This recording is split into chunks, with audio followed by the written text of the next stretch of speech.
grew heavy and my sight grew dim. I had to stop for the night. There she stood in the doorway. I heard the mission bell. And I was thinking to myself, this could be heaven and this could be hell. Then she lit up the candle and she showed me the way. There were voices down the corridor. I thought I heard them say, welcome to the Hotel California. Such a lovely place, such a lovely place, such a lovely place. Plenty of room at the Hotel California. Any time of year, you can find it here.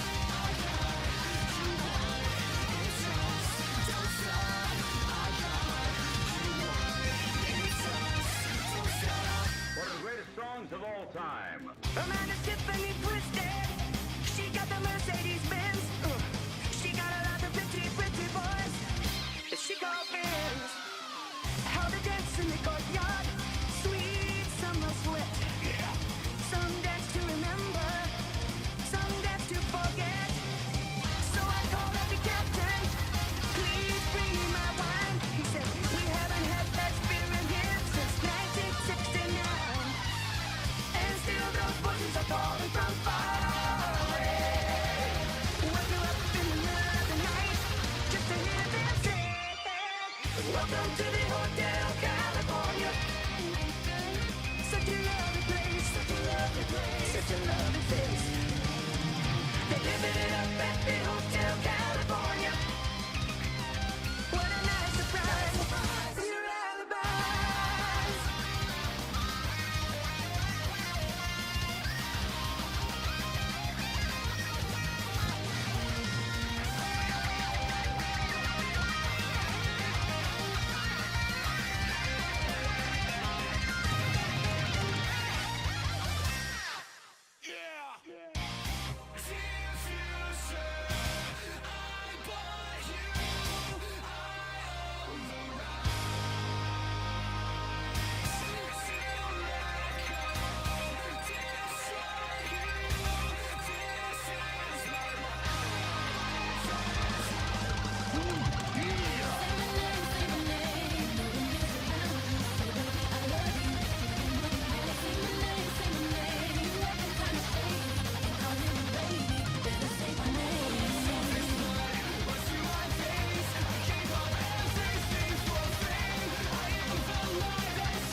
for fun. Oh yeah. Yeah.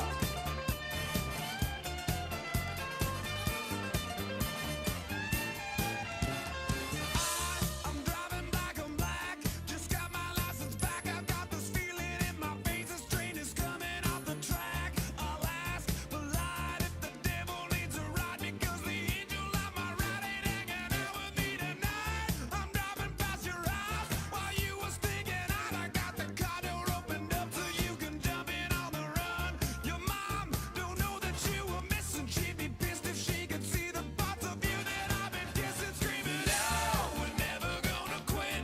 Ain't nothing wrong with that. Just acting like we're animals. No, no matter where we go, 'cause everybody knows we're just a couple animals. So come on, baby, get in. Turn your back on me, baby. Get in, just get in. Turn your back on me, baby. Check out the trouble we're in. You're beside me on the seat, got your hand between my knees, and you control how fast we go by just how hard you wanna squeeze. It's hard to steer when you're breathing in my ear, but I got both hands on the wheel while you got both hands on my gears. By now, no doubt that we were headed south. I guess nobody ever taught her not to speak with a full mouth, 'cause this was it, like flicking on a switch. It felt so good I almost drove into the ditch. I'm screaming, "No, we're never gonna quit. Ain't nothing wrong with that. Just acting like we're animals. No, no matter where we go, 'cause everybody knows we're just a couple animals. So come on, baby, get in. Get in, just get in. Look at the trouble we're in.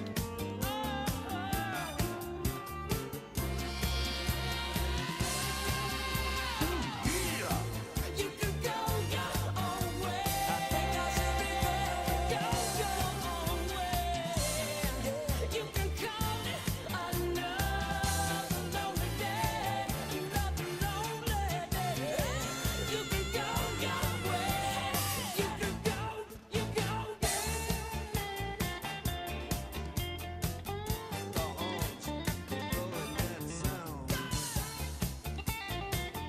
with the Sultans,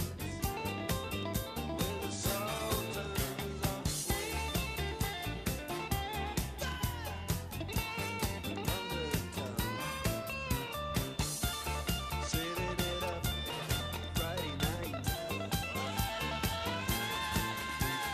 Knick-knack, paddywhack, oh, and my kitty cat, give a dog a bone. How many licks does it take till I get to the center and let a real nigga take you home? I can make this show stop soon as you hear this phone pop. From ATLANTA and all the way down to yo.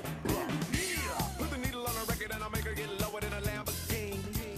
And then she really getting low, then I'ma shoot a video and put it all on TV. 'Cause I like that French vanilla and the caramel. But when it comes to chocolate, I know that very well. Asian persuasion, no discrimination. I love how they seem to please us. I wanna taste them buttery and pecan peanut butter cups like Reese's Pieces. 'Cause I think you a superstar with an ass like that. You gotta blue. Before you make it big, well, there's just one thing that I gotta know. We're parked out by the tracks. We're sitting in the back and we just started getting busy when she whispered, "What was that?" The wind, I think, 'cause no one else knows where we are. And that was when she started screaming, "That's my dad outside the car. Oh, please, the keys, they're not in the ignition. Must have wound up on the floor while we were switching up positions. I guess they knew that she was missing as I tried to tell her that it was her mouth that I was kissing, screaming, "No, we're never gonna quit. Ain't nothing wrong with that. Just acting like we're animals. No, no matter where we go, 'cause everybody knows we're just a couple animals. So come on, baby, get in. We're just a couple animals. Get in. Ain't nothing wrong with it. Check out the trouble we're in. We're just a couple animals. Get in. We back, baby! Can't keep me down for long. Sorry about that. My camera has had this freezing issue, and I don't exactly know why. but it has something to do with the USB ports, and so I was like trying to move around which USB port it was plugged into, and that caused my computer to crash because I knocked against the little cable that connects my mixer into everything, and when I do that, there's like a 50 to 60% chance that it'll crash my entire computer. So that's what happened. But I am back, and I am feeling kind of better. I don't know. I've been compulsively working out in order to deal with my feelings, and so I have, over the last couple days, run like 12 miles, which is a lot more than the 0 I usually do. Are you using USB 3? Yep. I am indeed, but I might need to find a plug-in in the back that goes directly into the motherboard, because right now the camera's plugged into the front of my case, which is different. But we'll work with it. We'll figure it out.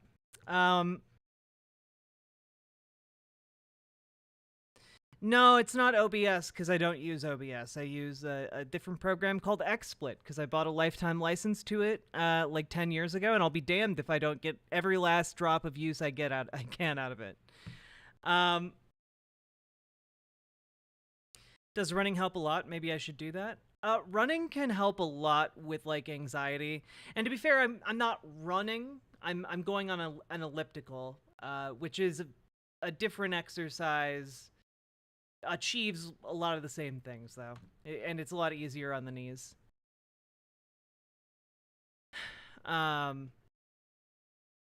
So yeah, go. I would recommend it if you're having a hard time. Working up a sweat can help a lot.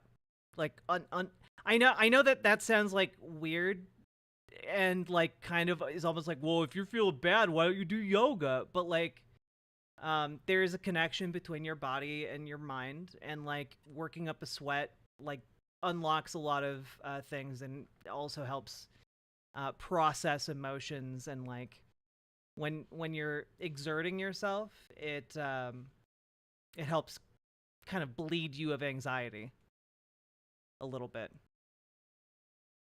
Yeah, it uses up the anxious energy. I would go on like long, like 8-hour long walks at night when I was living in my, in my closeted stage, in order to deal with the anxiety. Jumping jacks are also a very good exercise, yeah.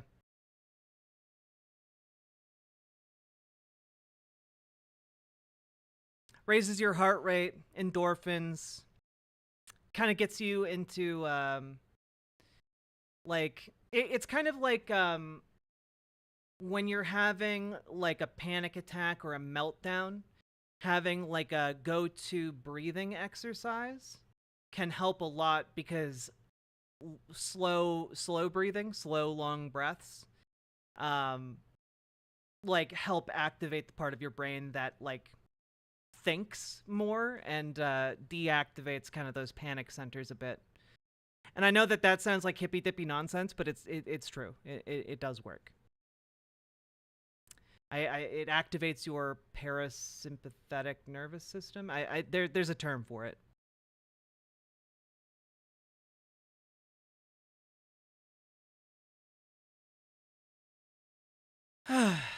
Plus, I got to get outside for a little bit. So that was nice.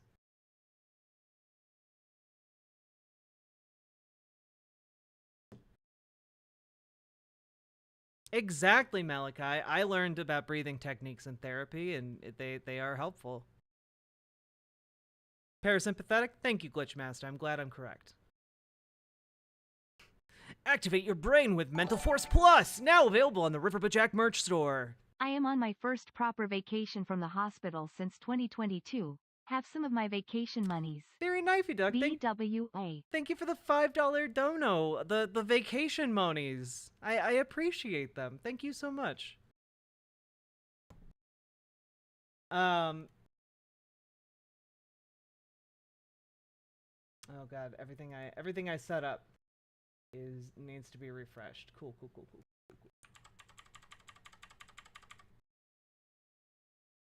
All right. Hello, hello, hello, everybody. We're back. Yes, we're back again. And today we are going to be covering some Hasan content. We're going to be covering his debate with Asmongold. We're also going to maybe be going over the libertarian debate with Destiny on C-SPAN and how see how libertarians and Destiny handle C-SPAN callers, which should be fun. And we'll also be covering the campus protests and kind of what's going on with those today. Because, man, things be thangin', all right? Things be thangin'.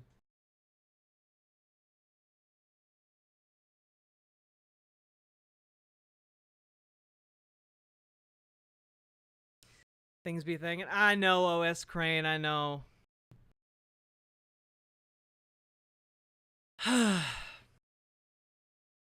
But I feel like I've been on kind of a hot streak of streams lately. I feel really good about the content I've been making recently.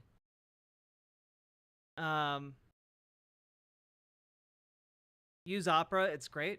Opera is great. But also my Google Chrome tabs all saved. So that's not an issue. The issue is just they're all suspended and need to reload. Yeah, I don't expect to be watching the whole 2-hour-long Hasan Asmongold debate, because I like, we've covered Asmongold before on this channel, and he's boring. He's not particularly intelligent, and especially when it comes to political issues, he's basically he's basically a baby brain. Like, he doesn't know what he's talking about, and it's so obvious, it's kind of ridiculous. The tooth blood wall. I know that one of you has told me about the tooth blood wall in Asmongold's house before, and I know that I've blocked that information because I cannot remember it. All I remember is how fucking disgusting his house is. I mean, you say you don't want to know, but I feel like the term tooth blood wall is pretty self-explanatory. It's both self-explanatory and completely necessitating explanation.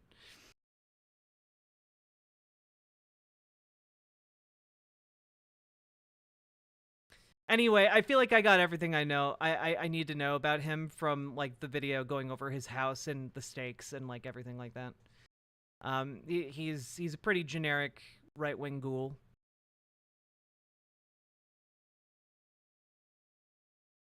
I'm eating here. Can't eat without a cockroach crawling on me.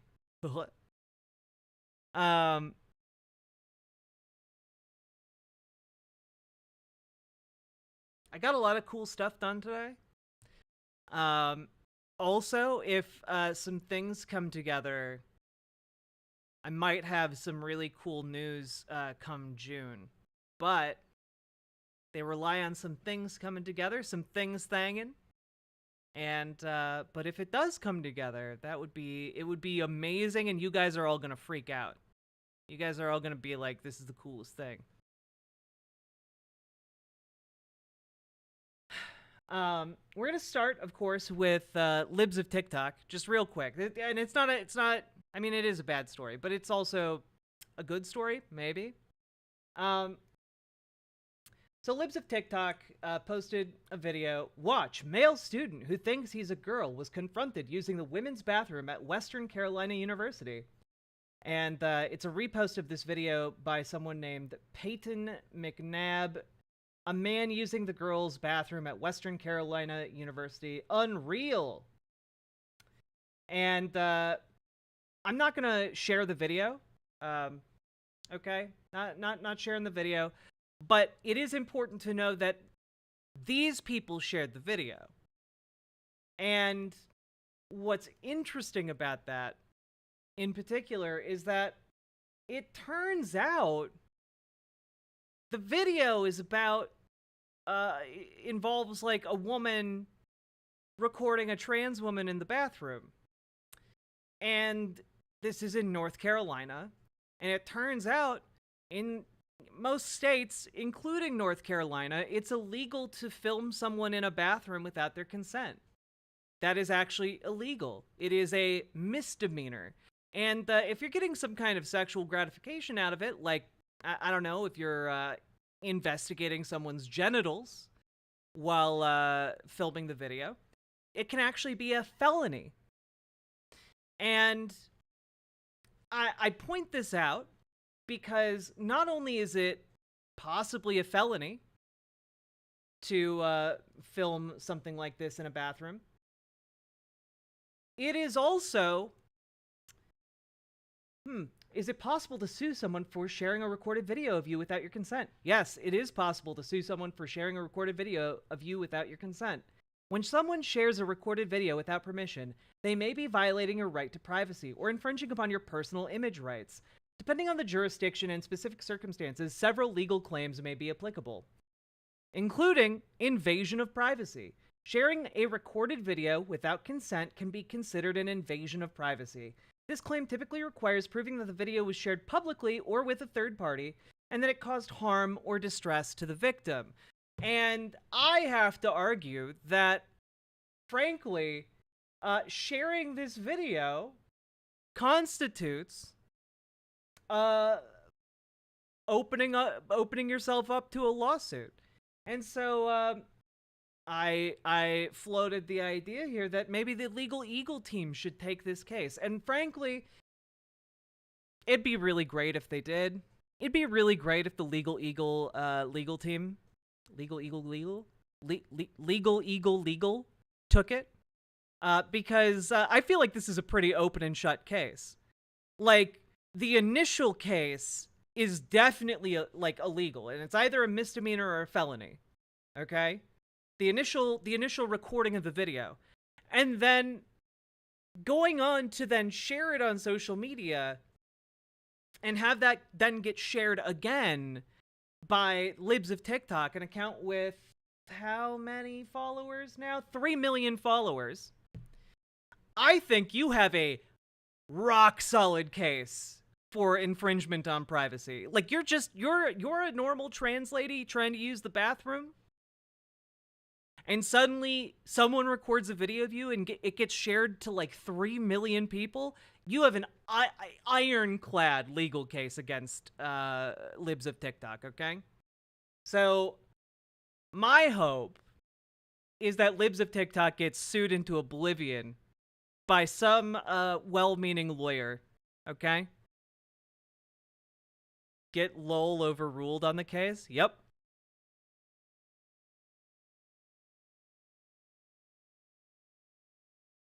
Yep. It can be a misdemeanor, a felony, and you can sue. Like, those things are not mutually exclusive. That would be fantastic. I think you all should request Legal Eagle to take this case to see if the woman in the video would be willing to take on a lawsuit with Libs of TikTok, because that would be incredible, and frankly, she deserves the justice for like this infringement on her privacy. She just wanted to use the bathroom. Hey, AOD7.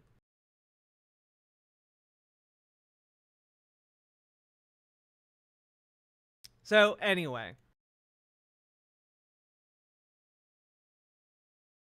That is a good one, Catalina Gearbox.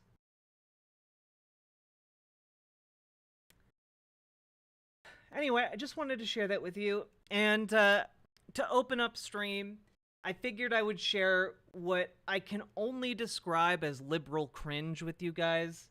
Like, man, the Biden administration knows it's goddamn cooked, okay? Let me tell you, all of the signals coming out of the Biden administration and like the campaign, like they're cooked, man. They know young people are not a fan of what they're doing right now. And so in a desperate, like absolutely desperate ploy to try and like curry favor, they got Luke Skywalker to come to a White House press briefing. Oh my goodness, I wonder why. Good afternoon, everybody. Happy Friday. Don't say things don't get exciting in here sometimes. I really You know, like, nothing against Mark Hamill. He seems like a very well-meaning man. You know, like I like Mark Hamill a lot. But like, what do you Biden administration? What are you doing? Like, and the thing is, I think Mark Hamill has his rights in the like his heart in the right place. But like, this is not going to save the Biden administration. there's no introduction that really is needed here. I have a special guest, as you can see. Mark Hamill has decided to join us on this wonderful Friday, and I am really excited to turn it over to Mr. Hamill. Here we go. Okay, how many of you had Mark Hamill will lead the press briefing on your bingo card? Hands? Yeah, me either. And look, I just got to meet the president, and he gave me these aviator glasses. I'm telling you. I love the merch. Love it all. But listen, I just wanted to say I was honored to be asked to come to the White House to meet the president. Man, he looks tired, dude. The most legislatively successful president in my lifetime. And, you know, I don't have to go through the list, the bipartisan infrastructure law, the PACT Act, the CHIPS Act, all of that, inflation, 15 million jobs. Look, it's all good. I mean, I was really... Yeah, maybe it's jet lag. Like, did they call him immediately after the press conference where Biden, like, condoned the police action against student protesters? Like, he immediately left and was like, get Mark Hamill on the line, get him out here, do whatever you gotta do. And so, like, Mark Hamill took, like, a red eye to Washington, D.C. Like, is that what happened here? Because he looks tired as shit. Thrilled to meet the entire staff, because you know it's not just one person. It's like a composite endeavor. And all these people, my goodness, you know, I mean, I have no idea, I had no idea just what went into what is on his plate on a daily basis. So that's pretty much it. I'm open to questions, although no Star Wars questions, please. But I want to say once again how grateful I am, and it just shows you that one person can be so influential. If only this meant Mark Hamill was in the presidential line of succession, okay? Like, if only that's what this meant, all right? In a surprising twist, Mark Hamill becomes president of the United States based purely off coincidental deaths. And so positive in our lives. And again, thank you so much. And Peter Baker, I loved your book. So suddenly he's the 2024 presidential candidate. Yes. Wow. This is very tacky. This is why it reeks of desperation to me, man. Like, I don't know why he's here. Other than people like Star Wars, maybe if we send Mark Hamill out to do a press briefing, people will like us. Yeah, honestly, Benjamin Kessler, like... Okay. Camera, what the fuck?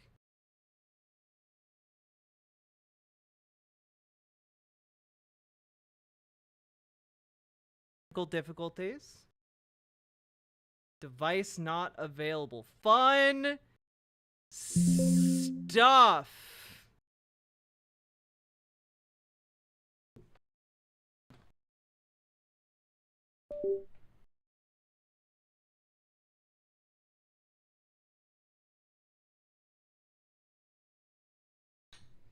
Computer might crash again, sorry.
Man, I love this. I love having to fuck around with my settings every goddamn time.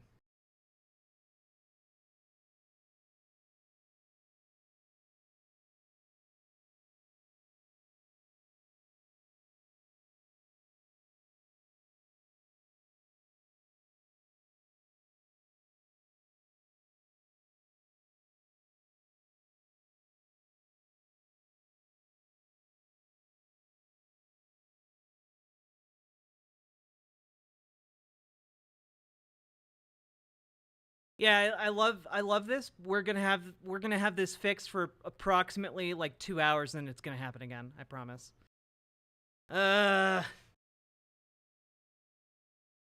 Cringe. Mark Hamill, for being here. What did you ask?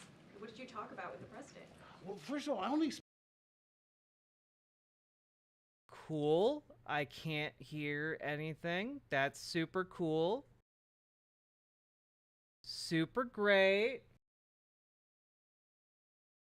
I love that for us. expected to be there.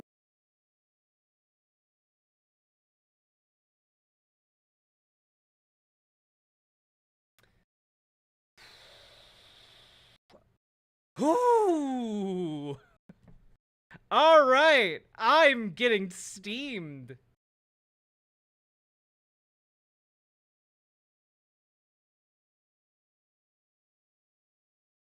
What do you mean? Oh no, they got Jack. I'm about to start unfairly getting mad at chatters. I'm sorry in advance.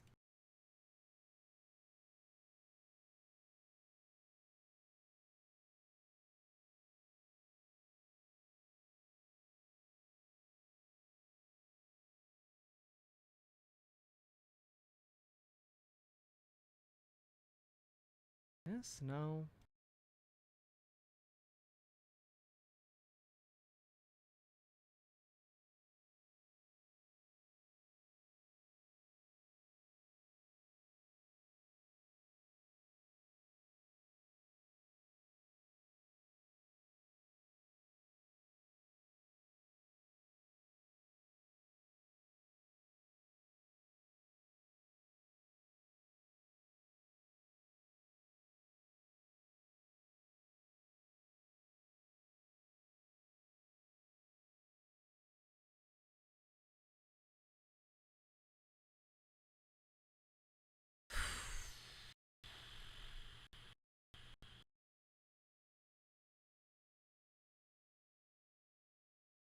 What is going on? I have to, because the camera shut down, I have to redo all of the camera settings manually.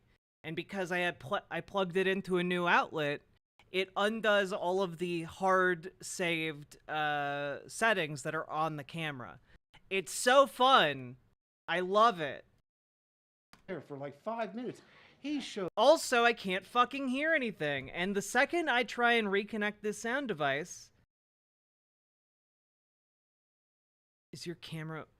The camera's fine.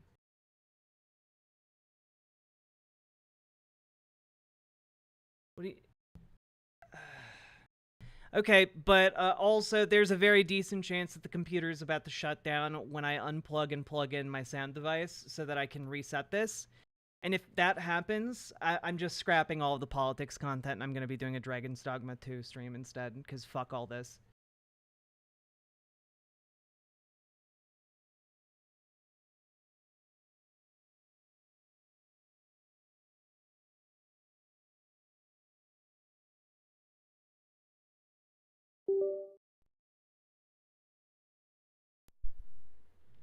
us all these photographs and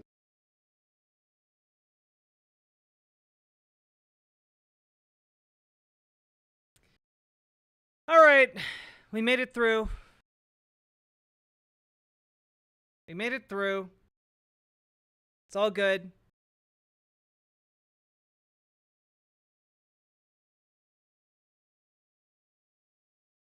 No, don't group hugs me. I don't want group hugs. I want to do my fucking show. I want to do my job.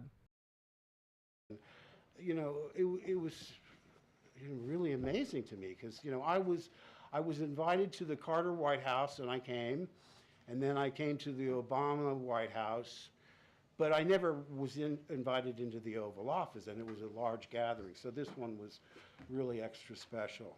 All right, sir. So, yes. Can Biden bring up Star Wars too, sir? Well, you know, I called him Mr. President. He said, "You can call me Joe." And I said, "Can I call you Joby-Wan Kenobi?" And he liked that. But listen, I'm not really here to dominate. I have to turn it back over to our wonderful press secretary, Corinne Jean-Pierre. So thank you all so much. Thank you. All right, thank you. Thank you. Okay. Thank you so much for being here. I got to get those shades. Thank you, guys. Thank you. No one ever claps for me when I get off the podium. That's because you're bad at your job. Anyway, your liberal cringe for the day. I hurt.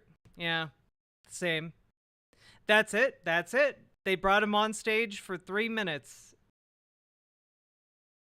And then, I don't know exactly how the rest of that press briefing went, but I'm going to guess that they then went on to talk about the war crimes being done in Gaza and how they aren't actually that big of a deal.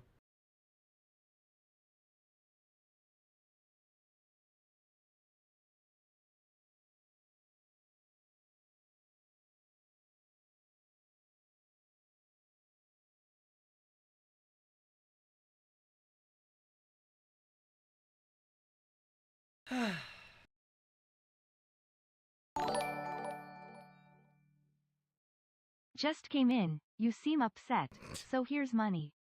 Well, Public Loser, thank you for the $15 dono. And I'm not gonna lie, the money does the money does help. The donos do help. I am in a slightly better mood with the $15 than I was without it. Thank you very much.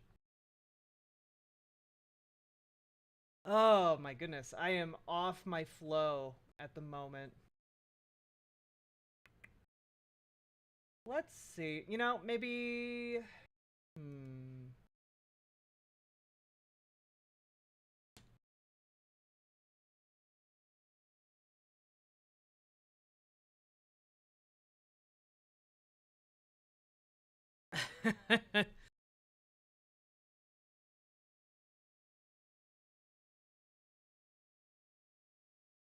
My sandwich is soggy, so I feel your pain. Oh man, I'm sorry, Eddie. Make Mark Hamill fight Dark Brandon in a lightsaber duel, then you got my attention. Oh man, can you imagine being the person who's tasked with handing a lightsaber to Mark Hamill at a Joe Biden press conference? I feel like the ripples of cringe through the universe just from having said that out loud.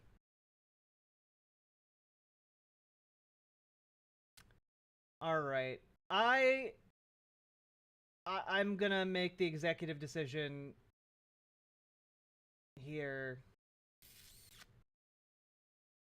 Yeah, so I'm gonna talk about this.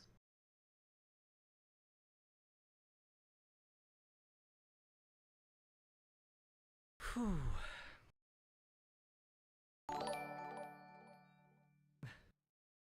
Here is $5 for existing. If you need computer help, I have network certifications and stuff, and I'm on the Discord. I also have a giant pile of spare parts. I appreciate that. Thank you for the $5 dono. I don't really need computer help. I mostly know what's wrong, and the thing that's wrong is I got a secondhand sound mixer. It's a Focusrite, and because it's secondhand It's and like old. a million voices screaming out in pain. Indeed it is. Thank you for the $5 dono. The old Focusrite just has like a wonky connection, and if it gets disconnected from the computer, it gets angry. And if you wiggle the cable, it gets angry. So really all I need to do is probably get either a new cable or just a new sound mixer that's not secondhand. but I will do that at some point. And the thing is, once I move into my partner's place, I'll have a sound mixer that works. Notice that this issue doesn't happen when I'm in the other studio. So, like, I will be fine. It will be fine. It's just that when this issue does come up, it infuriates me. Because it only ever comes up after I've gone live. And then I can't do anything about it, you know? God.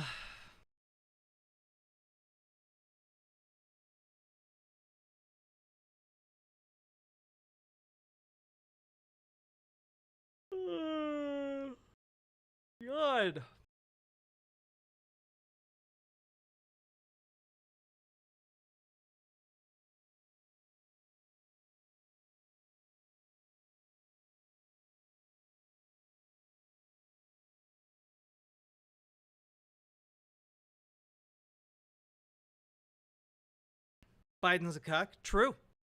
All right. So I was thinking, I was going back and forth on whether or not to talk about the case of Win Rosario. But I think I'm gonna leave that. I'm gonna leave the video off stream because it's frankly absolutely horrific. But I think you all should be aware of the Win Rosario case. For those of you who don't know, body camera footage from that case was released today, and in it, it shows 2 officers responding to a mental health check call, and they go into the house, they're let in, everything's calm, they go inside, and, you know, there's this mother and her 2 sons are home, and in the video, it sounds like the 19-year-old Win Rosario called the cops on himself. At least that's what it sounded like from the audio of the body cam tape. And yeah, there's a reason I'm not going to show it, because it's really awful. Because essentially, the mother in the video seems to understand what threat the cops pose. And is throughout the entire video trying to shield her son's body from the cops with her own. And it's a bit unclear to me exactly what the order of the sequence of events is in the video, but they show up, and instead of talking to this young man who's clearly troubled, he's not feeling good. Instead of talking to him, they immediately pull out their tasers and begin tasering him. And he then, like, instinctively, like, grabs a knife and starts walking towards them. And, like, his mother gets between him and the cops and just holds on to him, like, while screaming at the cops not to shoot her kid, who this 19-year-old kid. And, like,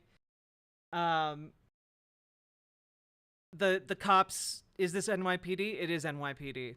The cops then draw their guns and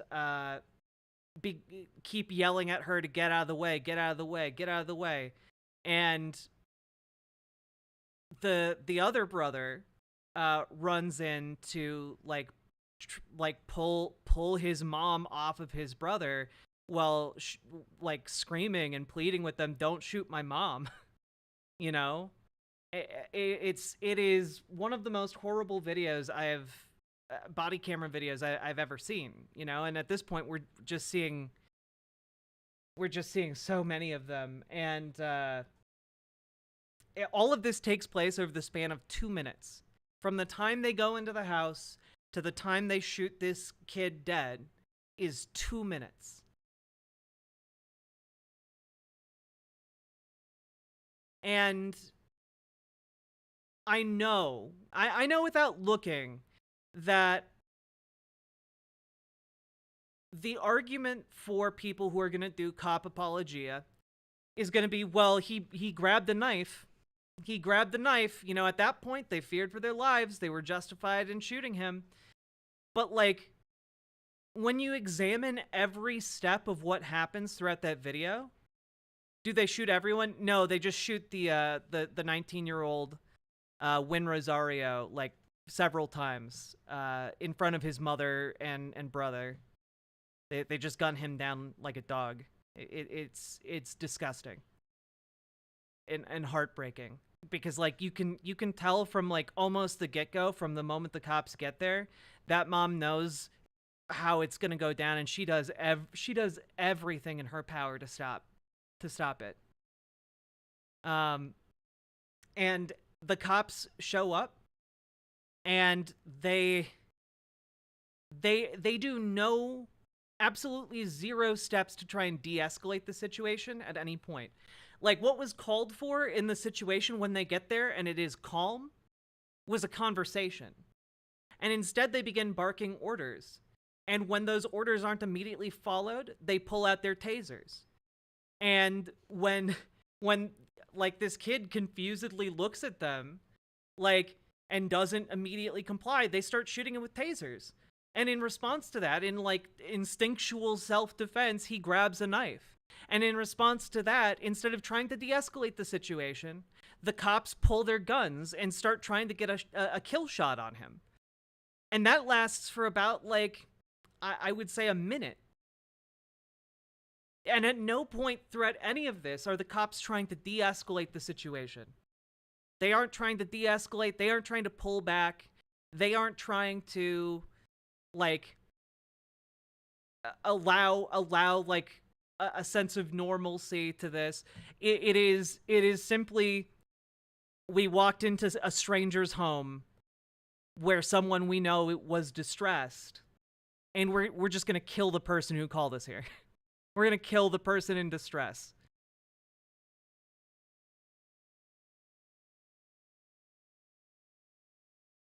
Yeah, exactly. Like, that kid was not gonna stab his mom. That kid was not gonna stab his mom. And we know that because his mom was holding on to him. And his brother grabbed the knife. Like, this was not going to happen. They could have walked back down the stairs and, like, given him space to calm down. And instead of simply going down the stairs, they insisted on escalating the situation to use of deadly force. And so what I'm trying to say here is that, like, you're gonna see, like, apologia for the cops in this situation because the kid grabbed a knife. But you have to look at the circumstances around that. Around how, at every turn, these cops made the decision to make the situation more violent.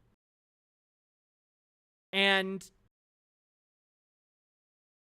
that's on them. They're the ones who arrive with all of the power of the state behind them. With the authorization to use deadly force. Like, they're the ones who arrive with that. They have the power. They are controlling the how they interact with this situation. And instead of choosing the path of peace and de-escalation, they chose to murder a kid in cold blood.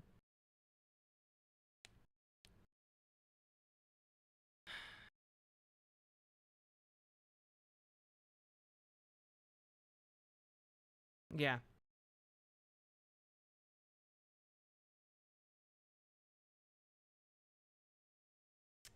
It's horrible.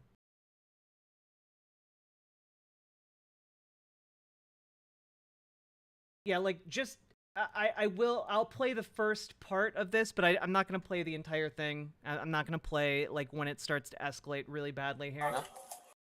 But this is like, then they enter the building.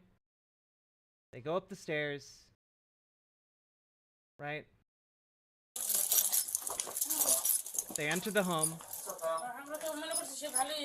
It is 28 seconds at the point when they enter the apartment. Anybody else in the house? No? Yo. Come here, bud.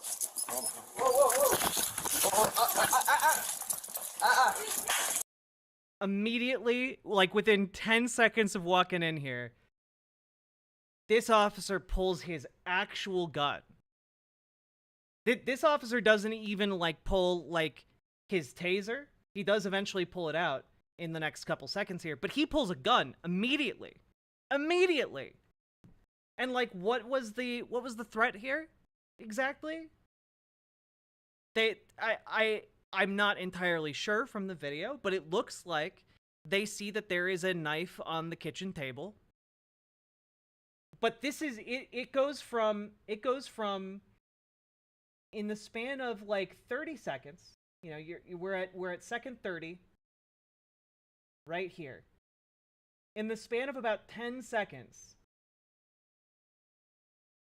it immediately escalates in less than 10 seconds. It escalates to them pulling out their weapons.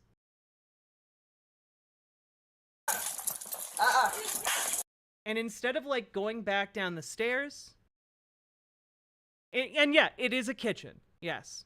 Instead of going back down the stairs and like talking with the mom to try and get this kid to come out, they just continually escalate from here until that kid is dead. This video is insane. Like, from the perspective of the people in this house, these guys showed up and immediately pulled guns on them. They're scared. And they're right to be scared. The lawyers of the family put out a statement saying it's a miracle these two survived because of how psychotic this response is. It's a miracle the cops didn't just kill everyone in the house. They didn't even talk to them. At the beginning of the video, they're like, is anyone on any drugs? Any mental disabilities we should know about? Then they walk into the kitchen and immediately pull their guns. It's insane. And by the way, this video, again, only 2 minutes long. Less than a minute and a half after you see this frame, that kid is dead. Win Rosario is dead.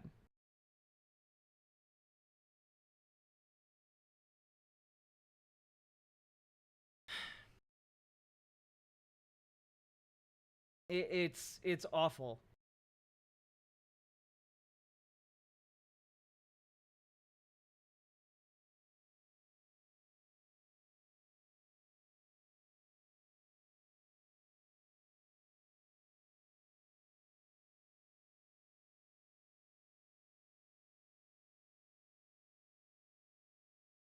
Shit like this just makes me want to cry out in anger. Yeah, same. And like, I'm not even showing you the rest of this video. You can definitely watch it. I retweeted it. It's on my Twitter timeline if any of you are interested. But like it's just one of the most heartbreaking things I've seen in quite a while. And I did want to talk about this on stream, but while I wanted to talk about it, I didn't want to show this entire video because it is very hard to watch that mom screaming at the police to not shoot her son as she clings onto him and tries to use her body to block any bullets. It hurts my heart. KF Logan, thank you very much for the raid. Welcome. Hope you had a great stream. Wrong energy coming in here. Yeah, it's all good. We're just finishing up a story about a 19-year-old kid who got shot by police. It's a really heartbreaking story of Win Rosario. But welcome, Raiders. I'm sure we'll talk more about this case in the future.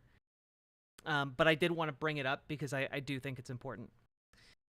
We are going to be getting into the student protests in a minute here. So welcome, Raiders. Hope you had a great stream, Kevin. Also, we should do a stream together sometime. You should come on and chat with me. I I watched your debate with Lonerbox. It was really good. You did very well, and honestly, way more controlled than I think I could have been.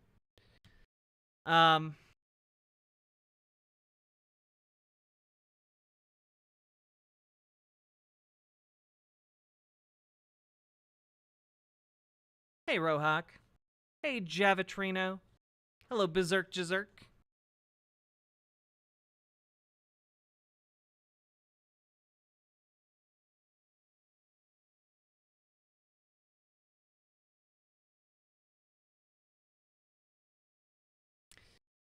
Lonerbox? Yeah, Lonerbox has some weird takes sometimes that I do not at all agree with. Did Lonerbox go insane? I don't keep up with many people's content. Hey, Sister Rose. Like, I keep tabs on some people. Like I watch some KF Logan content from time to time. He has a very soothing voice and a very nice way of talking that I enjoy.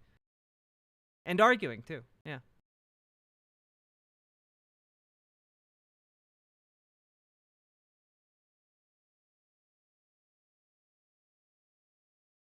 He has a posh Scottish accent that I do not agree with. What?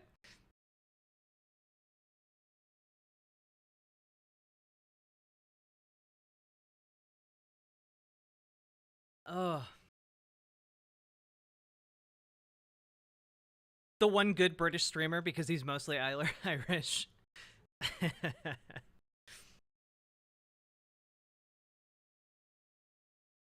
All right. Also, folks, we've officially been streaming for over an hour. If you've been enjoying the stream, if you've been getting anything interesting out of this, if you have been learning anything, please hit the follow button over on Twitch, hit the subscribe button on YouTube, hit the like button on the YouTube stream. That part's pretty important. The more likes we get, the more the stream gets viewed. And remember to drop some subs and donos, because that is how I continue to make this stream. And also, folks, I believe we're like 34 likes away from hitting 5,000 subscribers on YouTube, which I know is a small goal. Like, it seems like a small number compared to a lot of other bigger YouTubers, but like, so much of the work of building a YouTube channel is getting over this initial hurdle. No Justice MTG is pretty good too. Yeah, I love No Justice.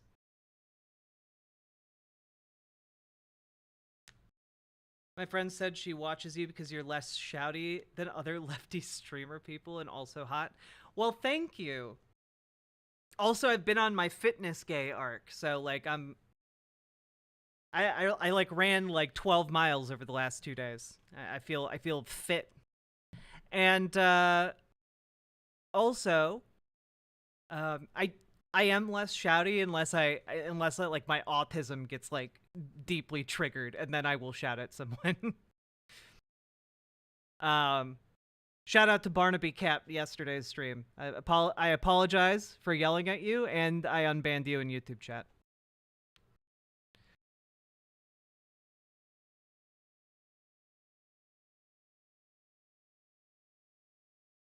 Lonerbox seems to love dancing on the head of a pin. I feel like that metaphor might not be quite apt, but I understand what you mean.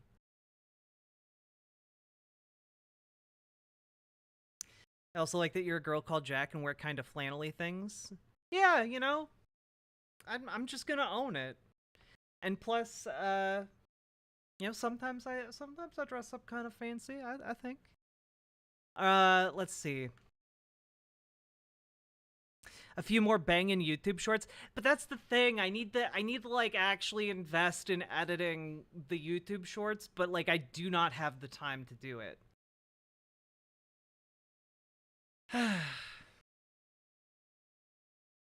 All right. Moving right along.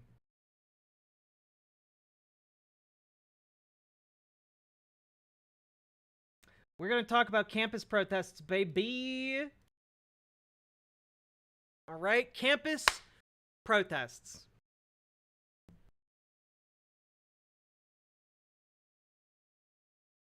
Get good sleep, Miss Hire. Now, folks, there are these places called universities. And on these university campuses, if you will, people have been turning out to protest against the wanton slaughter of civilians. I found in the worst cooking channel on YouTube, trigger warning. That's great. Thank you for that. Anyway, there are these places called university campuses, and people are turning out to protest the wanton slaughter of civilians. And turns out people don't like that. It doesn't curry a lot of favor or positive feelings when they learn that their government is and their university is helping to fund the bombing of said civilians.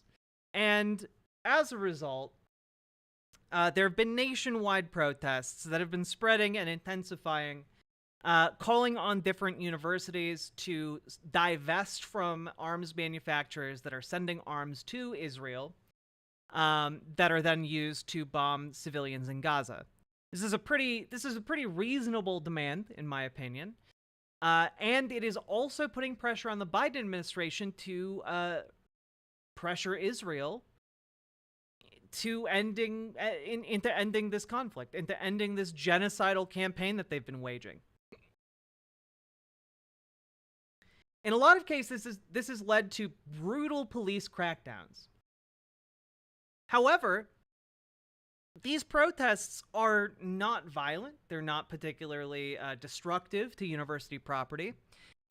It turns out 99% of the protesters that have been arrested so far are students, which directly counters the insinuation that outside agitators are coming in and training the students to be protesters.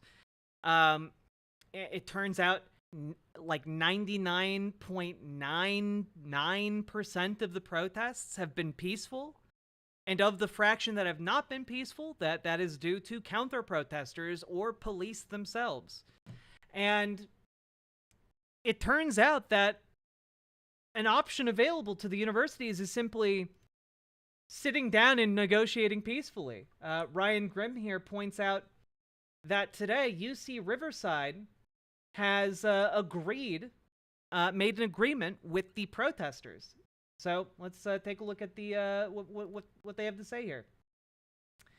The signatories agree to the following amended terms. All currently public information on UC's investments will be posted to the UCR campus website. It will continue to be updated as the UC releases more information. The goal is to get full disclosure of the list of companies in the portfolio and the size of the investments.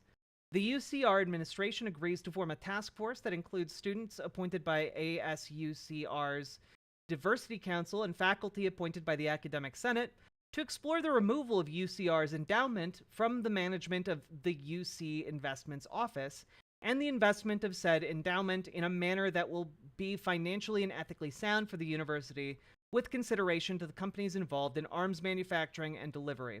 The goal of this task force is to produce a report to present to the UCR Foundation Board of Trustees by the end of winter quarter 2025.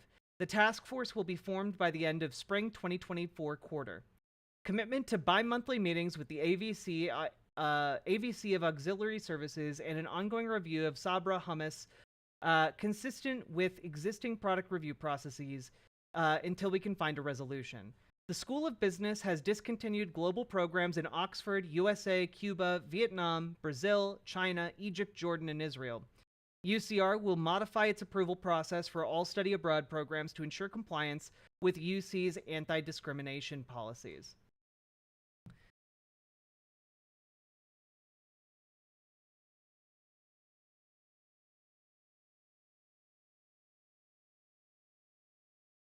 Yep. And the encampment is now being peacefully taken down.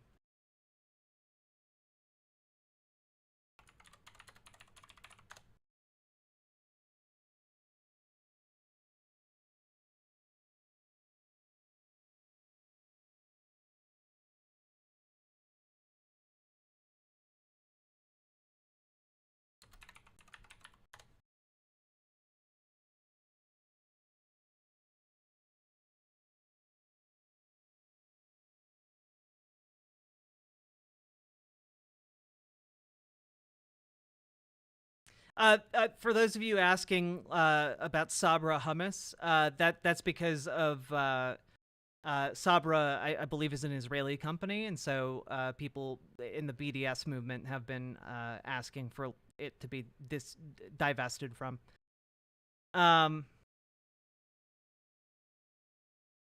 What college was that? That was UC Riverside.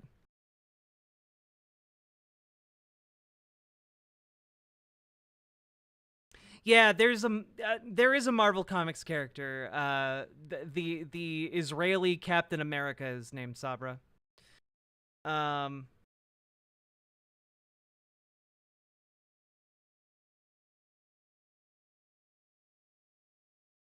Sabra hummus is not only named after a Palestinian tragedy slash atrocity, but also donates money to the Israeli army. Yeah.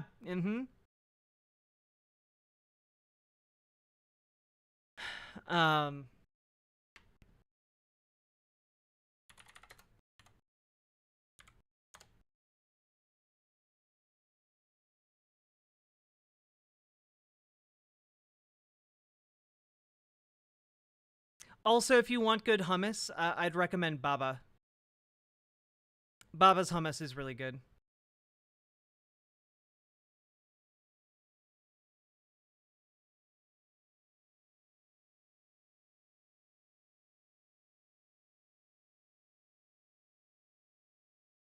Captain America is Israeli. No, there is a superhero who is an Israeli super soldier, like Captain America, named Sabra in the Marvel universe. There's literally can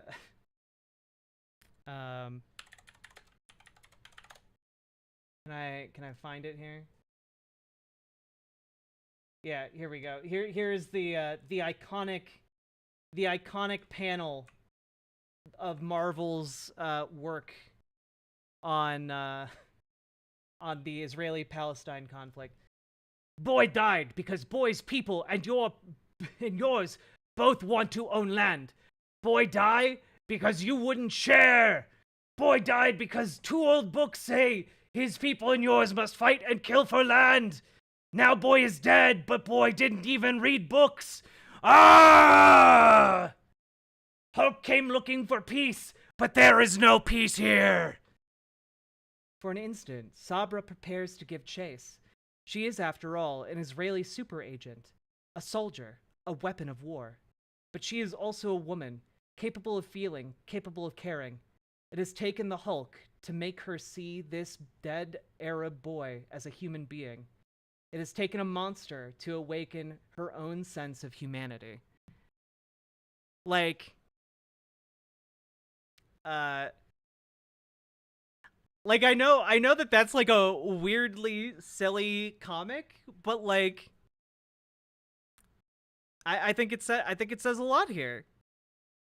Like it's taken a literal monster to awaken like her sense of like seeing these people as human beings. Hulk mad! Geopolitical issue make Hulk angry! God. Hulk no like open-air prison camp. Concentration camp.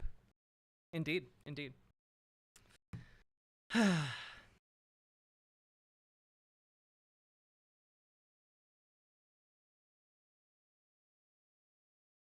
Okay, they use super soldier against innocent people. Yeah, in the context, Sabra's not a good guy. Anyway. Now, unfortunately, not all of these college campuses are responding peacefully to these college protesters. And I gotta say, chief among them is the president of Columbia University, who put out a 3-minute long speech about the protests. Let's see what she had to say. These past 2 weeks have been among the most difficult in Columbia's history. The turmoil and tension, division and disruption have impacted the entire community. You, our students, have paid an especially high price. yeah, yeah, the students paid a high price because the cops came and beat them and shot them with rubber bullets, and like the counter protesters beat them. Yeah, the students paid a high price, right? That's where this is gonna go, right? Right? You lost your final days in the classroom and residence halls. For those of you who are seniors, you're finishing college the way you started, online. No matter where you stand on any issue, Columbia should be a community that feels welcoming and safe for everyone. Then why did you call the police in full riot gear on peaceful protesters on Columbia campus? Why would you do that if that's your priority? Does being beaten by the police make your students feel safer? Because I wouldn't think it would. We tried very hard to resolve the issue of the encampment through dialogue. Many people Did you though? Because you could have resolved the issue of the encampment by divesting from arms manufacturers. That seems like a pretty easy ask, actually. Like that's the one thing I don't get about this, right? Like, if you see a massive protest on your doorstep and like one of the major asks is, "Hey, could you not invest your university's portfolio in arms manufacturing? Like, you could literally invest it in like green energy. You could invest it in like, you know, more ethical companies, more socially conscious companies. Like, there are other places to put that money. Why are you like, what would compel these people to be like, well, we need to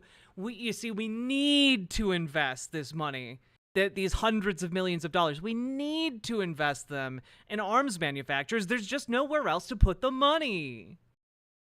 who gathered there were largely peaceful and cared deeply about. I know it's a for-profit university, and like they all are. That universities are basically giant like money pits, and then they move the money around. Like they don't. A lot of universities don't even make most of their money from tuition. They make most of their money through investing. The humanitarian. Oh, during a news conference later that day, the NYPD commissioner, Edwin Caban, said, quote, "The students that were arrested were peaceful, offered no resistance whatsoever, and were saying that they wanted what they wanted to say." That's so weird. And crisis in Gaza. Academic leaders talked with students for 8 days and nights. The university made a sincere and good offer. Hedge funds with libraries, yeah. A group of protesters crossed a new line with the occupation of Hamilton Hall.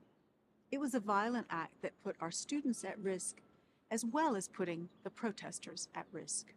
Wait, how is it a violent act? Who got violenced in the takeover of Hamilton Hall? What students were harmed in that action? I'm curious.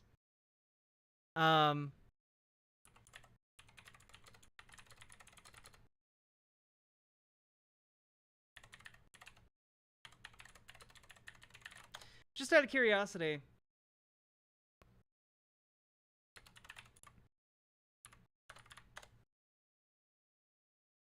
I wonder if there's any precedent of taking over. You know, I'm just spitballing here. I wonder if we looked at history. If we looked at history on just Columbia campus, if there's any precedent for Hamilton Hall to have been taken over as a form of protest in the past. I wonder if we, I don't know, since we're at a university, if we opened up the textbook of history, if we would find any precedent for that particular form of protest. Oh, wait, we would? Oh! When have Columbia students occupied Hamilton Hall before? In 1968, during the Vietnam protests. In April 1968, Hamilton Hall was the first of 5 buildings to be taken over by students protesting the Vietnam War. Demonstrators barricaded themselves and prevented acting dean Henry Coleman from leaving his office for one night. By April 30th, a week after the protests started, police officers cracked down on the protests, entering the building through underground tunnels and forcefully clearing the students. More than 700 people were arrested, one of the largest mass detentions in New York City history. At least 148 people were injured as some were hit with nightsticks and dragged out, according to the student newspaper. Oh, whoa, it happened again in 1972. Protests resumed on campus in the spring of 1972 when the administration of Richard Nixon expanded the U.S. military's bombing campaign in Vietnam. Another Vietnam protest in 1972. Wow, that's crazy, dog. That's crazy. Demonstrators stormed into a closed meeting of the Columbia University Senate, forcing its suspension after the management had summoned the police to take action against peaceful rallies. I wonder where this could go next. Oh, it happened again in 1985 during the anti-apartheid protests, protesting what was going on in South Africa. You mean, wow, it happened again? Wow, a gathering of 7 students that began on April 4th around the entrance of Hamilton Hall morphed into a mass movement that lasted for 21 days. At that time, about 1/3 of the university's endowments were invested in firms doing business in South Africa. It's almost like the exact same goddamn thing is happening. It's almost like the students back then were like, hey, could you not invest in like South African apartheid? And the university said, lol, no. And then the students occupied Hamilton Hall as a form of protest. It happened again in 1991. That's crazy, dog. That's crazy. Students blockaded Hamilton Hall to halt Columbia's plans to demolish the Audubon Theater and Ballroom, where Malcolm X was assassinated in 1965, and replace it with a modern biomedical research complex. Wow, it happened in 1996. When 100 protesters occupied Hamilton Hall for about 4 days to demand the creation of an ethnic studies department at Columbia. Wow. It happened 5 times previously. This is... Wait, 1, 2, 3, 4, 5. This is the 6th time Hamilton Hall at Columbia University has been occupied. It's not even the first time. It's not even the, like, most violent time. It's not even the most controversial time. Like, they're acting like these students, like, went up and punched the university president in the face. One at a, like, just boom, boom, boom. They're acting like that's what happened, and, like, they just barricaded themselves in the building. No one was hurt. And people are talking about it like this. It's this bridge too far. It's this thing that, like, has never happened before. There's no precedent for it, and it's literally happened 5 other times throughout history. Throughout the last, like, 50 years. It happens, like, once a decade. It's incredible to me to pretend like these events never happened. As the president of the university. I walked through the building and saw the damage, which was distressing. I will point out that the damage was predominantly done by the cops breaking into the building. The damage wasn't being done by the students. It was predominantly done by the cops breaking in. And the framing of this is like, oh, well, the students did this. No, the cops did this. We literally saw their promotional video of, like, what they released to the public on their Twitter account after they did this. They made, like, a 4-minute long promotional video that showed them using, like, battering rams to, like, blast open doors and, like, plasma torches to cut openings through doors and windows and stuff. Like, the cops were the ones who did the damage. Yeah, like, oh man, the damage. Like, when the cops were filming after they got into the building, the horrific damage that was seen was chip bags on the floor and sleeping bags. The horror. But despite all that has happened, I have confidence. During the listening sessions I held with many students in recent months, Did you hold those listening sessions with the protesters?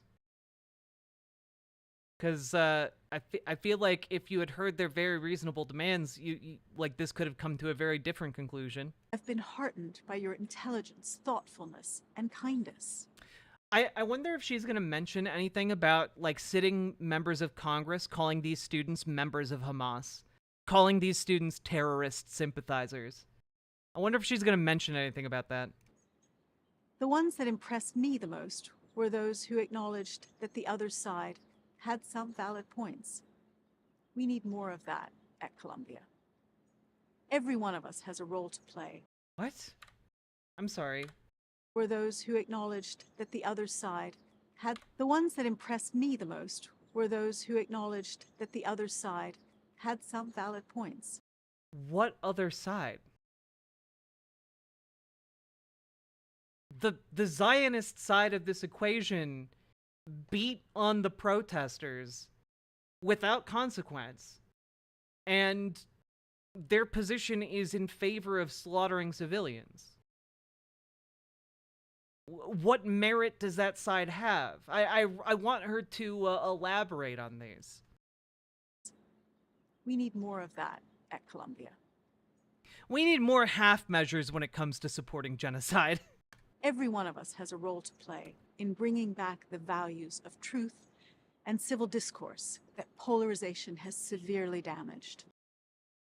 You were the one who polarized it. You called the police on peaceful protesters. Like, if anyone destroyed civil discourse here, it was you. You're the president of the university. You're the one who called the police to evict the students from campus. This is gross? Yeah, this is very gross. Here at Columbia, parallel realities and parallel conversations have walled us off from other perspectives. Working together.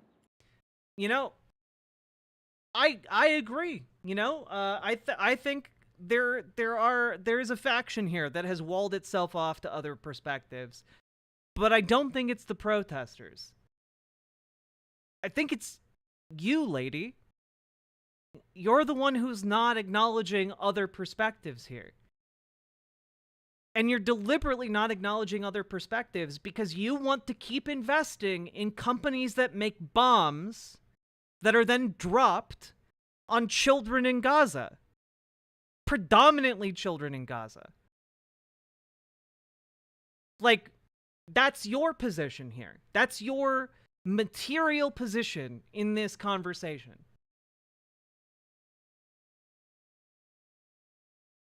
Yeah, when Martin Luther King Jr. was writing Letter from a Birmingham Jail, he had this woman in particular in mind.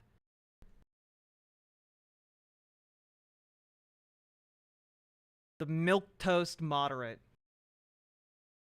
I know we can break down these barriers. As many of you know. Okay. Okay, look. That was funny. I don't think that, like, she was intending to be funny there, but, like, I believe we can break down these barriers. Flashback to, like, 3 nights ago when the police are just beating on students and breaking through doors and windows. just my God, dude. I believe with the power of these hundreds of heavily armed and armored law enforcement officers that we can break down any barrier. No, I was born in the Middle East. I grew up in a Muslim family with many Jewish and Christian friends.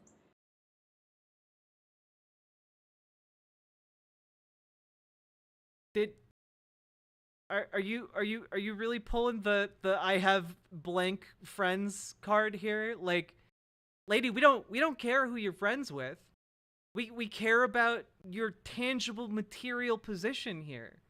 We care about your role as the president of this university, your role in brutalizing your students, your role in investing in companies that make the material of war that are used to kill civilians. That's what we care about. We don't care about who you're friends with, lady.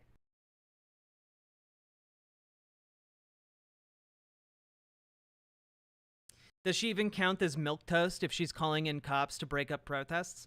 I would argue that the role of milquetoast libs is to guard the status quo at any and all costs. Milquetoast libs, milquetoast neo-libs, remain milquetoast even if they engage in violent protection of the status quo. It's part of like their core belief, you know? I spent 2 decades working in international organizations with people from every nationality and religion in the world. Why do we care? Where if you can't bridge divides and see the other side's point of view, you can't get anything done. Okay. But you're being asked... So, lady, question.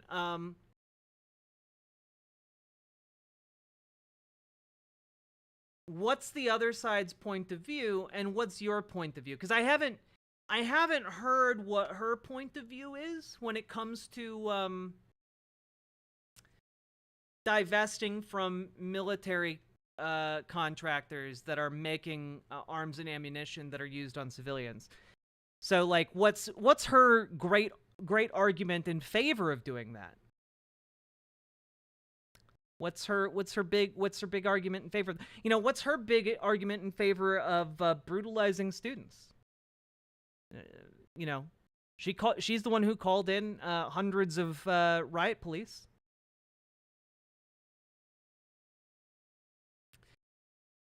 She orders the cops on the students, but she has friends, I guess. Yeah, you know, friends, very important. Okay, she called those cops on those students with the power of friendship, okay? I learned from that experience that people can disagree and still make progress. So what's the progress here? Because I have a feeling, I have a sneaking suspicion that her definition of progress on this issue is not the same definition of progress on this issue that the pro-Palestinian protesters would have, because their definition of progress would be moving towards the divestment of money and funds from arms manufacturers and calling for a ceasefire. And I have seen no evidence that there's any movement on that whatsoever. So the progress she means is doing exactly fuck and all. The issues that are challenging us, the Palestinian-Israeli conflict, anti-Semitism, and anti-Arab and anti-Muslim bias. These aren't the issues challenging us in the conflict. They are factors in the conflict, but the thing challenging us in the conflict is the apartheid state and the genocidal war crimes, the genocidal campaign that has been waged against the Palestinian people. Like those are the challenges facing us. Those aren't like it's we're not fighting like some vague notion of bigotry. We're fighting the actual tangible material oppression of Palestinians by the state of Israel. These are different things. Have existed for a long time. And Colombia, despite being a remarkable institution, cannot solve them single-handedly. No, but see, that's the thing. The students at Columbia weren't asking you to solve this problem single-handedly. They weren't saying, oh, please, President of Columbia, will you not talk to Hamas and broker a hostage deal and broker a ceasefire deal? No, what they were asking for you to do is very simple and well within your power, and that is to divest from arms manufacturers that make and sell weapons to the Israeli military. That's what they're asking, and that is completely within your power. What we can do is be an exemplar of a better world, where people who disagree do so civilly.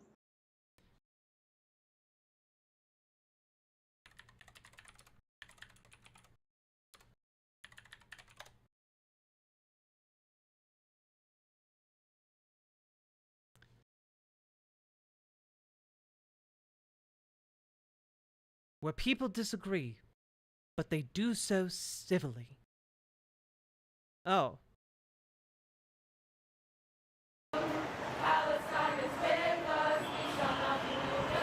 Wow.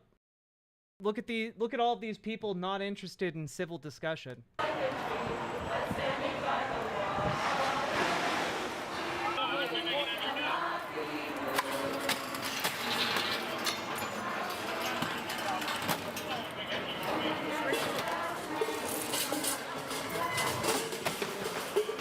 Yeah, you know, calling these heavily armored stormtroopers on these singing teenagers, begging their university to stop supporting a genocidal campaign on children.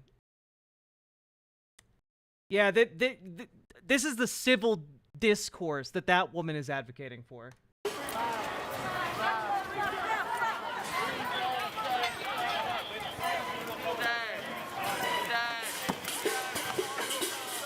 Civil discourse.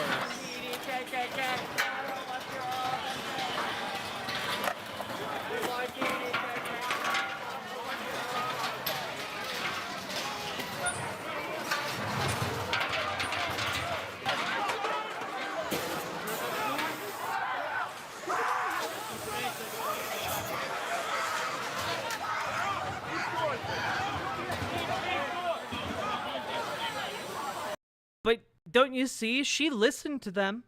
She heard them. And she'll take their discussion into account. She'll take their argument into account, guys. You know, like, they're just being so unreasonable, standing there singing. I mean, it was nighttime. You're not supposed to be outside singing at night.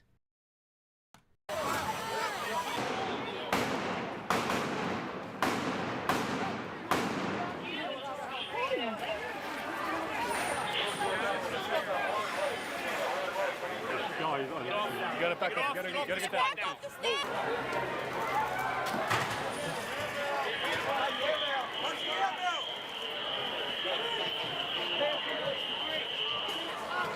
By the way, the explosion sounds that we heard, those were the police throwing grenades at those children in Hamilton Hall.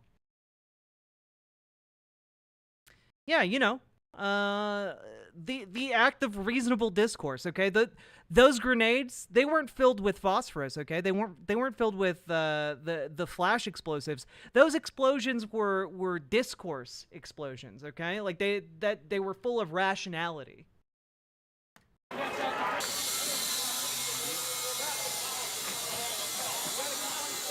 Down for the end, Mill.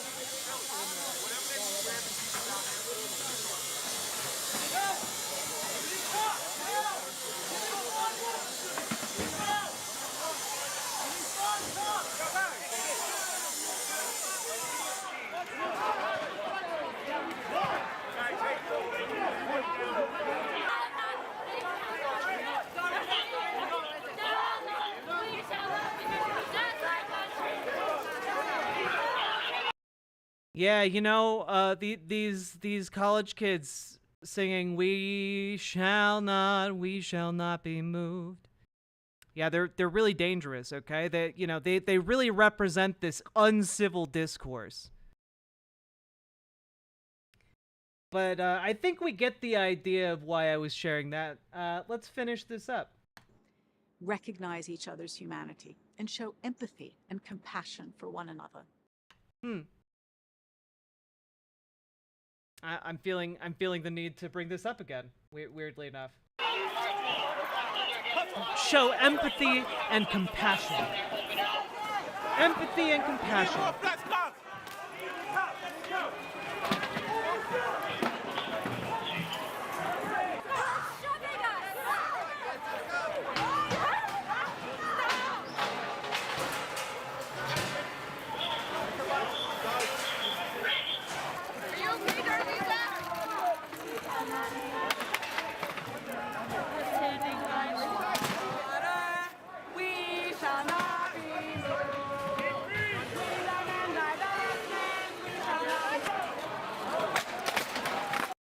Yeah, these horrible students. Look at all of the chairs they're throwing out of these the Hamilton Hall, those horrible. Oh wait, that's the police. The police are doing that. It's almost like the police were the ones who did the property damage. I don't know. That's so weird. Anyway, you were saying we need to talk with empathy and respect. We have a lot to do, but I am committed to working at it every day and with each of you to rebuild community on our campus. Okay, just out of curiosity here, Columbia president vote of no confidence. Huh. Yeah. Weird. Columbia faculty group calls for no confidence vote in university president. A vote of no confidence. Oh my God. No confidence in the president and her administration is the only way to begin rebuilding our shattered community and reestablishing the university's core values of free speech, the right to peaceful assembly, and shared governance. The group said in a statement days after Shafiq used the New York City Police Department to clear the pro-Palestinian encampment and remove protesters from Hamilton Hall. And this is coming from the Columbia University chapter of the American Association of University Professors.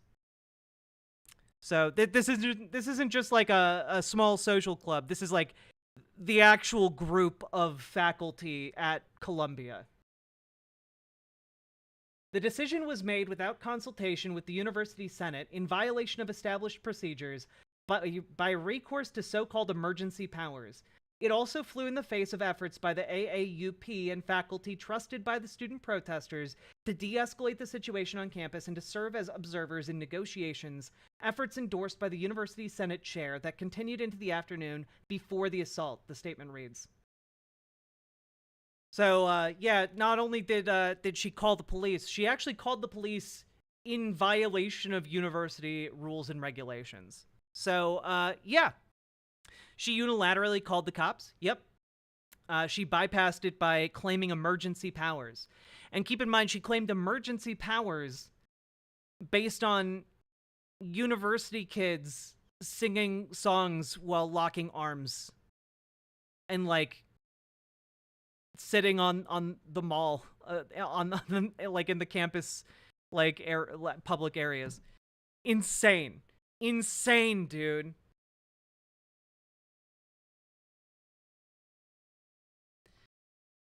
Anyway, yeah. That made me really mad. She literally pulled in Order 66. Yeah, she went mad with power.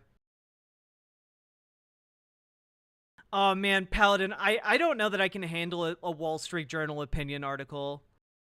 I don't know if I can handle that. The Wall Street Journal is such a rag when it comes to these issues. I shan't do it. We have so much more to cover on these protests. How many cops does it take to arrest one protester? At least 100. Here we take a look. Here's Alejandro Caraballo.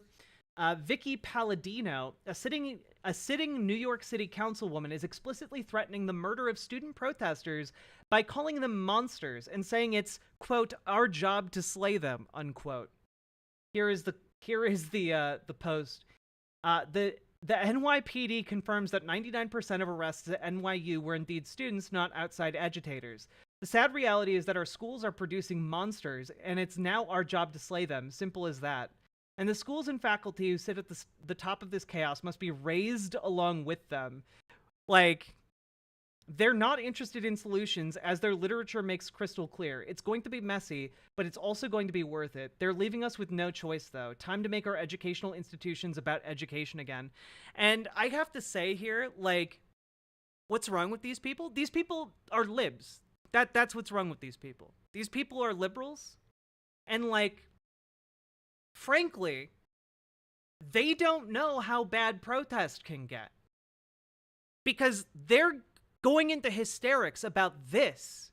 They're going into hysterics about, like, their Starbucks baristas coming together and singing songs of solidarity about not wanting to contribute to the deaths of tens of thousands of women and children in Gaza.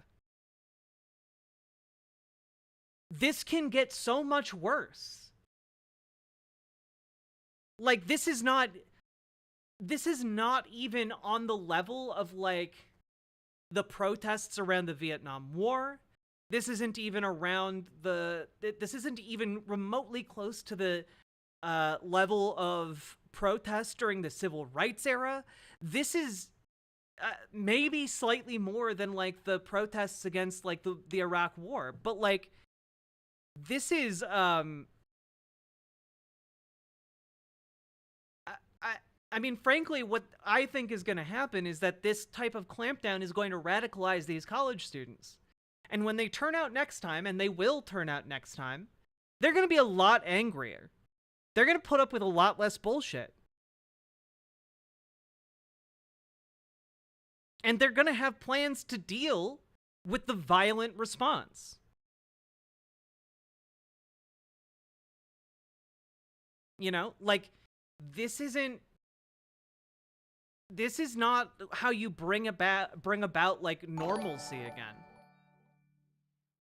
Same energy. Thank you for the $5 dono. It will absolutely, deservedly so. Right, like, this is not...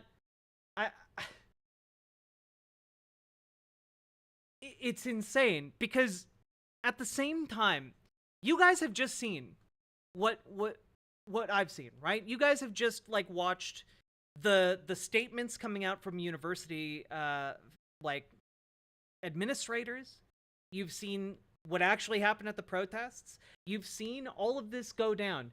And how do you think the NYPD responds to that? I believe about 99% are students. And, you know, Chief Shell's going to talk about some of the literature and the leaflets that we found at both of these sites, one being here at the new school, the other one being at the NYU. I just want to say, and I said it before, there is somebody behind this movement. There is some organization behind this movement. The level of organization that we're seeing in both of these encampments here and at Columbia, leaflets on how to protest, leaflets on how to commit civil disobedience, leaflets on what to do when you get arrested, leaflets on what to say to the police when they ask you. There is somebody funding this. Are leaflets the new fentanyl? There is somebody radicalizing our students, and our Deputy Commissioner of Counterterrorism and Intelligence will find out who it is, and we're going to be asking them some questions when we do. That's so curious. I only wanted that sound bit here. But there's somebody radicalizing these people, and we're gonna find out who. My brother in Christ.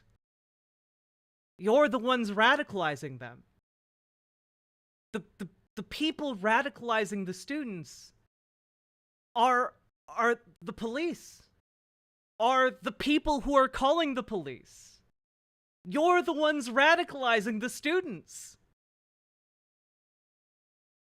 Oh no, someone is making leaflets. Quick, shoot them. Honestly, I wouldn't put it past them. I just, like, my God. And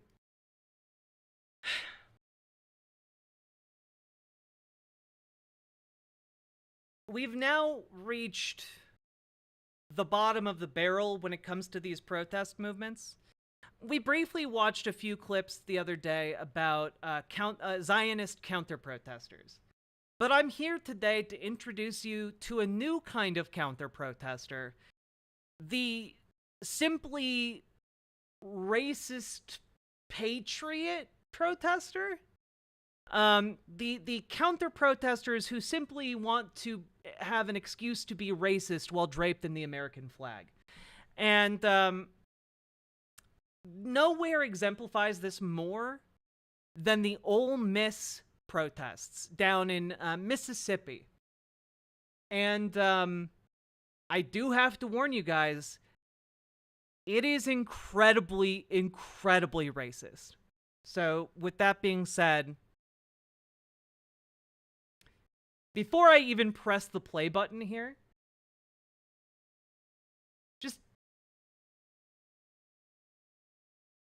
What the hell you doing, man?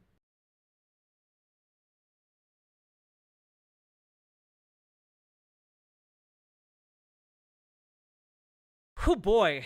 Anyway, I'm about to press the play button, and I know that you guys have a certain opinion of this man based on how he looks right now.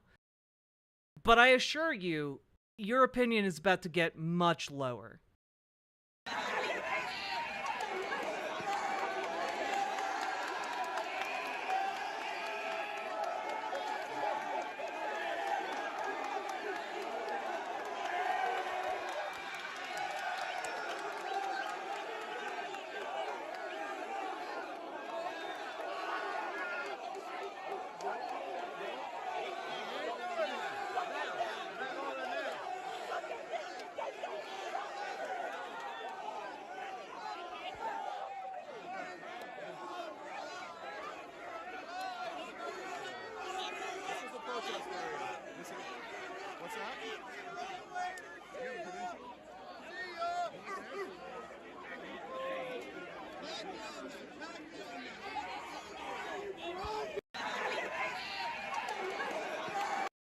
So, as you can tell, this is a black lady, and that is a crowd of extremely white honkas, okay? And they decided to, well, if you'll notice right here, this guy dances like a monkey because they're being racist at her. They are not merely projecting racism through this disproportionate turnout. They're also just like doing the most racist tropes imaginable. Also, fun fact for you guys about this guy. Remember this guy in the American flag overalls? The very classy American flag overalls? Well, fun fact for you guys. Twitter user Viathan actually found the guy, not the guy in the overalls, sorry. Actually found the guy doing the monkey dance right here. Or actually, I think it might be the guy in the overalls after all. I'm unsure which guy it is. They're both so white. Anyway, the racist making monkey noises has been identified as John Luke Walker. And per his bio, he graduated from Ole Miss in 2019 and is not currently a student there. So yet another outside agitator. So yeah, very, very interesting here is that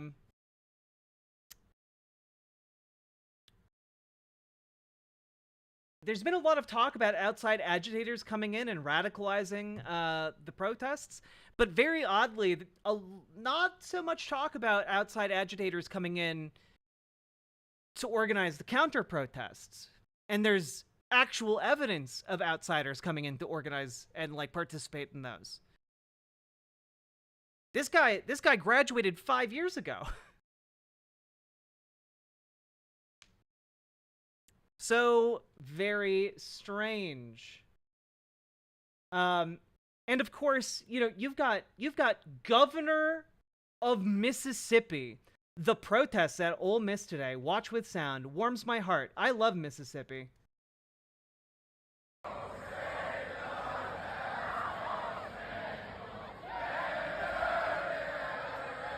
And you can see here, it's a very small pro-Palestinian protest.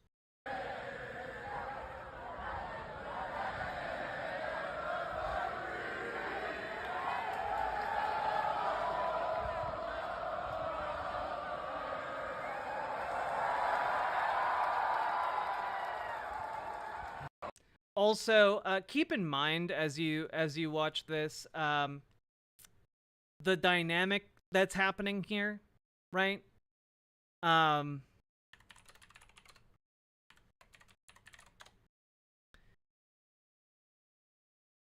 The people who are most likely to turn out for a pro-Palestinian protest are disproportionately like black and brown people.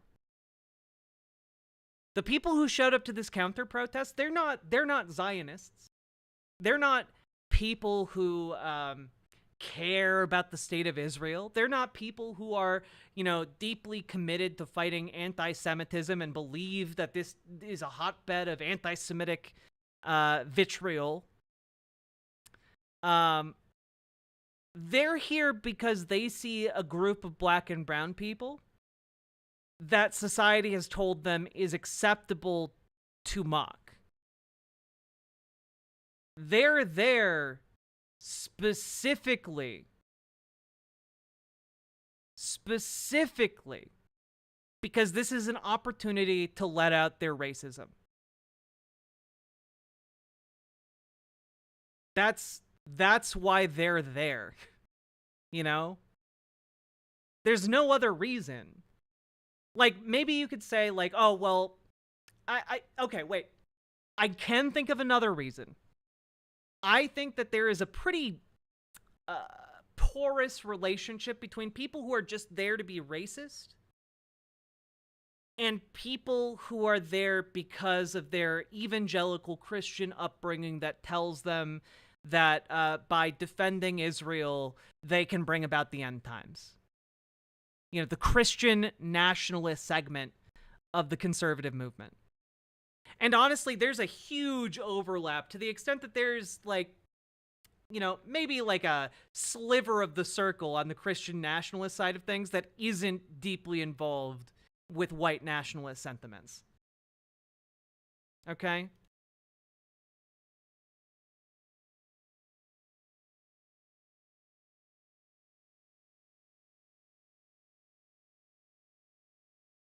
Also, in case you're wondering, like, does Ole Miss have a history of racism? Well, yes. Yes, it does. Oh, holy shit, it does.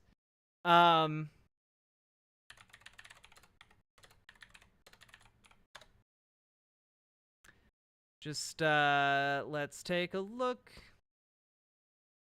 Real quick. Do.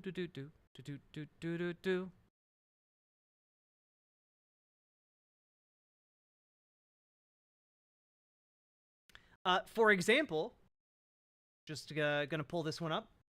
Ole Miss violently opposed like black students enrolling at the university, to the extent that it had an event known as the Battle of Oxford, a violent disturbance that occurred at the University of Mississippi, commonly called Ole Miss. Segregationist rioters sought to prevent the enrollment of African-American veteran James Meredith, and President John F. Kennedy was forced to quell the riot by mobilizing over 30,000 troops, the most for a single disturbance in American history. Ole Miss has the distinguished honor of requiring the most federally organized troops to put down a protest in U.S. history because it was so racist over one black veteran enrolling as a student. What a wonderful legacy Ole Miss has. And if you're wondering, but Jack, that was so long ago. There's no way they could still have this racist sentiment embedded in their university culture. Oh, wait. This is from 2022. Ole Miss yearbooks appear to mock lynching victims. Mac Charles Parker was pulled from his jail cell in Poplar, Mississippi by a gang of white men on April 25th, 1959. The 23-year-old Black Army veteran had been awaiting trial for the alleged kidnapping and rape of a white woman. The men beat him bloody, forced him into a car, and drove him to the Louisiana border, where they shot him to death. Then they dumped his body, weighed down with chains, in a nearby river. A year later, on the other side of the state, Parker's name appeared in the University of Mississippi yearbook, listed as a senior majoring in education. Next to his name was a strange photo of what appears to be a stone or papier-mâché head. Parker was never a student there. Black students were not permitted.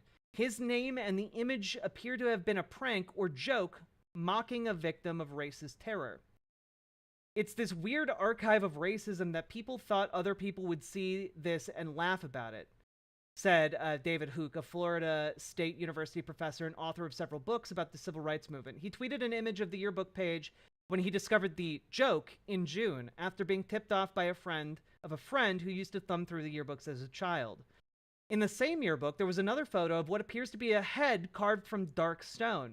Next to it was the name Ed White, a common name for sure, but it also matches the name of the victim in an 1896 lynching just over the Mississippi border in Alabama. Houck noted that Ed White and the Wilburn Hooker, an entry on another page with a photo of what appears to be Jesus, could also refer to Hillary Edwin White and Edwin Wilbur Hooker Sr., prominent members of the White Citizens Council who led a years-long fight against Ole Miss professors, textbooks, and library books they claimed were communist or insufficiently supportive of segregation. The university released in a report that academic year responding to the allegations. Houck said that he was also told of an entry in the 1956 yearbook mocking Emmett Till, the 14-year-old boy whose 1955 murder helped ignite the civil rights movement. In that yearbook, there was a photo of what appears to be a person wearing a grotesque mask with a straw hat on top of his head. The name next to the photo has been blurred in the Internet Archive version of the yearbook uploaded by Ole Miss, which is a very interesting thing for Ole Miss to upload. Why would you blur out that name on the upload, Ole Miss?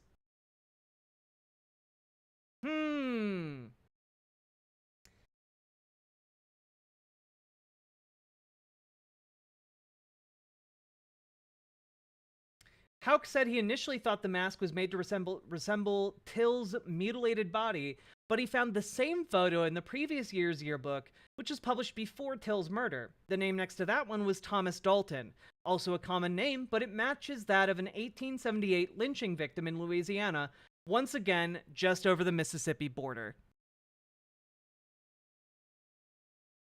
I can't imagine this could be a coincidence, Houck said in a text message after being informed that White and Dalton were also the names of lynching victims. Along with Parker and White, there were many more joke photos in the 1960 yearbook, many of them more innocuous. Mixed in with student portraits were photos of sculptures and paintings named Eleanor Roosevelt Gertrude Stein, Marie Antoinette, and Lady Jane Chatterley. Two more carried the names of a football player and the coach of a rival football team. The papier-mâché face used for Parker was used again on a page for Linda Lee Mead, an Ole Miss student who won the Miss America pageant that year. Ole Miss did not respond to a request for comment. Of course not. Of course they didn't. What about other stories from recently? Oh wait, former Ole Miss student pleads guilty to hanging a noose around the statue honoring the first black student. What the hell is going on in Mississippi? What's going on in Mississippi is that, like, there is a deeply embedded culture of not seeing black people as human beings, you know? What's going on here is, like, the embedded culture of white supremacy. And I think a lot of people, especially if you don't live or haven't been to the South, seem to attribute, like, this innocuous idea of, like, you know, the Southern working man, you know? He just wants to get by. And, like, that's true. The Southern working man does just want to get by, but he also wants to feel superior to someone. And if there's a ready-made group of people that he can feel superior to, all the better in his view, you know? It is designed to make these mediocre white folk feel important and powerful. Frankly.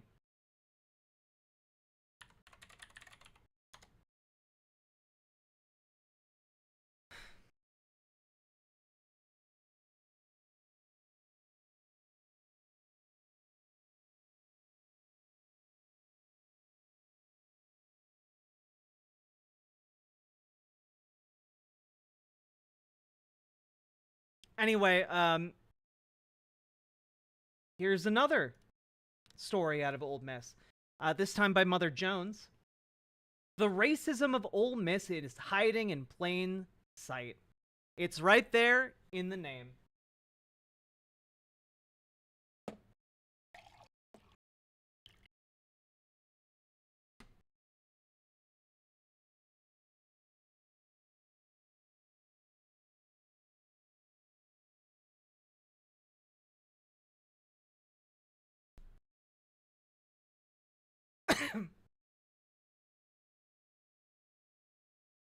At the entrance of the University of Mississippi campus in Oxford, the statue with a white marble man sits among the magnolia and oak trees. The gift from the Daughters of the Confederacy. A soldier, his arm in salute, a rifle at his side, has presided over passerby entering the university since 1906. He is perched atop a matching white marble spire so that the tip of his hat reaches towards the treetops. A plaque at the base of the monument, revised in 2016 as part of a historical contextualization project, allows that the statue is one in a series of memorials that were often used to promote an ideology known as the Lost Cause, which claimed that the Confederacy had been established to defend states' rights and that slavery was not the principal cause of the Civil War. Still it stands. But now, after more than a century, the anonymous soldier will finally be ousted from his premier spot, a move that's the direct result of a sustained campaign led by University of Mississippi students. Good job, students. But let's keep going here. The Ole Miss moniker has long informed the core of the institution's identity and the surrounding community, not to mention its powerful brand. Let's see.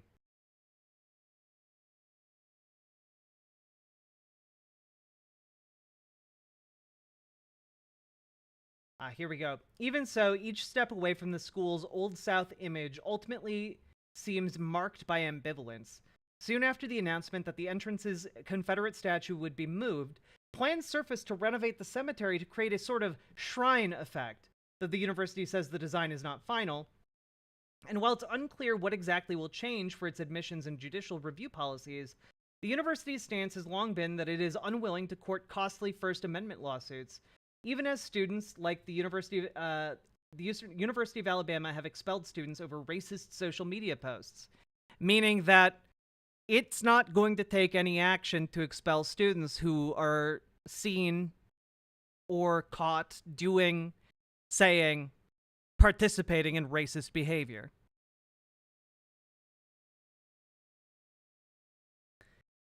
And crucially, no matter what happens with these measures, there remains an implicit tribute to white supremacy on campus that has proven tougher to exercise.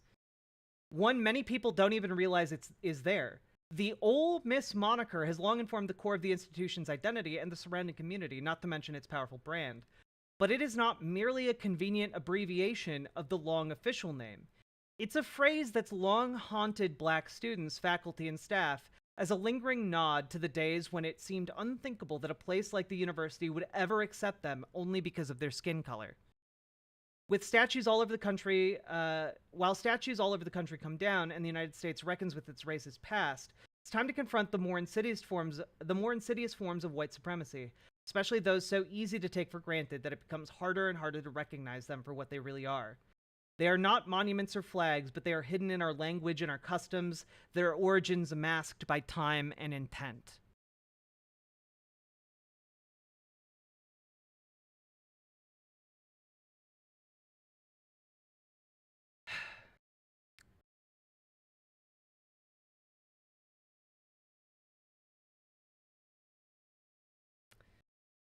Yeah. When Zaire Love was accepted into the University of Mississippi's documentary program to pursue her MFA, she was thrilled. In July of 2018, she posted a photo to share the news that she would attend her dream school on full scholarship, no less. She looks uncertain but triumphant. Under a camo jacket draped perfectly off her shoulders, her white t-shirt is one she made herself. A navy blue scripted letters sing Ole Miss Maine. I thought I was putting my blackness and my black flavor on it, she says. She didn't know just what that meant at the time, but she remembers her bitter disappointment the day she found out. That summer, Love left her home in Memphis to mentor teenagers on campus through the William Winter Institute for Racial Reconciliation. She was eager to get involved in a new community, and the program seemed like the perfect way to jumpstart a new chapter in her life. While she was there, the origin story of the name Ole Miss came up. Love learned that a student named Elma Meek proposed the name in 1896 for a new yearbook that was being created by an intra-fraternity group. Her inspiration reportedly came from the language of the antebellum. I don't know if I can say that. From the language of the antebellum. I'm not going to say that. I'm not going to say that. D-A-R-K-E-Y.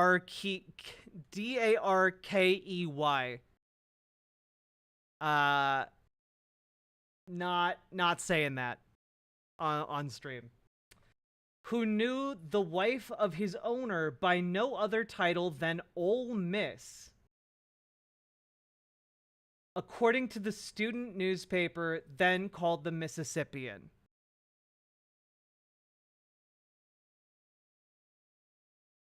In an interview with that paper in the 1930s, Meek said she felt the name connoted all the admiration and reverence accorded the womanhood of the Old South.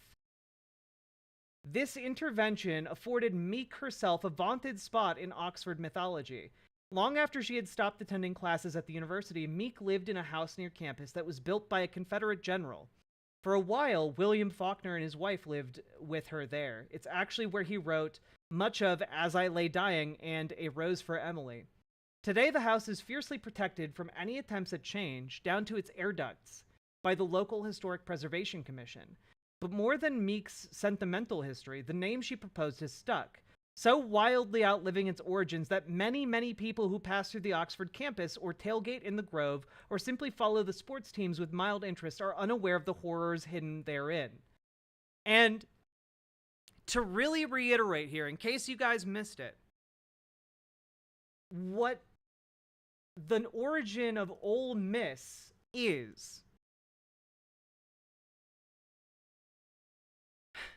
it is frankly like the AAVE of enslaved people, referring to the wife of their owner.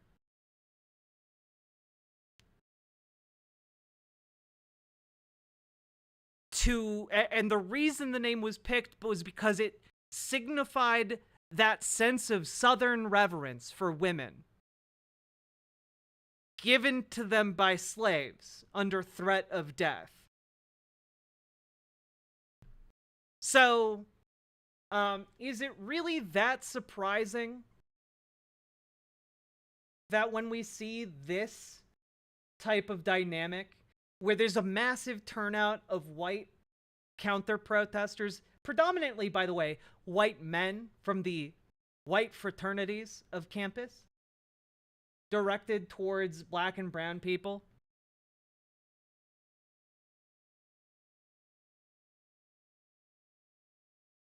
Like, this is the legacy of this university. I mean, like, people were saying you have to turn these pictures black and white for you to see it sometimes, for a lot of liberals to see it. This is what they're doing. You know, this could come straight out of the 1960s civil rights movement right here. The only thing you would need to remove here are the phones. Like, you understand the dynamic here visually on some kind of level, even if you have no idea what's going on here. Even if you have no idea what these protests are about, even if you have no idea which side is which, you know what is happening here in this photo. And if you know that this photo is taken in Mississippi, it becomes crystal clear what this dynamic is.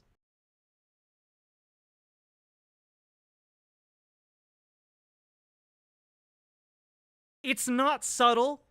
And anyone who tries to convince you that this is, there's so much nuance here, you just don't understand. Those are just good American boys. They just really love America, okay? If anyone tries to sell that load of horse shit to you,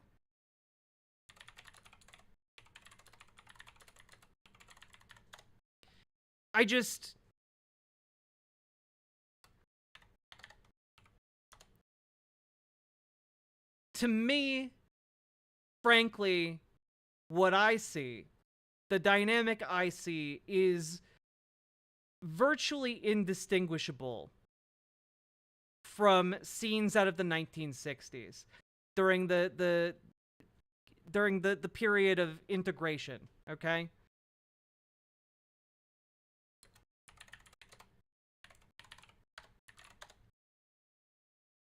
Yeah, here's the photo I'm looking for here.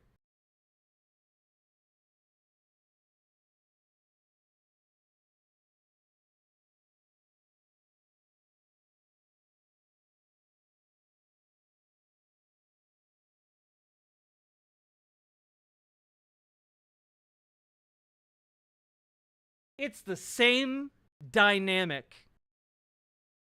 It's the same dynamic.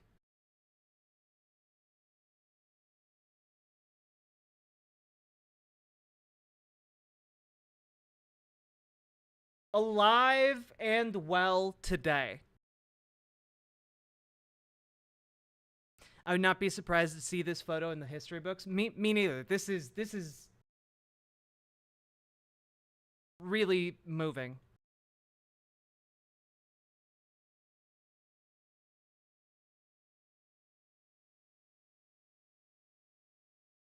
And the response that this is getting is, frankly, like, insane.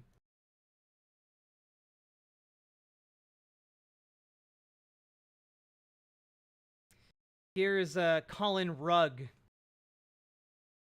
The Patriots, the Chads are taking over the country. Hell yeah, brothers. And I can't play the audio on this one because they're blasting "Born in the USA" while they counter protest the Palestinian protesters.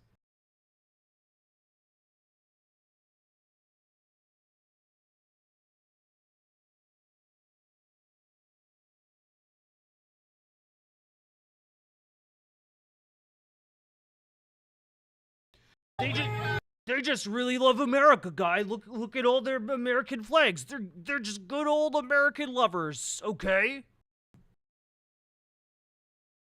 And of course, this gets retweeted by Charlie Kirk.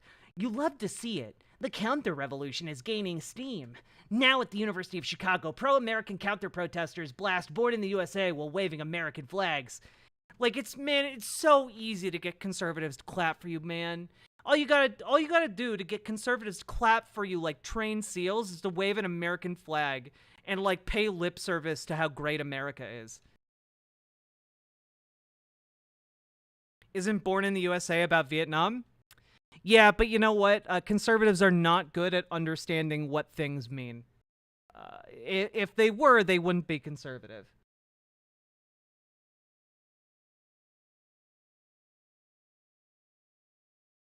Yeah, and by the way, like, the conservative outlets like Outkick, which is a conservative sports org, like, are just, like, gleefully retweeting, like, the racism and, like, virulent, like, fat phobia, homophobia, etc. Like, all of the hatred. They're just eating it up. They're just going, I love when you're a bigot. Like, look at this. Look at this. How do you look at this and be like, ah, yes, this guy's the good guy here? Be quiet, be quiet, be quiet.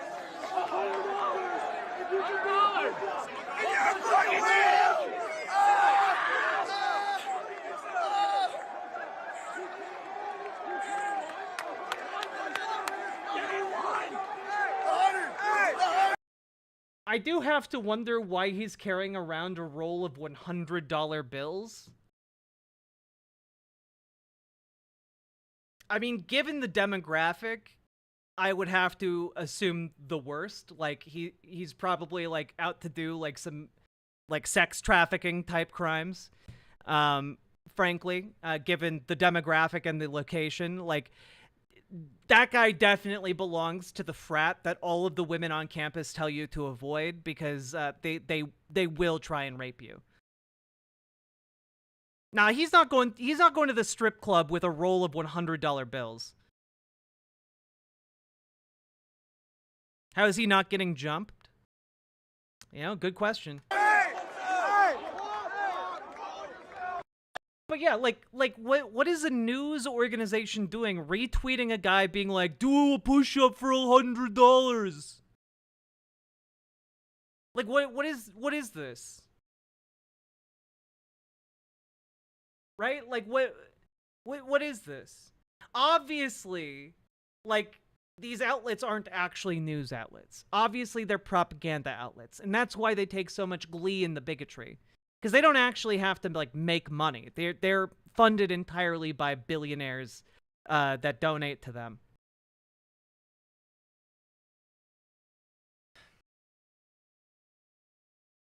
I couldn't hear a word of what he was screaming. Well, what he was screaming was do a push-up for $100. For $100, come here and do a push-up. Get it? It's funny because she's fat. Like that's. Do you get it? Do you get it? Ha ha ha ha ha.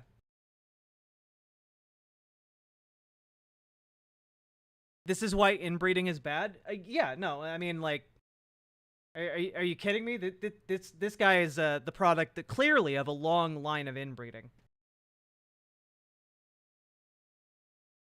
He literally thought it was clever to, like, dangle money in front of someone and ask them to perform like a stage animal.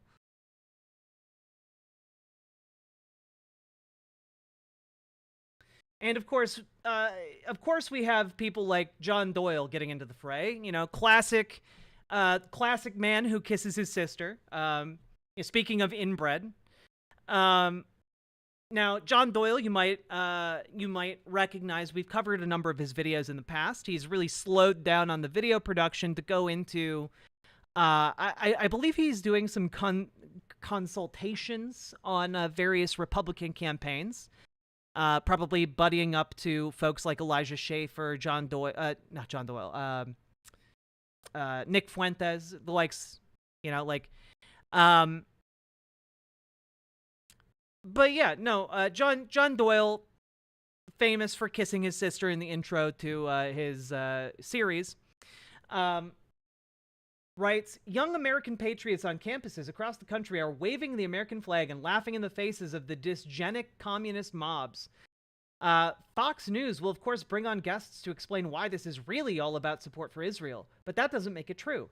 It's not even anti-Muslim in the sense that this energy could be forwarded into losing thousands more to another war in the Middle East. It's just handsome young American men laughing at their genetic opposites. And I have to make an unfortunate admission here. John Doyle is correct here, in a sense. Not in the weird, like, genetic racism sense that he's talking about, but in the sense that those white kids are definitely out there, not because they care about Israel, not because they are, like, hate Muslims or whatever. They are literally out there to mock and shame black and brown people. They're out there because they're white nationalists. And I do think it's kind of interesting here that John Doyle wants to note that so many of them are handsome. I think that there is definitely a temptation there to read into it a little bit. Did he legitimately use dysgenic? Yes, he did. Because, again, John Doyle is a white nationalist. He is an out-and-out white nationalist. He believes in eugenics. He believes black people are inferior to white people, not just in, like, some kind of cultural sense, but in, like, a physical, material sense. Like we've covered his content before. It's not surprising at all that he would use this terminology. You know? Again, on my show, when I say somebody is a white nationalist, when I say they believe in eugenics, I genuinely mean it. It's not for hyperbole. Like, he genuinely believes in racial superiority. So to clarify, dysgenic means undesirable. So dysgenic is a term that eugenicists use to talk about like flawed genes that have undesirable characteristics that are then passed down in a genetic line. And so when he says dysgenic communists, he's saying that the people who are protesting in favor of Palestinians are literally genetically inferior to the counter protesters. That's what he's saying.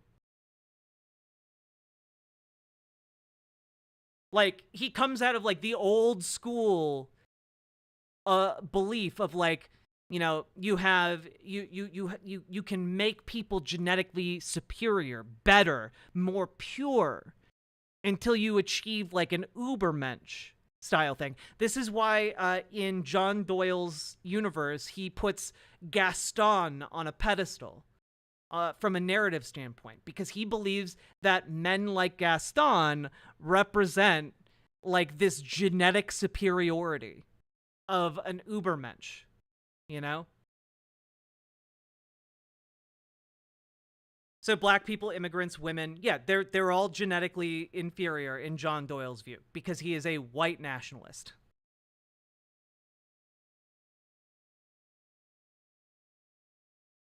But he is correct that the reason these white people are turning out to counter-protest at University of Mississippi is because they're racist. It's not because they have an ideological bone in this fight outside of their racism and their desire to enact racism without consequence. They're turning up to do that. They're not turning out for like wider ideological points. So why did he have to kiss his sister for his intro if he's so desirable? Well, you know, like, sometimes people just do the things they want to do. Anyway, Lily Lovestuff, thank you for the $5 dono. What a loser. Yeah, no, Benjamin Kessler, John Doyle is one of the biggest goddamn losers on the planet.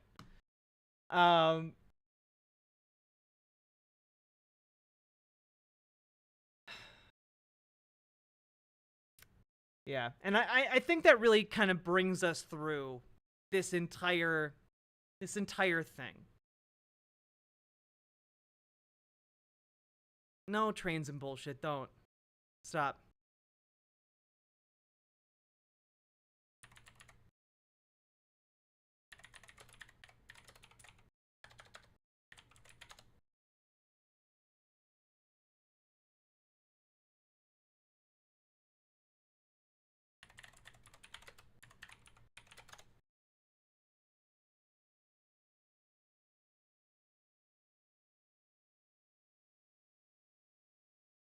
Yeah, the heck off commie video, his heck off commie videos start with him getting kissed by his sister.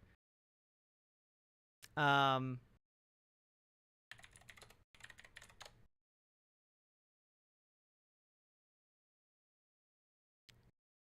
I just like pull up one?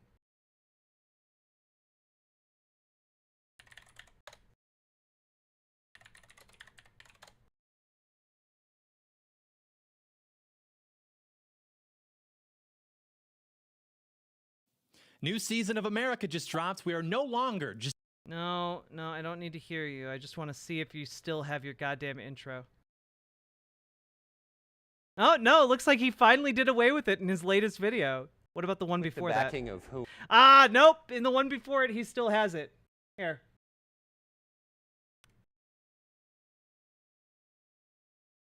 He did a hour-long video about how Putin is actually a based ally. Понимая ситуацию, которая wouldn't it be better to negotiate with Russia, make an agreement, already understanding the situation that is developing today, realizing that Russia will fight for its interests to the end? Yes, this is the intro to his show that he has had for like the last 6 years, that he filmed when he was like 17 years old, where his sister plays his wife.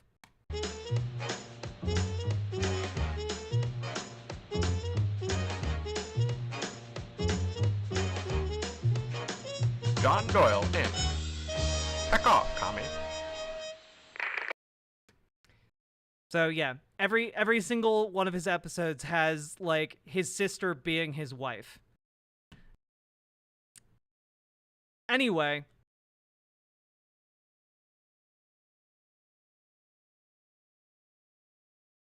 also to be clear,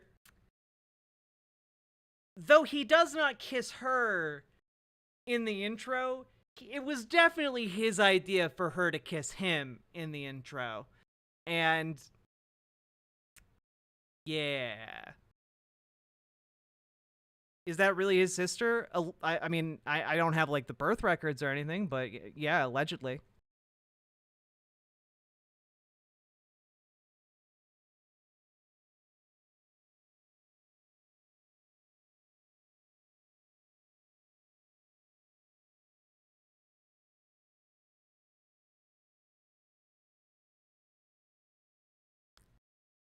Oh, Mac, don't be a dipshit. Putin is a dictator, and, like, he literally makes blood and soil arguments for rebuilding the Russian Empire of, like, 500 years ago. The argument that he's correct in everything he says, like, sorry, are all countries entitled to the empire they had 500 years ago? Is Britain entitled to wage genocidal war against America because they used to control the American colonies? No, of course not. Shut the fuck up.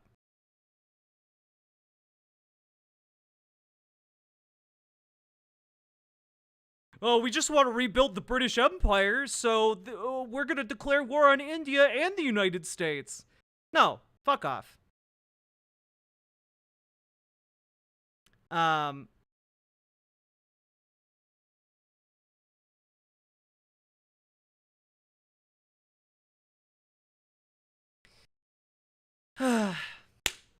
Anyway, folks, we've been going for 2.5 hours. If you've been enjoying the show, please hit the follow button on Twitch, hit the subscribe button on YouTube, like the YouTube stream. That part's very important. The liking of the YouTube stream, very, very important.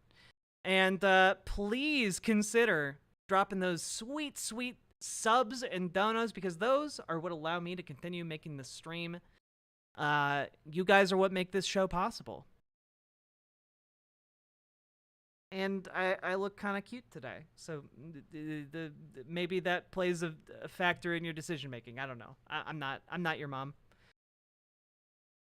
but for a large enough dono, I could be.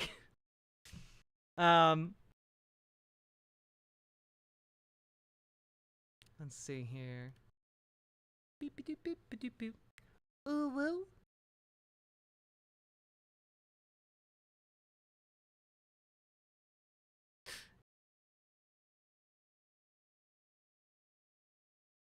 Whose kid was that, and is that child abuse? I mean, I have no idea whose kid that was. Maybe it's like his little sister? I have no idea. I don't get the impression from John Doyle that he knows a lot of women.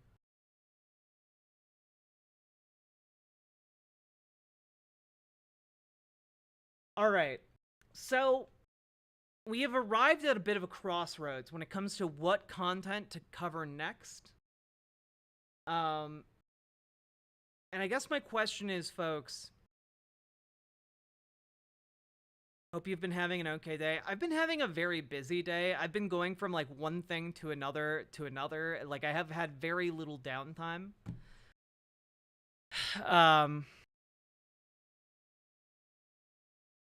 It'd be messed up if he knew a girl that age, not if it was his sibling. Do we want to do the C-SPAN libertarian debate with Destiny, or do we want to go into a potential into an investigation of a potential transgender psyop. Which of those would you like to do? Can we have the least painful content? I mean, I don't know. I don't know what pain is anymore. Crossroads starring Britney. We could watch that. Okay, I watched that movie not that long ago. It's pretty good. You know, Crossroads starring Britney Spears, pretty good movie. The third act is fucking crazy though. My God. Psyop, psyop, psyop. What do you mean by psyop? We'll do the psyop then. How did that even come up in your life? My partner and I watched it on a whim.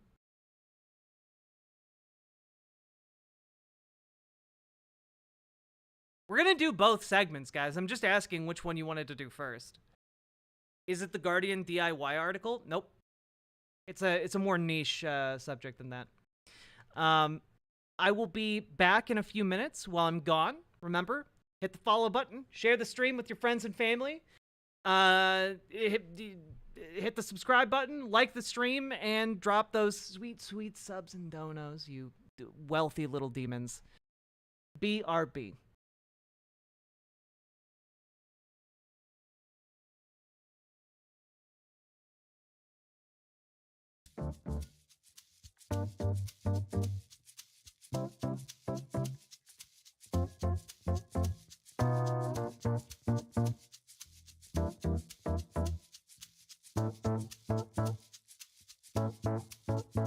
At first I was afraid, I was petrified, thinking I could never live without you by my side.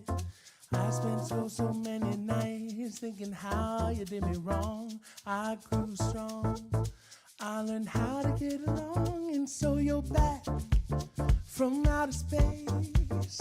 I just walked in to find you here with that sad look upon your face. I should have changed my stupid lock, I should have made you leave your key. If I'd have known for just 1 second you'd be back to bother me. Go on now, Lord, walk out the door. Just turn around now, 'cause you're not welcome anymore. Weren't you the one who tried to break me with goodbye? You think I'd crumble? You think I'd lay down and die? Oh no, not I will survive. Oh, as long as I know how to love, I know I stay alive. I got all my life to live, I got all my love to give. I will survive, I will survive. Hey, hey.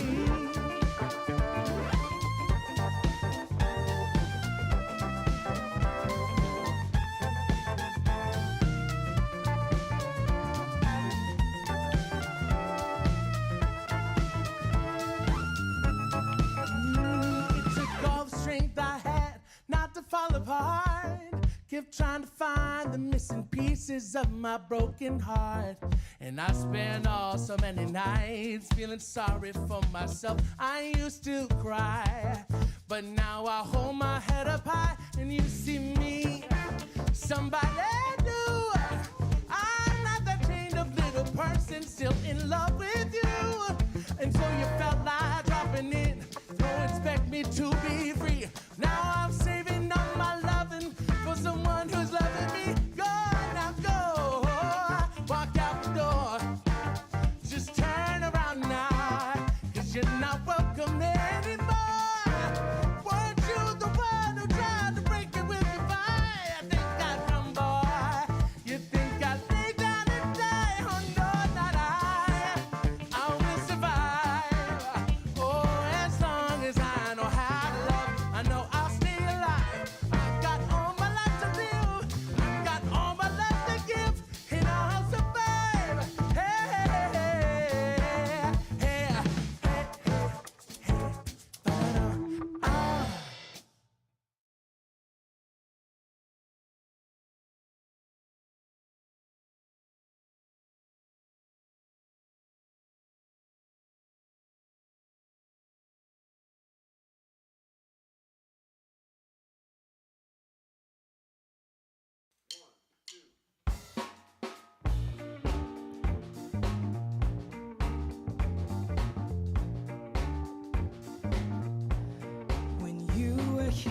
before.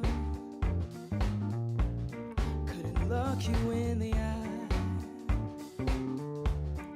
You're just like an angel. Your skin makes me cry. Yeah, you float like a feather in a beautiful world. I wish I was special. You're so very special. Oh, oh, but I'm a creep, and I'm a weirdo. What the hell am I doing here? I don't belong here. Oh yeah, I don't care if it hurts. I wanna have control. Yeah, I want a perfect body. Yeah, I want a perfect so. I want you to notice. Oh yeah, when I'm not around, you're so very special. Yeah, yeah, yeah. I wish I was special. Ooh, but I'm a creep. Yeah, yeah. I'm a weirdo. What the hell am I doing here? Yeah, I don't belong here.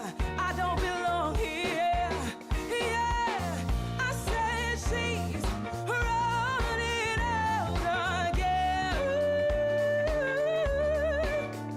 Yeah, she is right. Yeah, yeah, she's right. She's right. She's right. She's right. Yeah, yeah, yeah, yeah. Oh yeah, yeah. She's running. She's right. She's right. She's right. Yeah. Whatever you want. You're so very special. I wish I was special. Ooh, no, no, no, no. But I'm a creep.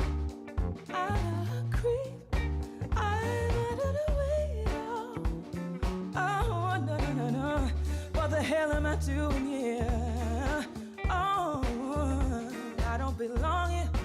I don't belong here. But I'm a creep.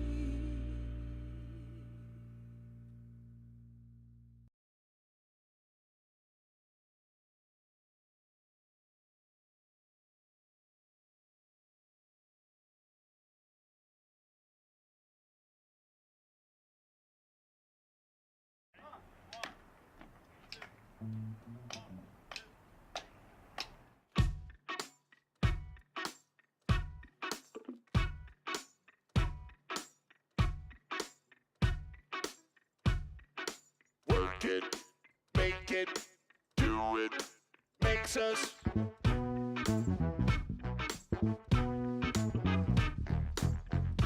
harder, Better, faster, stronger. This is the first hype train song we had when I first started streaming.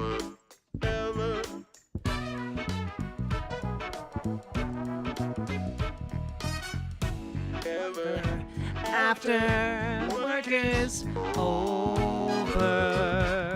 Hey, Bob Watkins.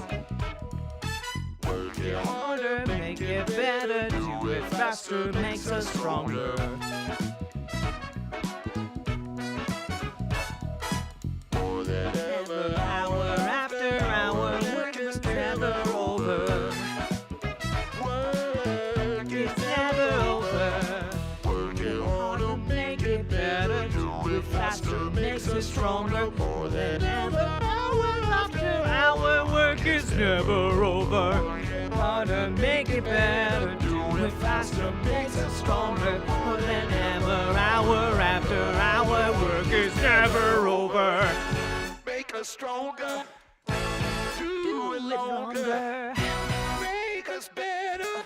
Ooh, do it well. Hey, nine-tailed witch.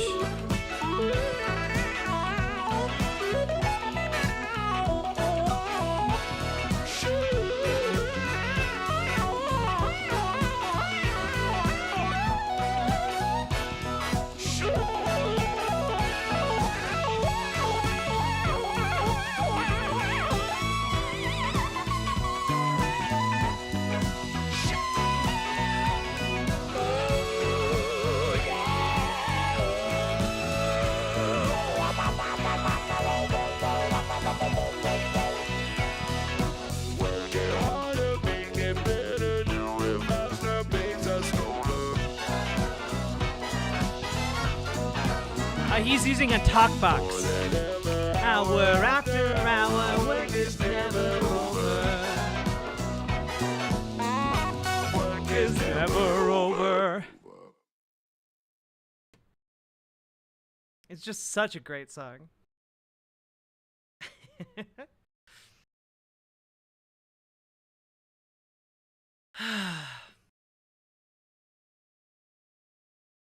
Bro is playing the food tube. It's called the talk box. Peter Frampton used it, and like it's Can I get like an example of its use? Oh, hey, awesome. Well, this is the talk box, or the voice box, or some people call it the mouth wah-wah. Or the robotic voice, or the tube, Pete, play the tube. Come with me, let me show you how it works. I play the notes here on my guitar. The sound travels down this cable and into my amplifier. I hit the talk box button, and the sound goes from the amp into the talk box driver, which forces the sound of the guitar up the tube, up the mic stand, to my mouth, and then I talk into the microphone. And that's how it works, the dogma. Do you feel like we do? It's such a cool instrument. It's such a cool instrument. The paradigm of absolute.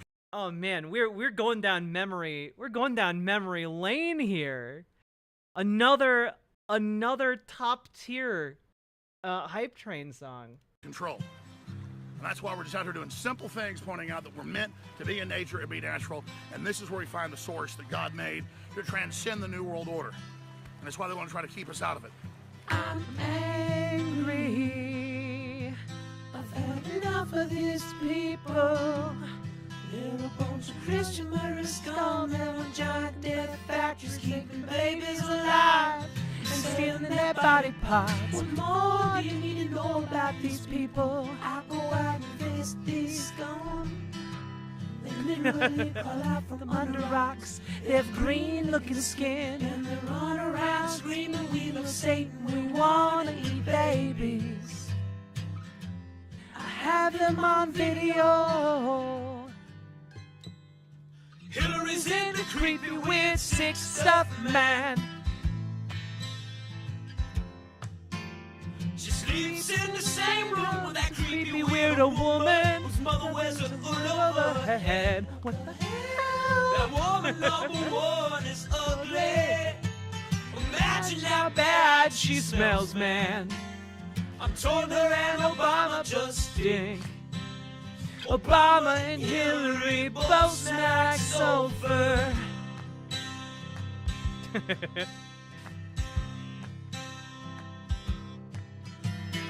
Literal vampire pop belly goblins are hobbling round coming after us. My spirit gets close to that evil and I feel it go high, high, high. We're such self-centered, we don't even notice hell itself rising up against us. Millions of pointed people of the very worst type, and I'm so pissed.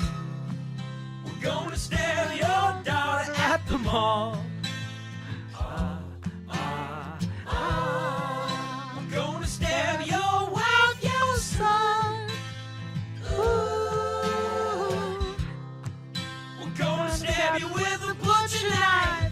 And the police chief is gonna say, we love our Somalis, we love our Muslims. Oh, they're so good.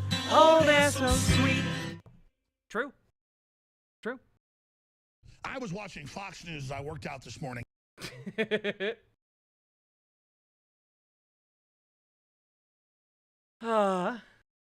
Good stuff.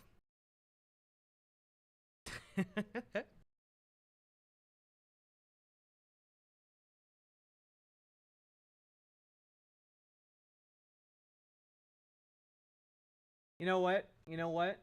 It's been a little bit of time, and you know we've already played a couple of these. Okay. It's time.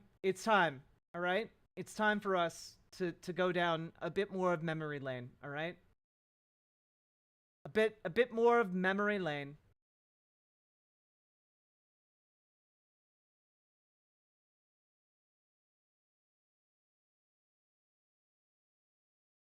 Let's see. We need to. Wait, is it? Did he take it down?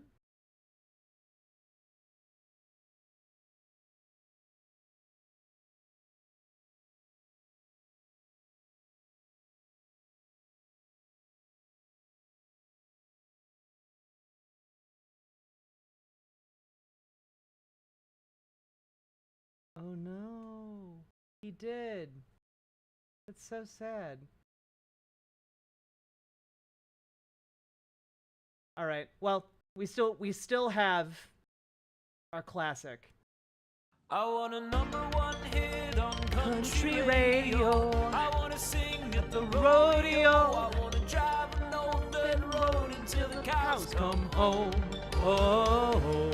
I want to do a duet with the yodeling boy. I want to party with Garth. I'm gonna be a back road cowboy. Country music star. Whoa. I'm gonna be on CMT. Gonna put on some cowboy boots and head to Nashville, Tennessee.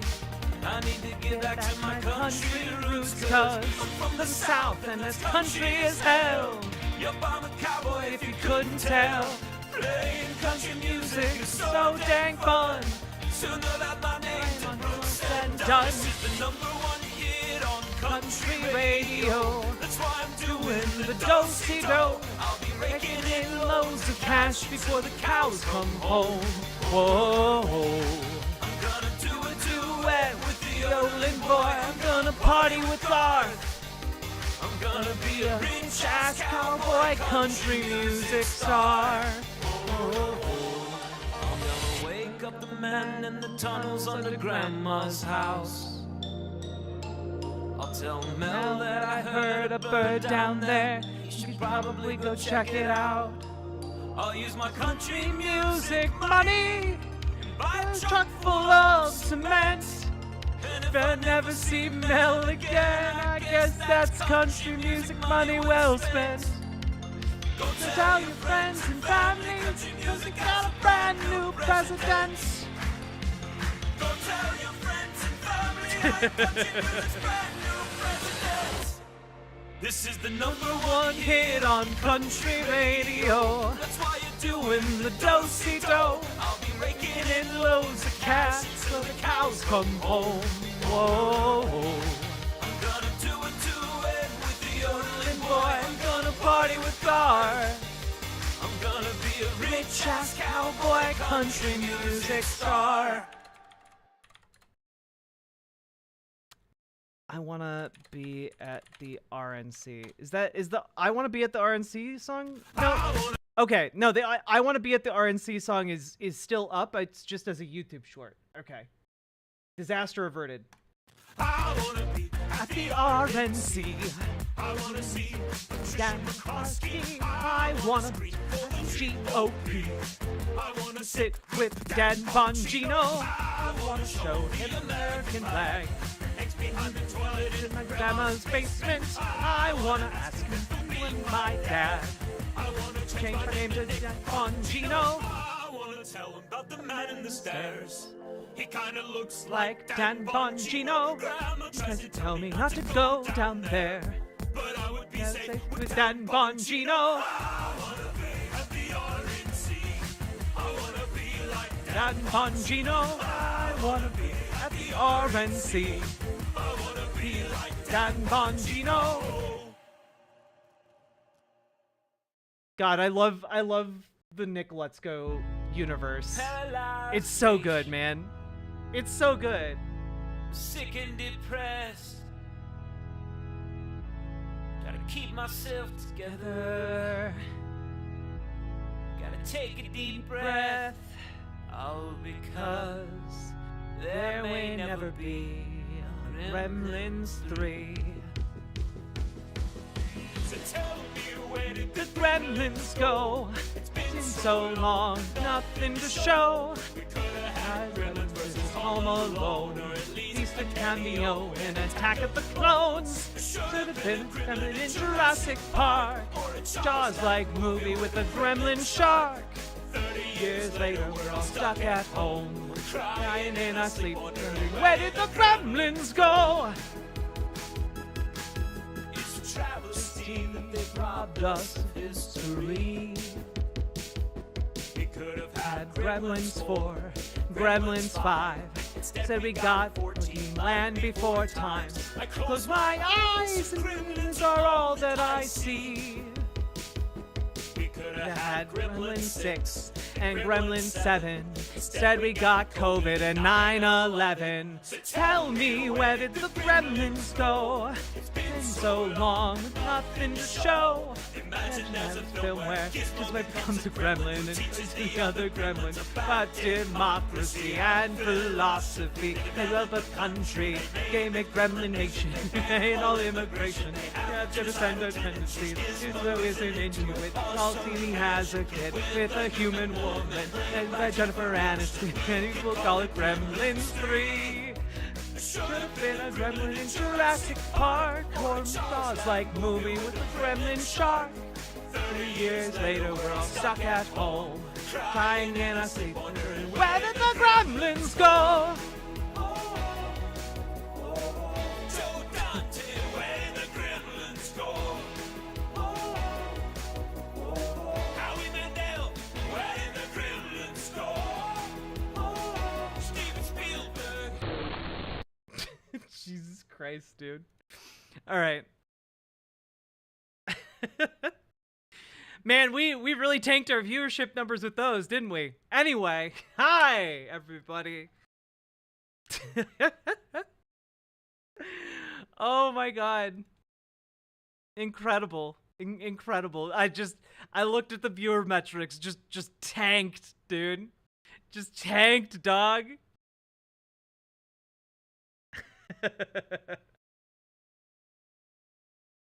Only the true boaters stayed. That's true. That's true. You guys are the strongest of the boat crew. You're a dork and I love you. Thank you, Amir Al-Paslan. I appreciate it. I am a dork. This is true. This is known. We didn't so much tank our numbers as cleanse the heathens. Ooh, I like that. That was a purity test? Well, the true purity test is of those who stayed, who is donoed.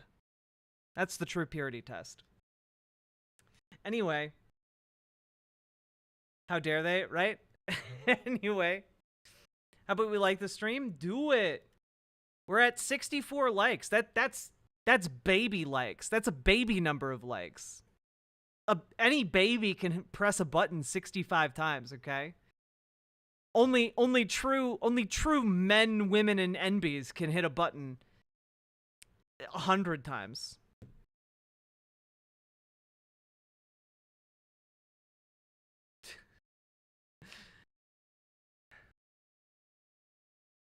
God.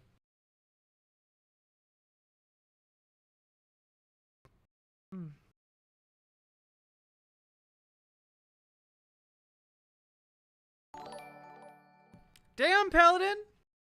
The worst part of being home alone is you can't sneak a fart on your partner. I'm on amoxicillin, IYKYK. and all I've done is offend my cat BWA. I don't know what to say to that first sentence, but you know what? With all the irritation cats give to us, it's only fair to get them back every once in a while. Innocent cat farter. I cleanse you of your sins. Thank you for bringing the BWA Paladin. Thank you for the $20 dono. Truly a BWA soul over here. There should have been a gremlin in Batman vs. Superman. True! Lot of apples. BWA BWA BWA BWA BWA BWA BWA BWA BWA BWA less than 3. Let's go. I less than 3, you two. Lot of apples. Thank you for getting a tier 3 sub. Lord, your golden name over everyone else in chat. You no longer need to say that you're better than anyone else. You are visually better than everyone else. I'm not gonna harass the farty mod. What happened to the gremlin singer guy? Is he still around? Yeah, he is still around. He's been uploading, like, he's been going a bit harder into his weird stuff. Recently.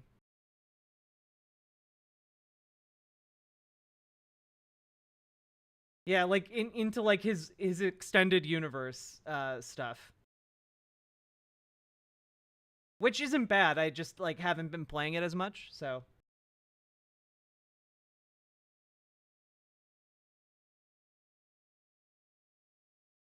now you know what it feels like to be Jack. Jesus. Grumbling, indeed. We could have had aliens versus predators versus gremlins. That would have been pretty great. All right.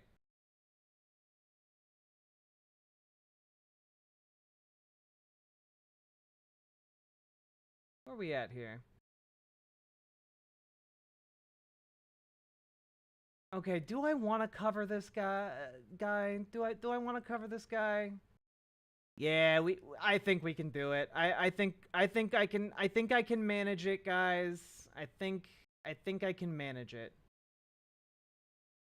All right.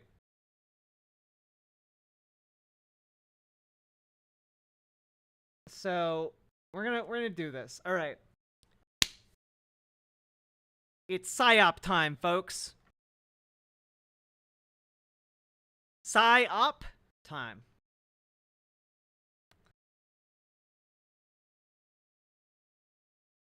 Now, folks, there's this person. Well, actually a pair of people, all right? But first I'm going to start with one. This is a terrible intro. There's a guy named Ray Alex Williams, okay? Squish.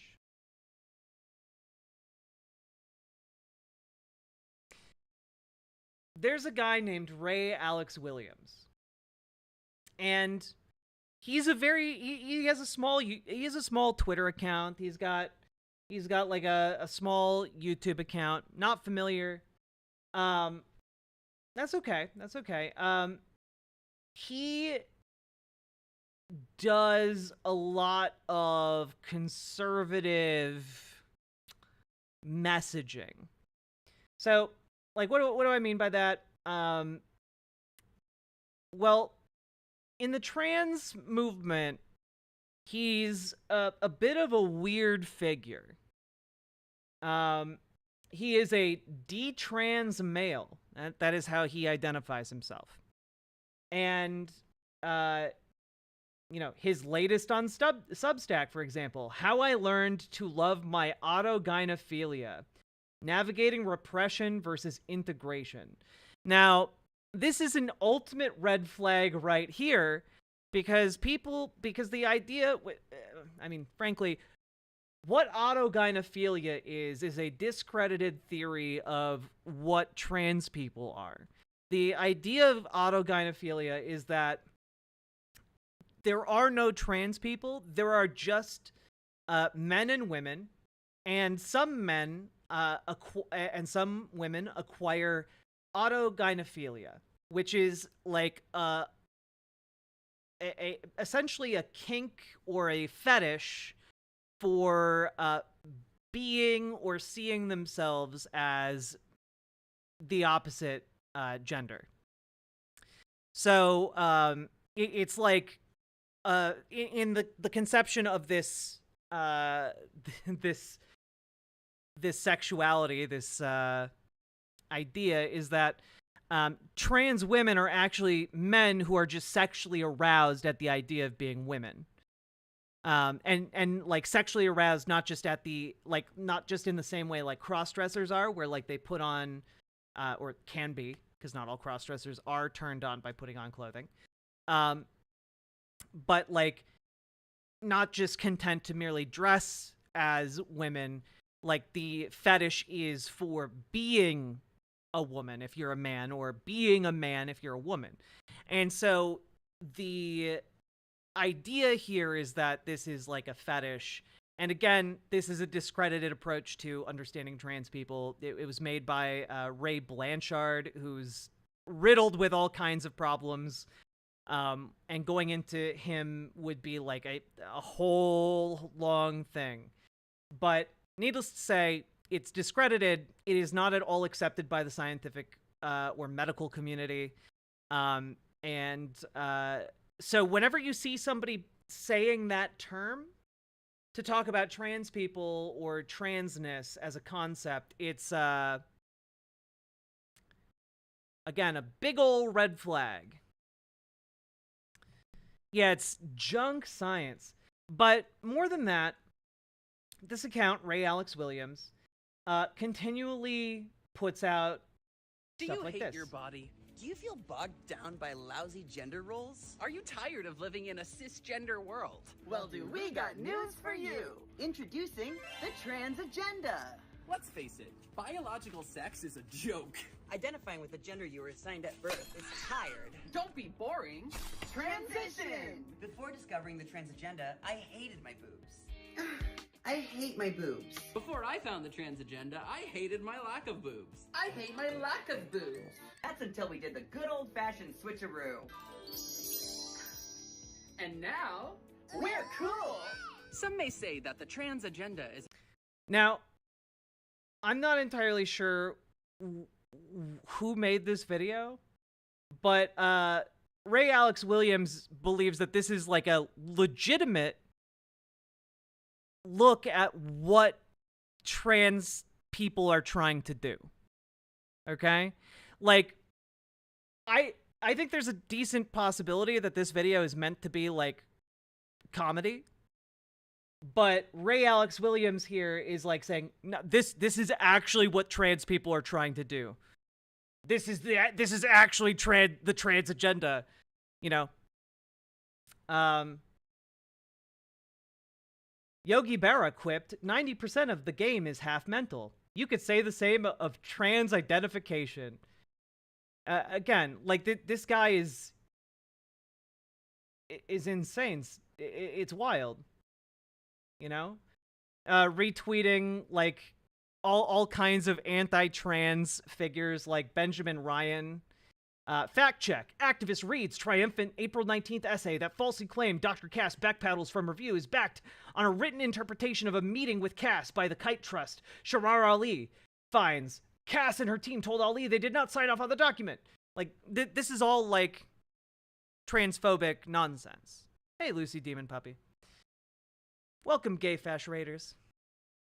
So like this is there's a weird thing about this account that I started seeing people sharing this account or dunking on this figure, and I wanted to know more. Like, what's going on with Ray Alex Williams? Like, what's his deal, right? And so I looked a bit into it, and you'll notice in his profile here, married to Jules G's Louise. And also, you'll note, joined October 2023. Well, if we go to Jules G's Louise... Oh, very knifey duck. Thank you for gifting Gay Fesh a sub. You'll see that Jules Louise is autistic, bisexual, Marxist feminist, formerly trans-identified woman, and went from trans rights activist to gender critical in 2023.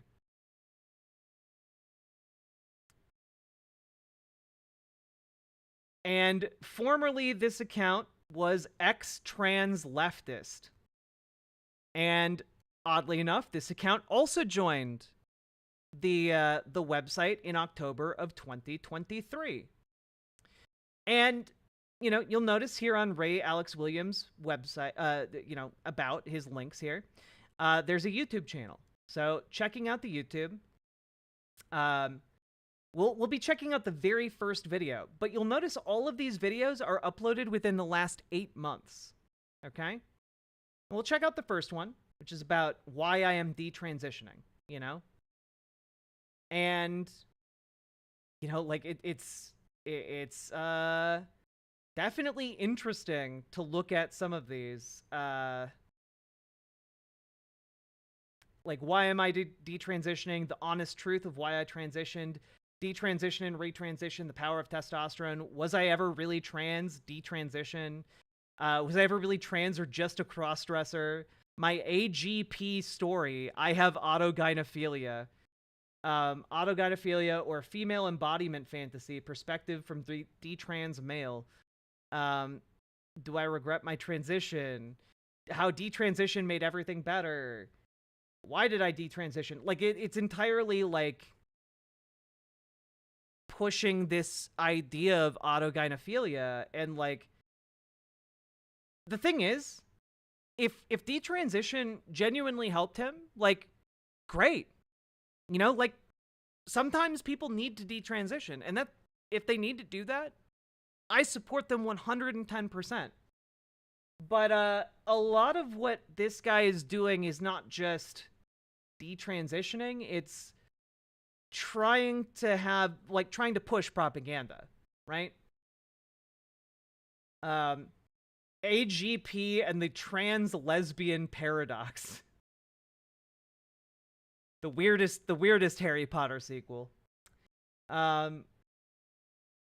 Detransition freed my mind, not just my body. Do trans women have an unfair advantage at chess? Which, you know, my instinctual answer is no, but the fact that this is a 22-minute long video on it is very strange to me. Why trans women should not compete in female sports. The politics of trans women in sports. Wait, is this like a baby Sam Cedar in the thumbnail? Why the trans sports issue really matters? Oh, I bet he's mauling over the fact that Emma Vigeland said that, like, who gives a shit? Amazing. It's chess, who cares? You know, surprisingly, transphobes do. Trans journalist accidentally proves Lady Baller's accurate. Like, this is not someone who doesn't have an ideological axe to grind, okay? Sex doesn't change. No, you can't change your sex. Man, I got two things that absolutely disagree with that assessment, but okay. New gender religion. Oh, hey, there's a Vosh video responding to Vosh on trans being a trend. I used to be a trans activist. My wife and I read my trans activist book. So you'll notice here, as like I go through this, like it's actually really, really like kind of fascinating. Like, I'm kind of obsessed with this YouTube channel. I haven't watched any of the videos yet because I wanted to do that on stream. But like, it's interesting.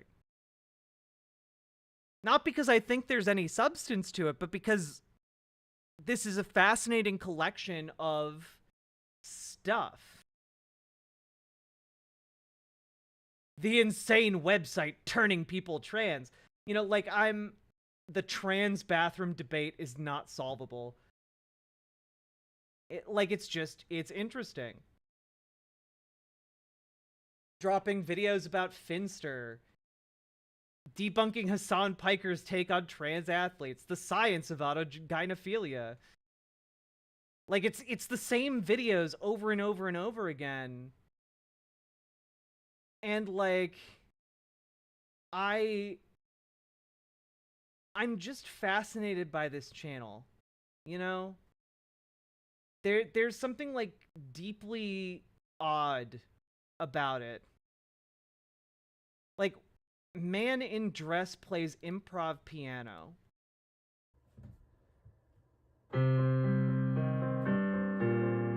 Just a man in a dress playing improv solo piano music. And there's something, like, so deeply weird about this. I believe this is Ray Williams playing the piano.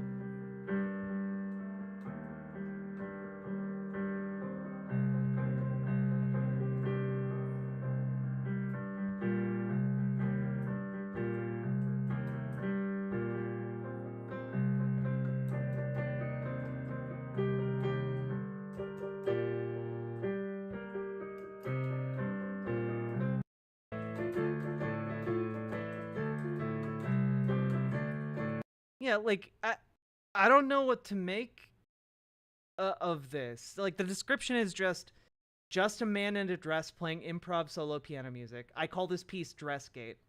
But, like, what's the problem?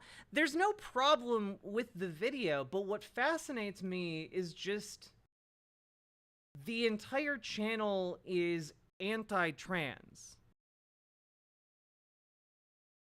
This entire channel is, like, attacking, like, Aaron Reed for, like, debunking the Cass report, or, like, attacking the concept of neo-pronouns, or, like, going after Nominal Naomi for, like, talking about, like, sex being binary, not being non-binary.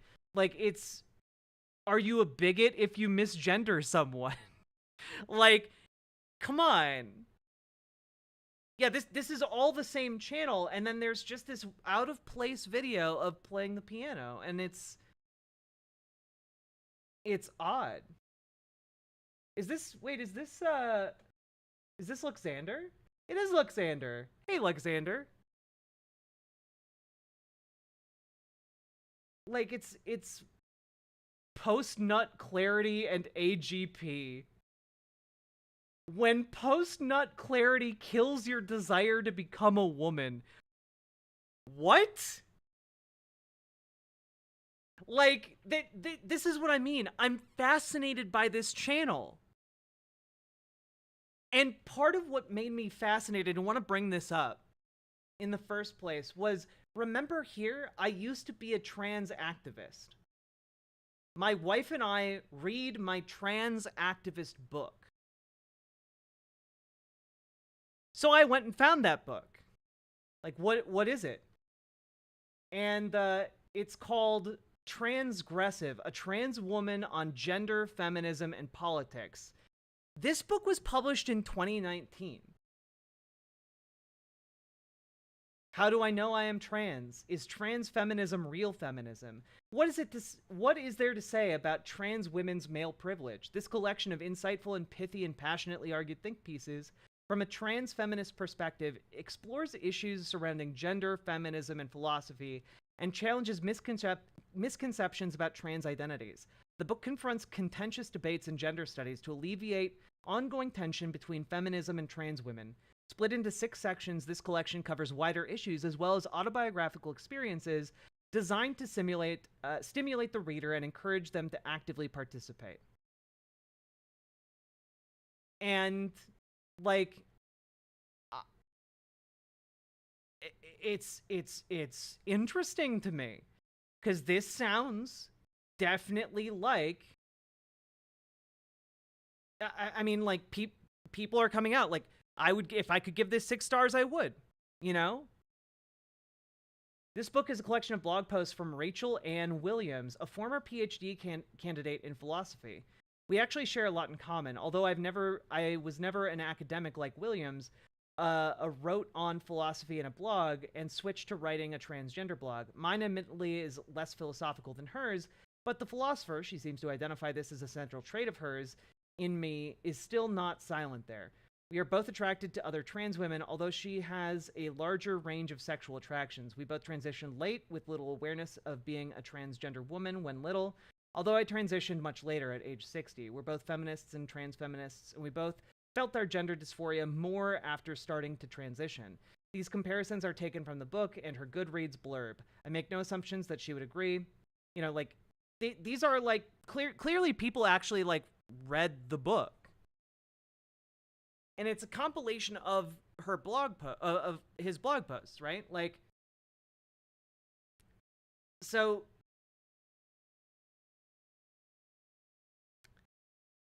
it's just really interesting here.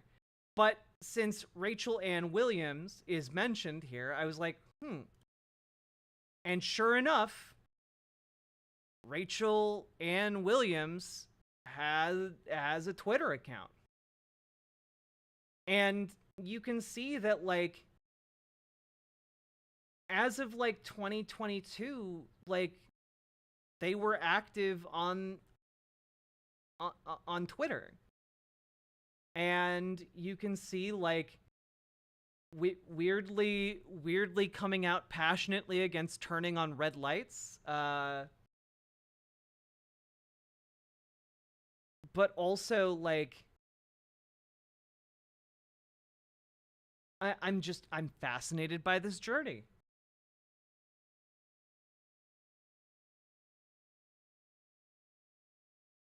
And you can see, like,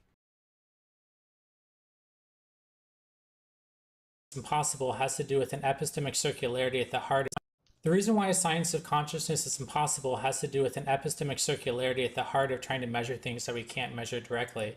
So if you have two different consciousness researchers and they both have different theories of consciousness and they're trying to determine which theory is correct, we need a turning on red lights. Yeah, like if you stop at a red light and you're turning to the right and there's no traffic, you can turn to the right in a lot of places. It's not legal everywhere, but in a lot of states it is. An empirical measurement of consciousness in order to decide between the different theories. But in order to measure consciousness, we have to build a device that measures consciousness, or a C-meter. Like, I don't know, like, as of 2022, this identity still seems quite intact. And yeah, like, I guess part of what I'm fascinated about here is, like, what happened here? You know, like, what turned this person from someone who would write and publish a book about bridging the, like having trans-inclusive feminism, and that, what happened to bring that person into, like, the gender critical space, you know? And, like, I really wanted to know, and I wanted to make sure that this was in fact the same person. So I went to orderoftarot.com, and sure enough, the website that Rachel Ann Williams links to on Twitter goes to Ray Alex Williams' website.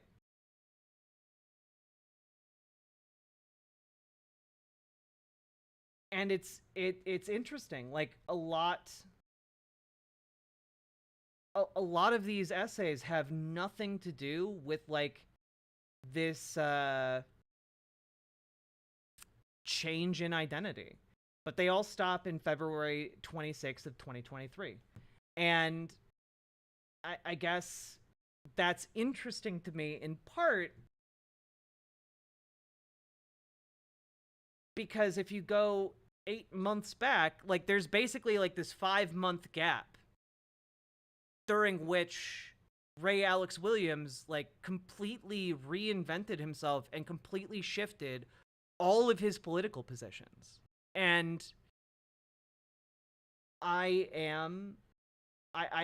confess to being like really interested. So like why the detransitioning? I thought we would start here and see where it gets us, if it gets us any answers whatsoever. Hey guys, what's going on? I have a big update for you. I have decided to detransition. I was on male to female hormones for almost 8 years, and I stopped taking them about 2 months ago.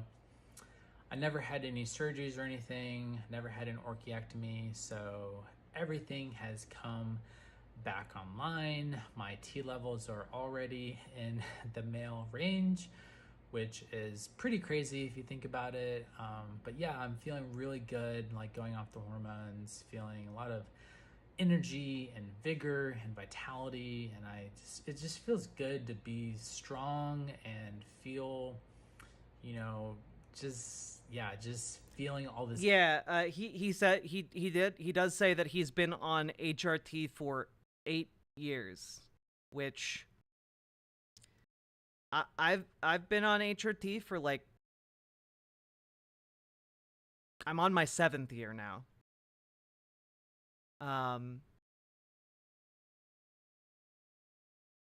I don't think that like stopping taking hormones would cause me to revert that quickly, frankly. Energy in my body and feeling good. But everyone's built different. In my body, and I'm like getting back into the gym and fitness, and it just feels really good to like embrace my physicality without worrying about like bulking up or anything like that, which is impacting my passing. But I'm not saying that I think that they're exaggerating. Like again, mileage may vary when you start HRT. Some people grow big ass titties, some people don't. Also, could be I don't know what his dosage was. A lot of my decision here was motivated by health reasons, because I had essentially, had a series of very serious, health events due to the fact that I was on oral estrogen. So a few years ago, I had a pulmonary embolism, and I had pancreatitis caused by extremely elevated triglycerides. Both of these things were directly or indirectly caused by the fact that I was on oral estrogen. And even though I switched to patches, which are supposed to be healthier, there's still an elevated risk profile. And the fact that I was going to have to continue taking spironolactone for the rest of my life was just not appealing.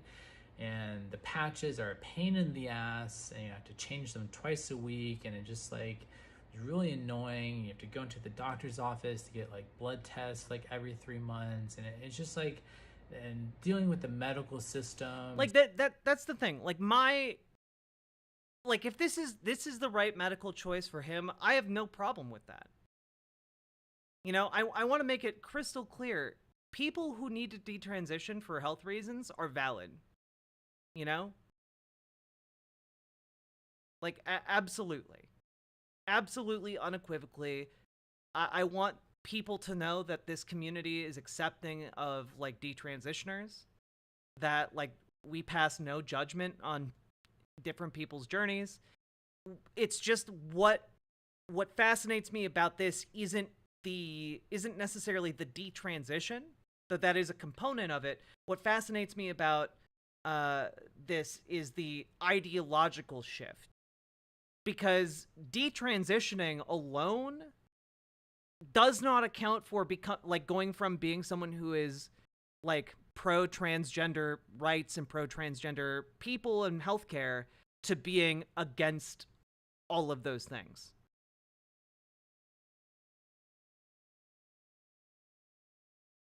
So exactly, Benjamin Kessler. For the rest of my life was just not appealing.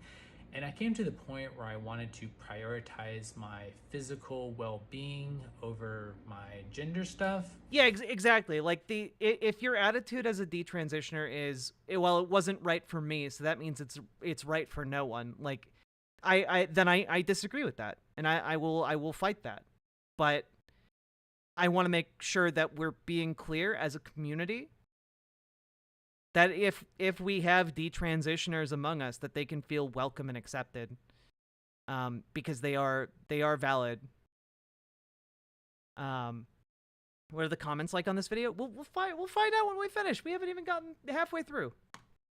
And so that was a huge motivator. And when I talked to my doctor about whether there's any health risk about detransition, he had said that all of the professional medical concern about hormones, at least as far as trans women goes, is the concerns are for going on hormones, but not for going off of them. So this was definitely like the best decision if I wanted to prioritize my physical health and well-being, which I did want to do. So independently of like the medical and health reasons related, the one thing I would say is that like there aren't, in general, for most people who go on HRT, there aren't negative health effects of being on HRT.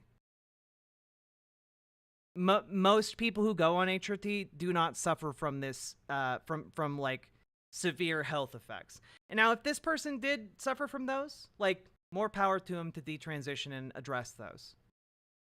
to detransition, there's also social and psychological reasons, which is essentially, it's going to make my life a whole lot easier.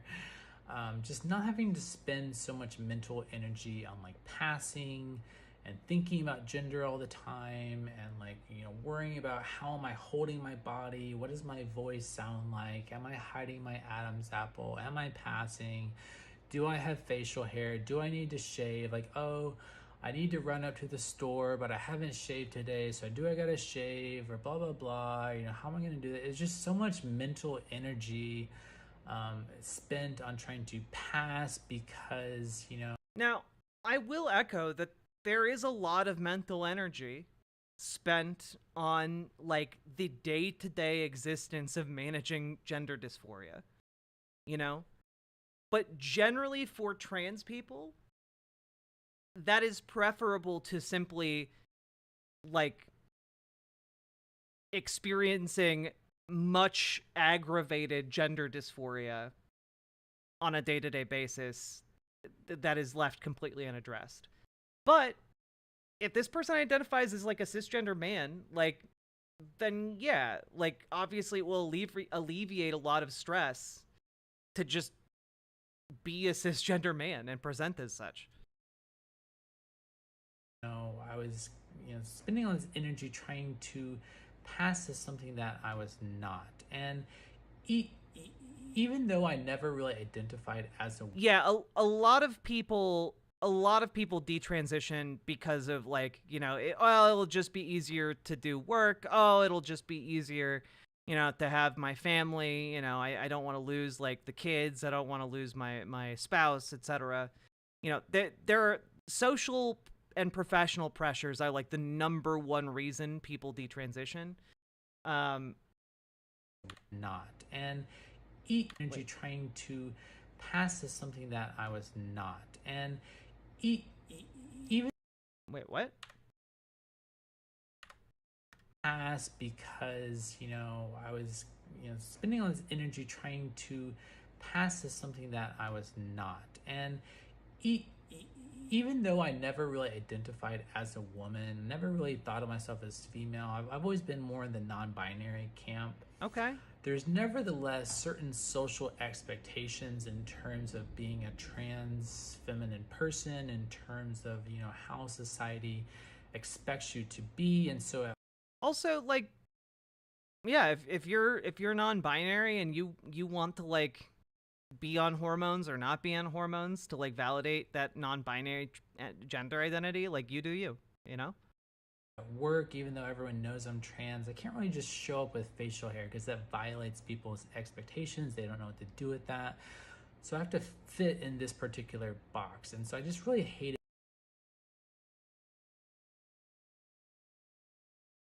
But you the reason you are saying you have to fit in that box is to appease other people.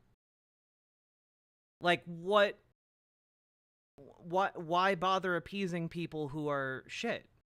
You know, who wouldn't accept you as you? Like, I don't get that. Like, it seems to me like catering towards people who would despise you for being yourself, they're not worth catering to. Hated all that, and I hated, you know, people walking on eggshells around me, you know, worrying about like offending me if they misgender me and blah blah blah. And you know, I just hated all the mental gymnastics that go into being trans. Like, it just gets really exhausting, and just being out in public and worried about how people are perceiving me and fitting in, and like my voice and my appearance, and being, you know, just so visibly sticking out like a sore thumb. And I never did vocal training, so my voice was always like a surprise, and it was just like a lot of this. Well, Foxbat, I don't think this is logic. I think this is coming from like an emotional place that like I kind of get. Like, a lot of these things are constant daily pressures. It's just that for most trans people, the trade-off of dealing with these pressures is well worth it, because it's way better than where we came from, you know?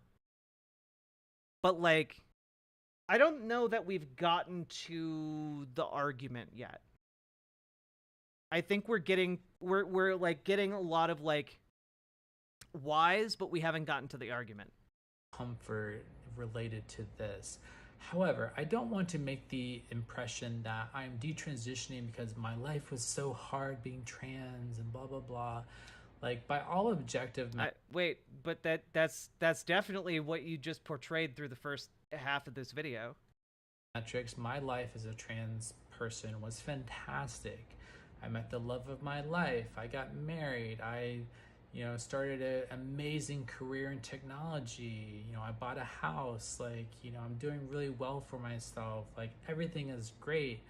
Like, you know, I've been very lucky, very fortunate as a. But that doesn't have anything to do with the previous things you were talking about. Those things still clearly weigh a lot on you. So, like, what's going on? Bridge the gap for us. As a trans person, and by all objective metrics, I've had a very successful life, even relative to cis people. So this decision to detransition is conscious, it's intentional. It's because I want to do this, because this is the right thing to do for my physical and mental well-being. It's allowing me to embrace my queerness as a male, to embrace being a male person, to embrace my body and who I am, and, you know, being more natural in my expression, to, you know, fully, you know, express the entirety of my full range of being as a male person, and not worry about like shirking from my maleness, or like trying to diminish the fact that I'm male, or to like make other people feel bad for the fact that they kind of like automatically and instinctually perceive me as male, because that's just kind of how things work when you look and sound a certain way. And so for all these different reasons, I've decided to detransition. And I know there's a lot of like political discourse. I mean, I have to be honest, so far like all of this has been about like the physical and social aspects of detransitioning and why like he wants to detransition. And I have no problem with any of the reasons listed. It's just not quite clicking for me yet. And I know that there's a follow-up video on this, and I think we'll have to watch that for more insight, you know? Also, I'm gonna really emphasize this for people in chat. He identifies as a man.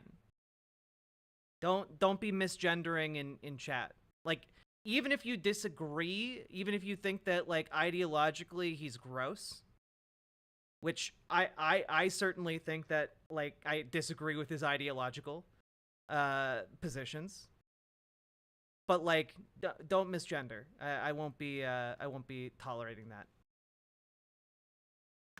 About detransition right now, and I don't really want to get into that. This is the same Ray Williams who is making really shitty videos attacking Aaron Reed, right? Yep, that's the one.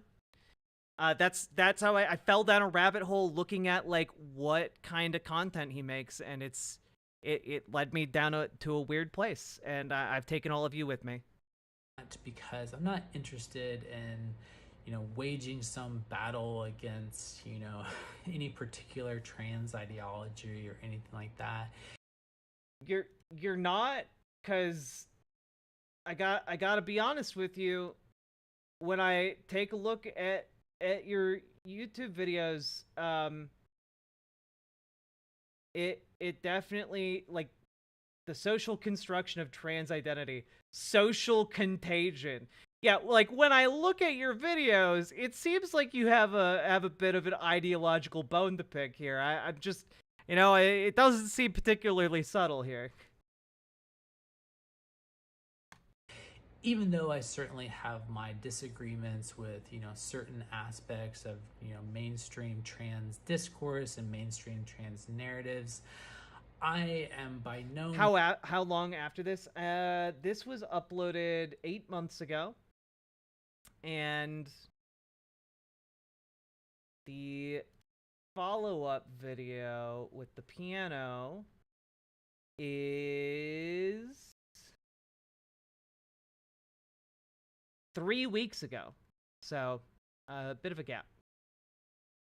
Means, you know, like, you know, wanting to get into all that. Like, this is a deeply personal decision, and like when I transitioned, I made a choice when I was 28 to transition, and I made a choice to be trans, and it was the right choice at the time, and I have no regrets. And I don't want to frame this in terms of regrets. Like, my decision to detransition is not because I have like deeply regretted all these decisions. Like, my decision to detransition is because I'm taking a natural evolution into the next step of my gender journey, to embrace my maleness, to embrace being a man, to find a new form of masculinity and femininity that is compatible with me embracing myself as a queer male person. And so this is a thing I'm doing from the perspective of affirmation and joy, and it's like... Okay, like, again, like, by all accounts, this certainly seems to just be like, I am detransitioning because I think that is the method by which I will get closest to my non-binary gender identity. That's really what... So is this is the very first video on the channel? We'll look at the channel again. Let's finish this video first. Come on. Going in a new evolution of self. So this is not me doing this because like, woe is me, life is hard as a trans person. It's because I think my life can be even better. So that's pretty much like what I want to say. You know, long story short. I am curious though, because like from this, it sounds like he's detransitioning, but still like he's detransitioning to get closer to like this non-binary identity. And I haven't heard him say that he identifies as like a cis man. So like what? I guess I'm curious still. Like, I feel like this hasn't really accounted for the ideological shift that seems to be apparent here. I'm now going by Ray. I'm using he, him pronouns. There we go. And, you know, I've started the social process of detransition at work and in my social life. Well, earlier in the video, Cubed Meat, he talks about, like, having always identified more as non-binary.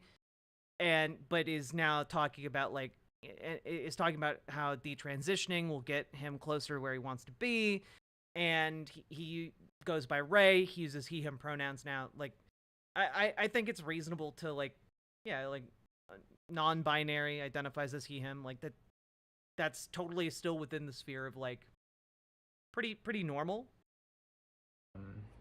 And yeah, it's been great. I'm so excited. Like, I'm getting really into like men's fashion, and it's kind of funny because the bar for being a fashionable like man is much lower than being a fashionable woman. So I'm looking forward to getting into like men's fashion and all this sort of stuff, and like embracing masculinity, and yeah, I'm just excited about it. I think it's gonna be fun, and I'm looking forward to it.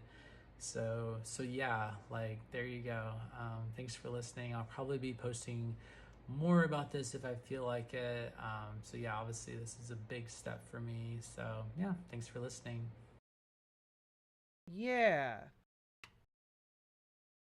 So I think the general takeaway that we can get here is just that, like, I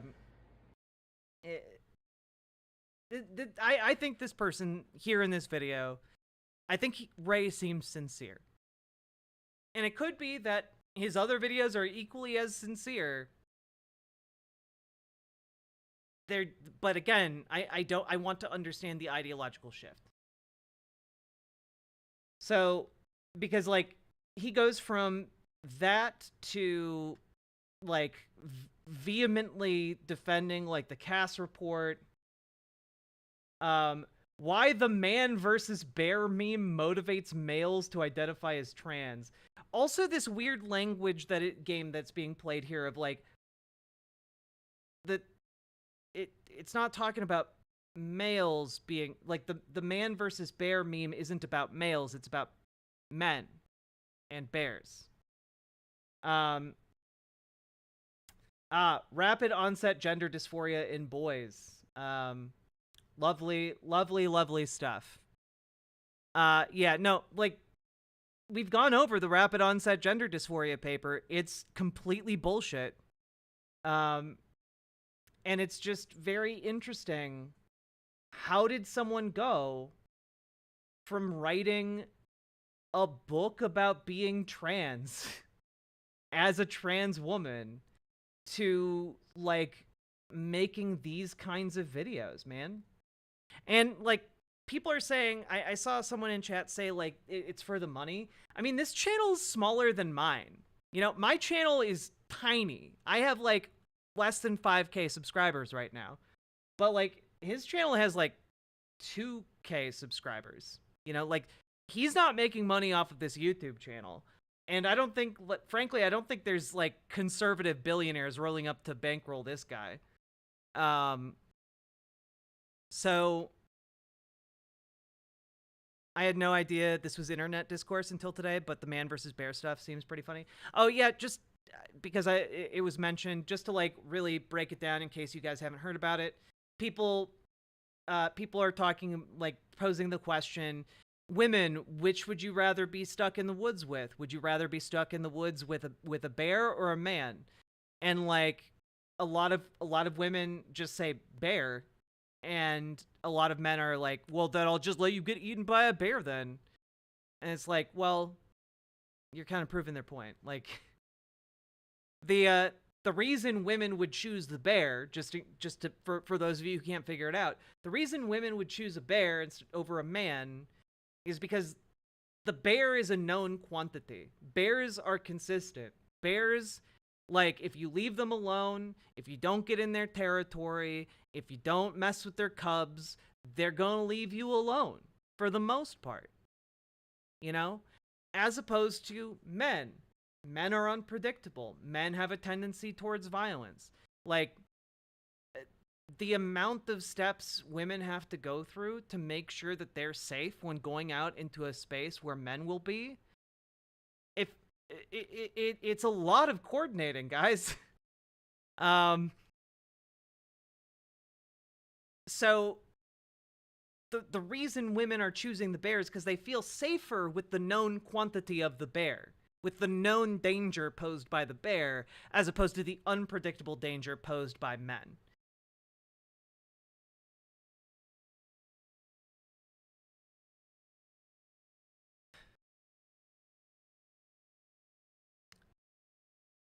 Anyway, let's watch the follow-up video here at the beginning of this channel.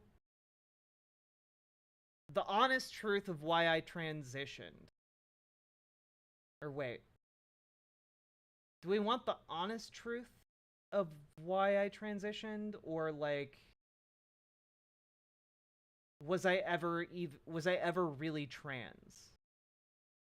Honestly, one of these three videos, like either honest truth of why I transitioned, was I ever really trans or just a cross-dresser, or I have autogynephilia. Which of those would you guys prefer to go over as like a follow-up to that first one?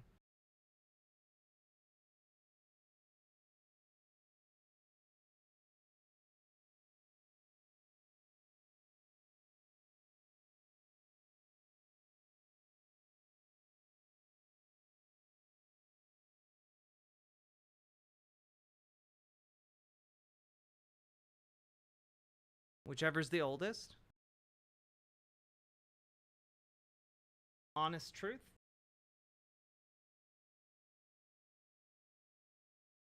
Oldest video? Alright. Hey guys, what's up? Welcome back to my channel. My name is Ray. I am a detrans male. If you haven't watched my previous videos, I'll give a quick summary of my story before diving into the main topic today, which is why I transitioned in the first place. So when I was 28 years old, I started identifying as trans, and I got on male to female hormones. I was on those. This is a bit longer, so I am going to speed it up a little bit. Hormones for 8 years. Didn't have any surgery or anything like that. But and then 8 years later, when I was 36, I decided to detransition. That was about 5 months ago. Back in. Wait, what? Okay, hormones for 8 years. When I was 36, I decided to detransition. That was about 5 months ago, back in May of 2023.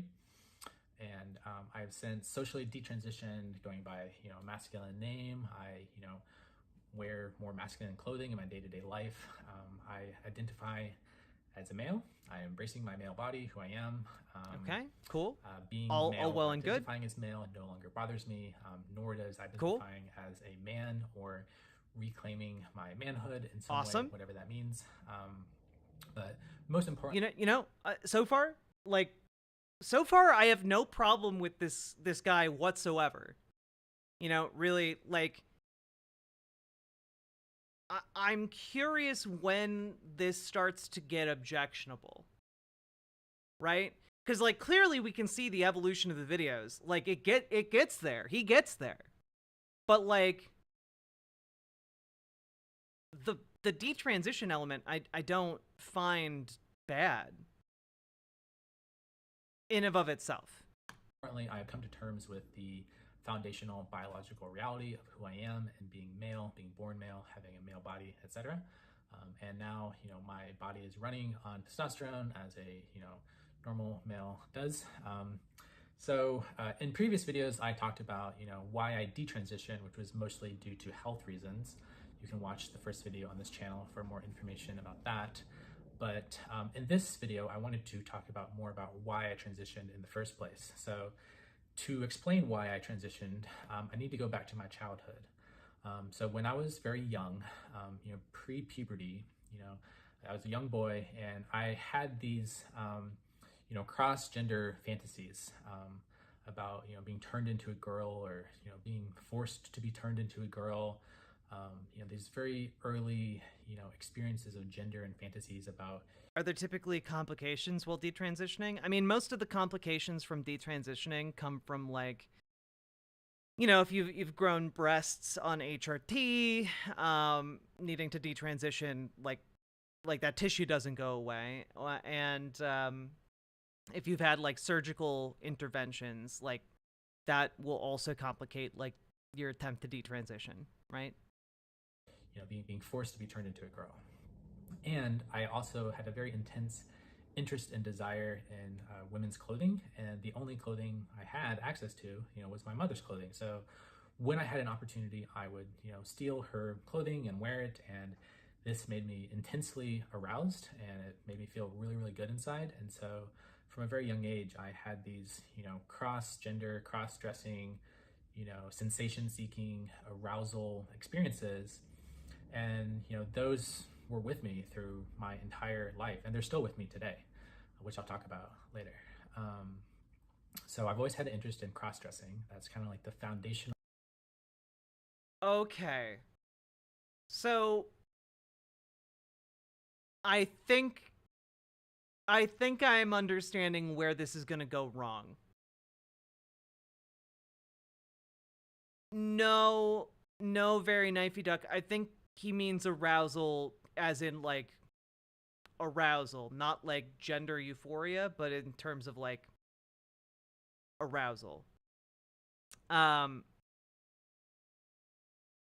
like for some people get turned on by that, and like the issue I think he runs into here is that just because that's the case for him doesn't mean that's the case for every other person who identifies as trans. But I think what he's going to do, and where this entire endeavor is going to go wrong,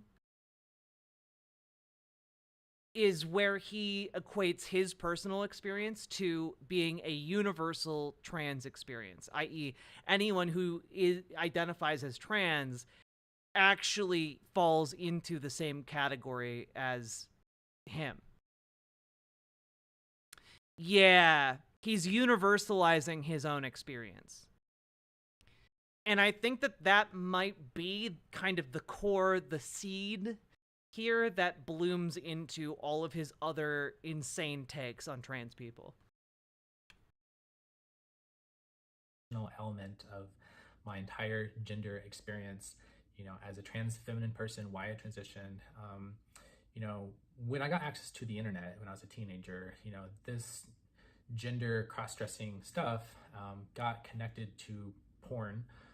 Specifically, I eventually discovered pre-op trans female or trans woman porn, and I just really liked the combination of like a feminine body plus a penis.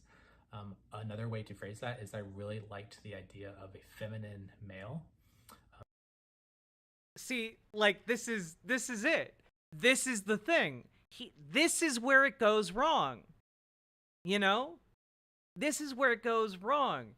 Because he's going like, well, they're not trans women, they're feminine males. And now he's universalizing this experience that he had and this arousal and sexual desire that he felt, and he's projecting it onto every single other trans woman. Every single trans person, not just trans women, but trans people must fall into the same category for him. At least in his reckoning. This is interesting. This explains a lot, I think. Now it happened when he was a teenager. Look, fresh out of the asylum. Some kids start early, okay? That really turned me on, and it continues to turn me on. I am really attracted to feminized males, and to some extent,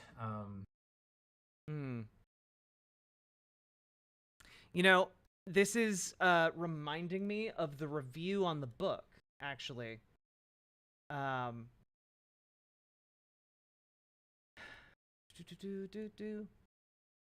We are both attracted to other trans women, though she has a larger range of sexual attractions.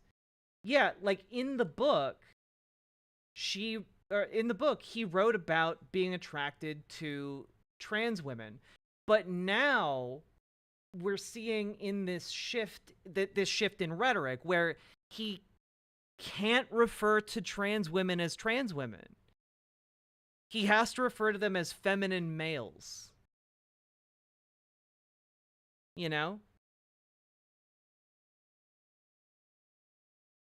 they're not trans women anymore. They're feminized males.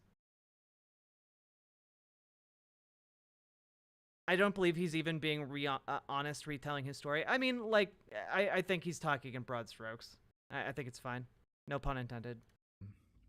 You know, that association of cross-dressing and being attracted to feminine males, you know, trans women in this pornography, that was sort of like my first exposure to transness. But I never really thought that being a trans woman was for me, because I just always identified as a cross-dresser. I had these cross-dressing fantasies, and, you know, cross-dressing was something I just did in private, and, you know, it was like a secret thing. Well, yeah, that's the thing, Glitchmaster. Oftentimes when people start down this path of like transphobia, they start using different terminology in confusing ways. Like again, you're saying I find this very confusing. A femme male to me is a crossdresser, not a trans woman. Exactly. But transphobes start using terminology interchangeably, deliberately, to blur the lines between like what a crossdresser is, what a trans woman is, what a trans man is, you know, like etc. You know, femme male versus trans woman. Very shameful about, or as I carried a lot of shame and guilt around this, and I went through various cycles of, you know, secretly buying all these things, and then, you know, and then eventually purging them and going through these buy-purge cycles, which is very common for crossdressers. You hear that purging story all the time. And when I was young, I also, by the way, I also could believe that like a cisgender crossdresser could like wander into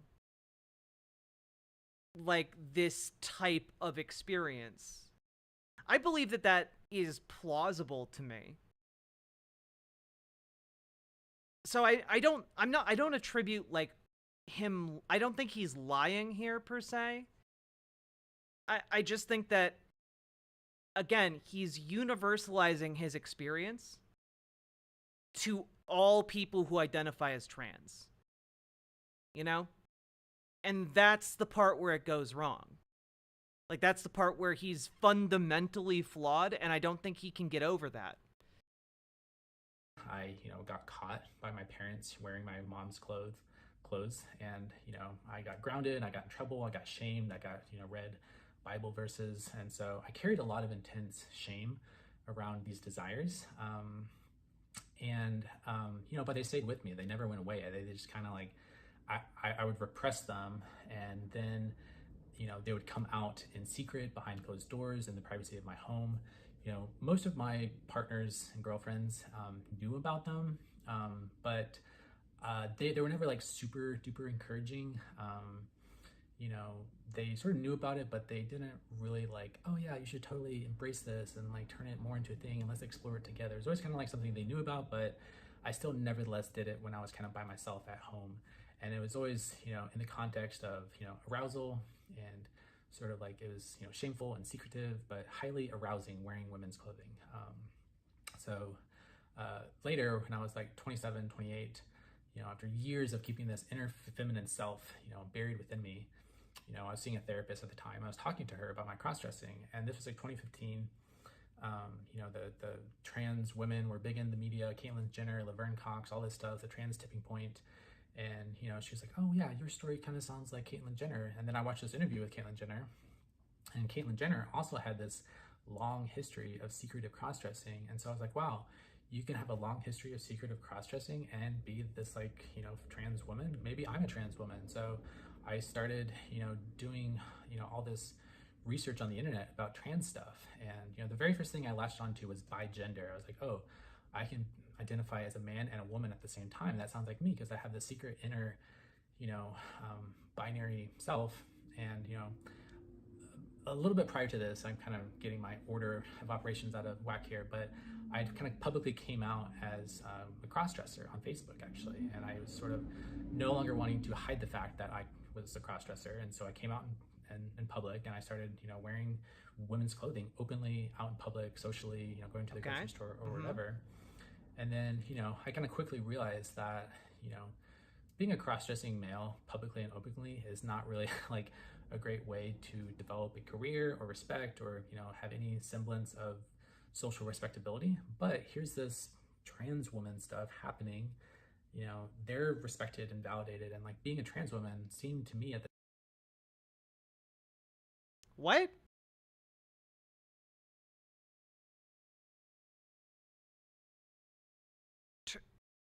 Trans women are respected and validated? Since when? Like, I would argue, like, cis male cross-dressers are more respected and validated than trans women. Like,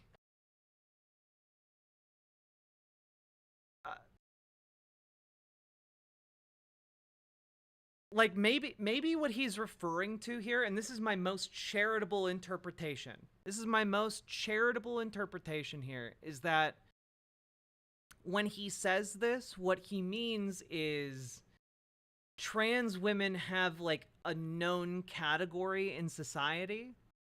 Like they're more categorizable in society, in social situations, as opposed to cross-dressing men. Like, cross-dressing men are, like, categorized in niche and more accepted in niche, like, scenarios throughout society, But not necessarily, like, doing everyday tasks, Like, going to the grocery store, going to work as in like, your cross-dressing attire, not seen as, like, as a known category. Like, most cross-dressing men don't do that. And so I would think, frankly, that, like, the response to this would be, well, we need to break down the gender norms that are enforcing either heteronormativity or, like, a push towards, identifying as trans. But, like, that doesn't even really make sense to me. Like, it's not like a push to be trans. Really? It's just like you wanted to be in a category that doesn't have, like, wide acceptance in society, Not sure I'd agree with that. Trans women are treated the same as cross-dressers because transphobes don't care enough to learn the difference. No, I disagree with this, right? Because cross-dressers and like drag performers, for example, are accepted and tolerated by transphobes. How do I explain this? In a sense, because when people are doing drag or are cisgender cross-dressers, they have specific roles, they have specific locations that they perform in, and that makes them more palatable to transphobes. And at the end of the day, they take off their outfit, and then they go about their business in society as cisgender people, generally speaking. So, like, they are much more palatable to transphobes than trans people who go around as themselves all day, every day, in all social situations. Does that make sense?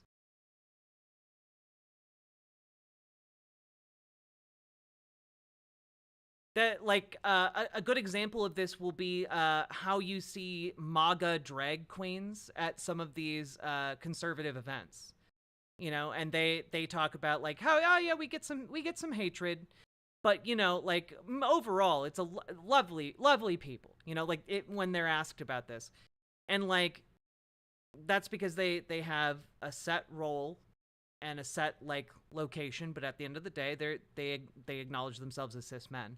And so the hatred they get is, like, for breaking heteronormativity to a lesser degree than, like, trans people, and also just, like, homophobia.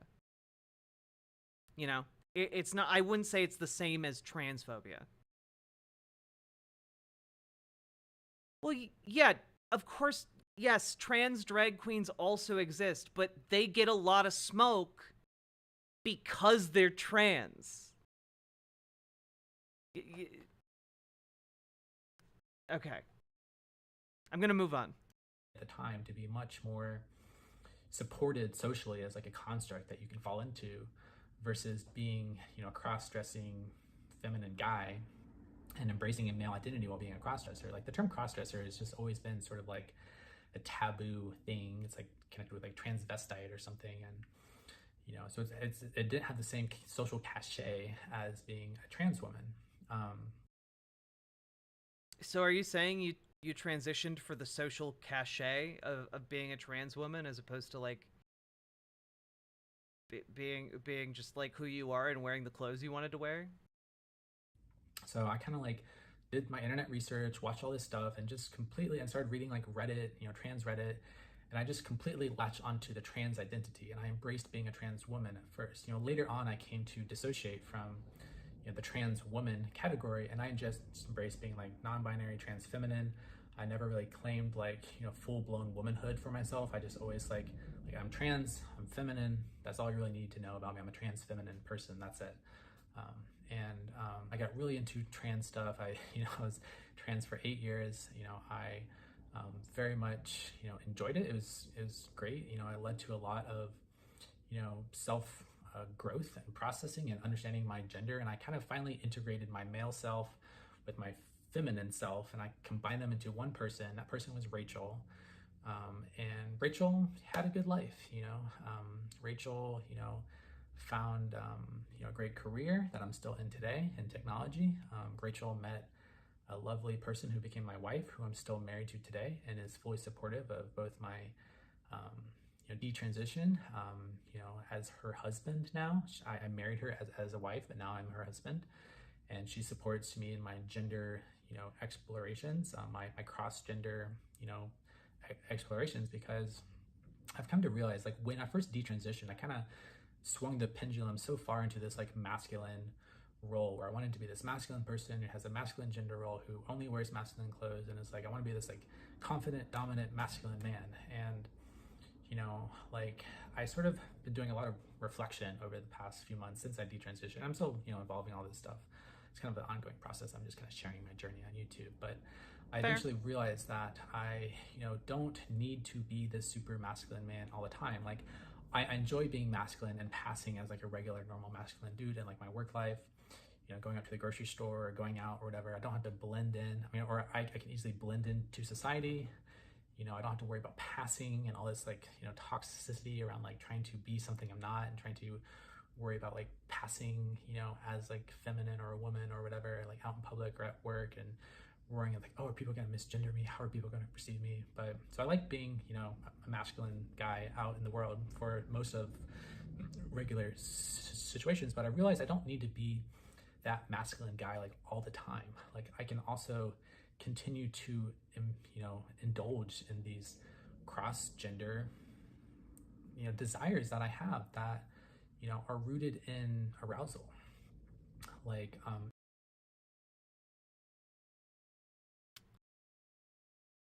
Okay. And when I first transitioned and I started living as a woman full-time, wearing women's clothing full-time, and Whatever makes you happy, male bud. to female hormones and suppressed my testosterone, eventually the arousal element like went away almost entirely. It just became normalized. It no longer became special, or it stopped being arousing. It just became a normal part of life. But later on, you know, now that I've detransitioned and my body is full of testosterone again, and I have like a male libido. There's definitely assumption about cross-dressers being a sex thing that I think most people who aren't transphobes don't have about trans women, maybe. Yeah. Yeah.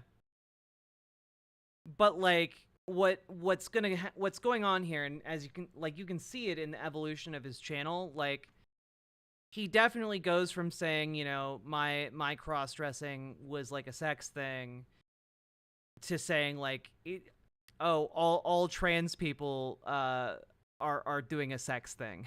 Like, that's that's where it all goes wrong.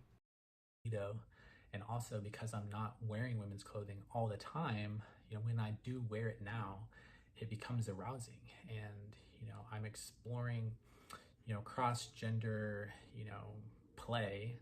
And, I don't necessarily have to take on this whole identity as a trans person in order to explore this feminine aspect of myself. I can just explore it to the extent my desires want to do that. And I don't have to pretend I'm like this masculine, super macho guy all the time, 24/7. Having a forced femme sissy kink fetish is not being trans. Agreed. But that's the premise of autogynephilia.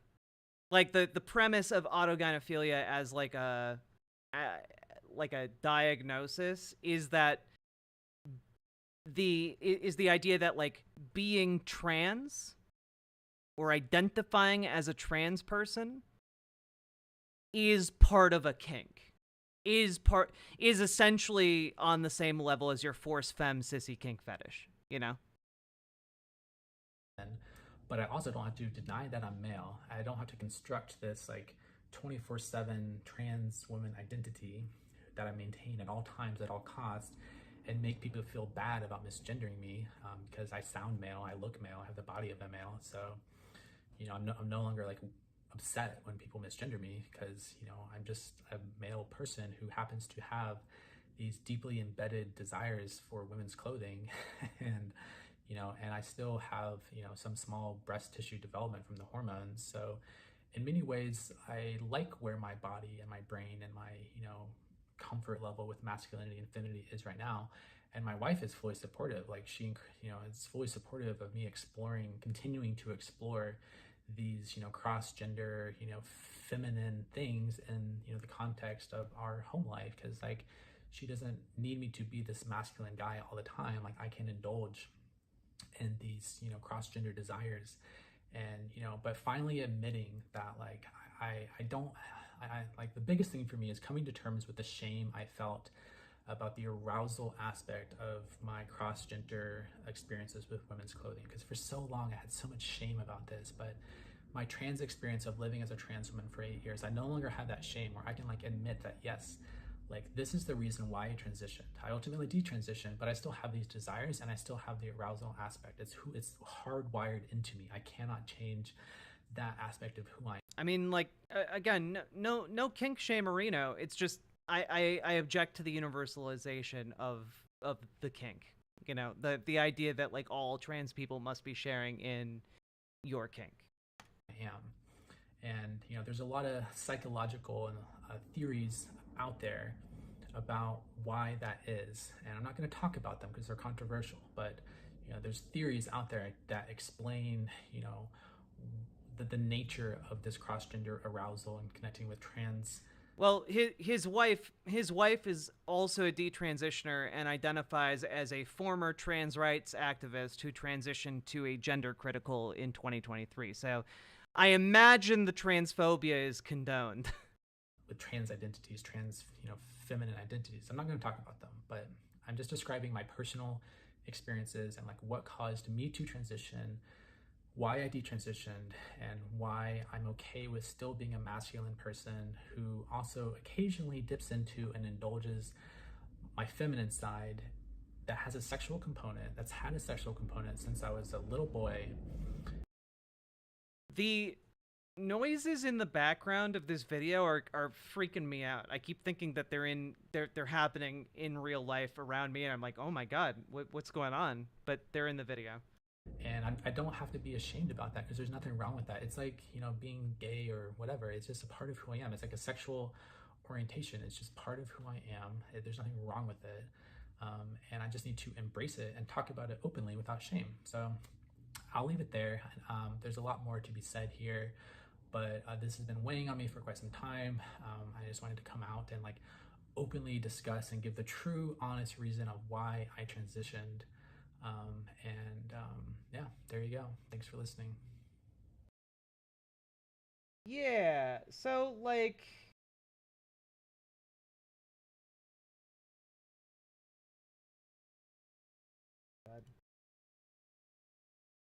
there we go.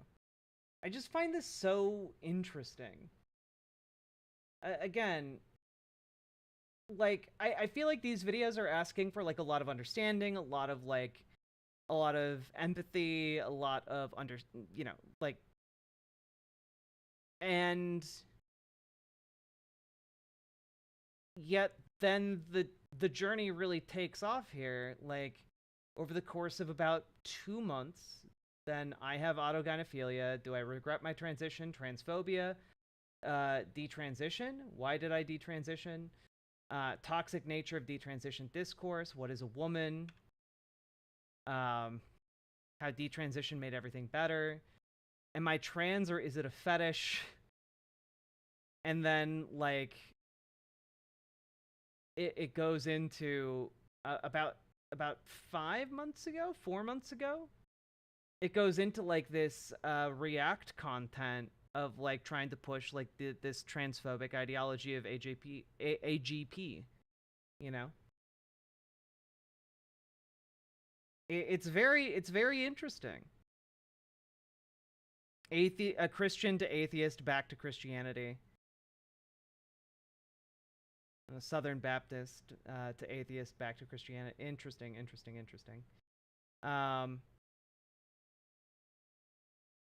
Atheism cannot explain consciousness?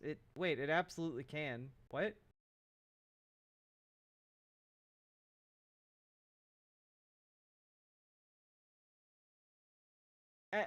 Anyway, like, this channel fascinates me, but I feel like we got the answer in that second video.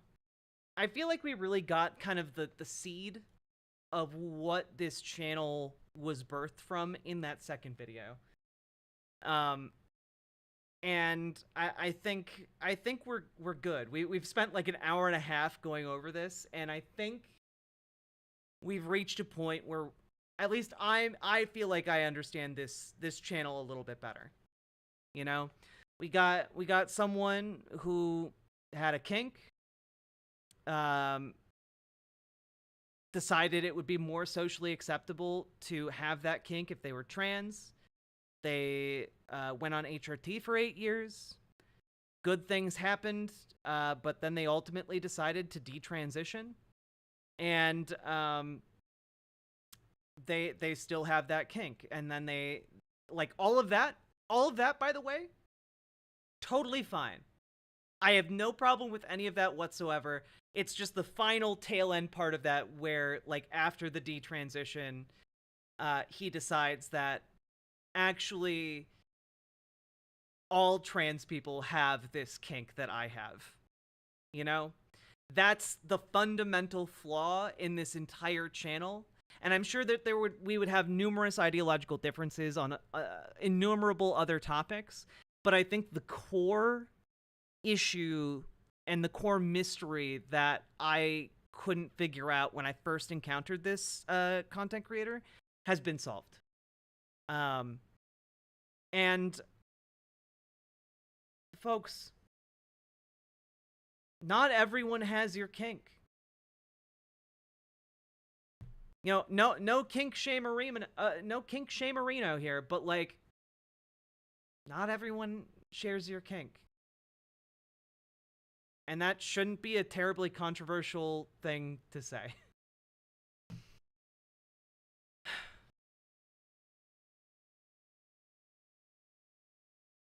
Sorry. Everyone has my kink. All right. Folks, we've been going for 4.5 hours. If you've enjoyed the stream so far, please hit the follow button on Twitch, hit the subscribe button on YouTube, like the goddamn YouTube stream, and please consider, especially for that very niche deep dive, consider dropping those subs and donos, okay? Those sweet, sweet subs, memberships, and donos. They make the channel content flow. I have no kink, for I am built different.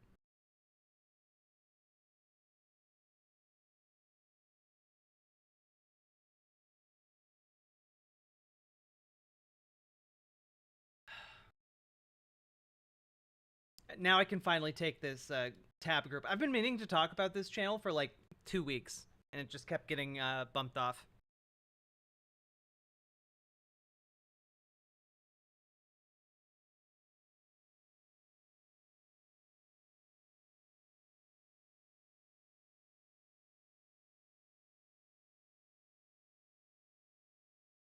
Let's see here. We've got 84 likes, folks. We just need 16 more. We need 16 more likes. We got like 160 people here. I believe in you guys. Oh man, Distron, that's the worst. I'm sorry.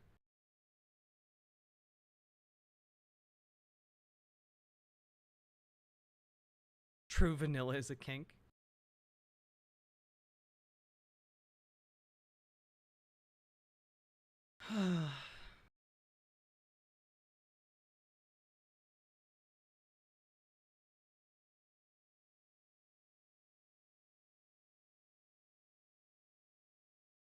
I forgot to like. No, Mistress Lynn, no! Let's see what we got going on. Do do do do do do do do do. I fixed. Thank you, Mistress Lynn.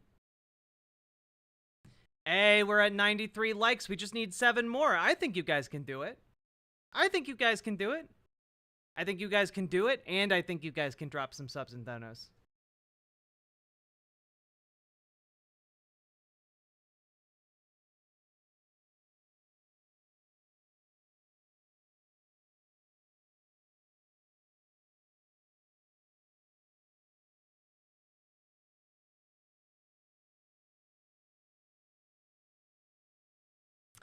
Chris Huggins, thank you for getting a membership over on the YouTube. I appreciate it. Look at you! Taking bold action in support of Riverboat Jack Enterprises. I am Sag. I found really cool model kits from Bandai, but they are from a repulsively nationalistic anime whose synopsis made me physically retch. I just like cool robots.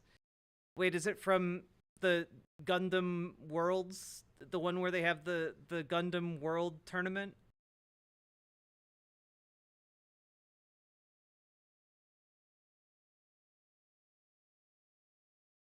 I don't have kinks. I am kinks.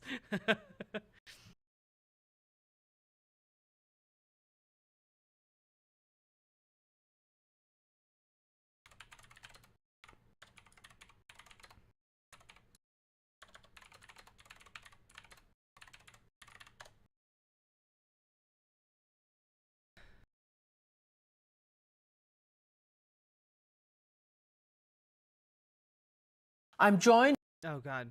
All right.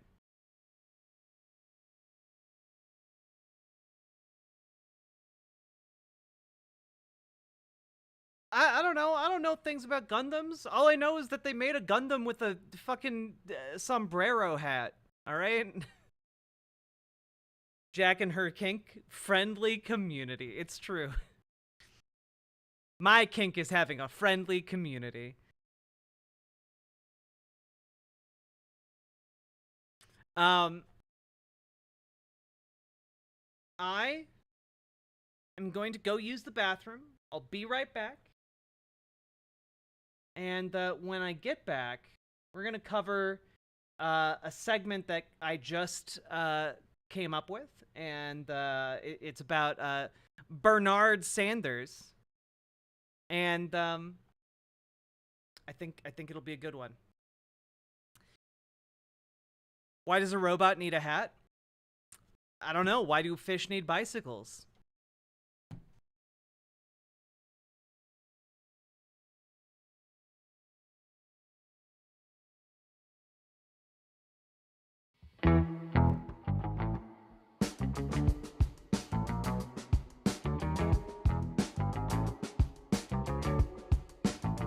Well, you can tell by the way I use my walk. I'm a woman's man, no time to talk. Music loud and women warm. I've been kicked around since I was born. You know it's alright, it's okay. You can look the other way.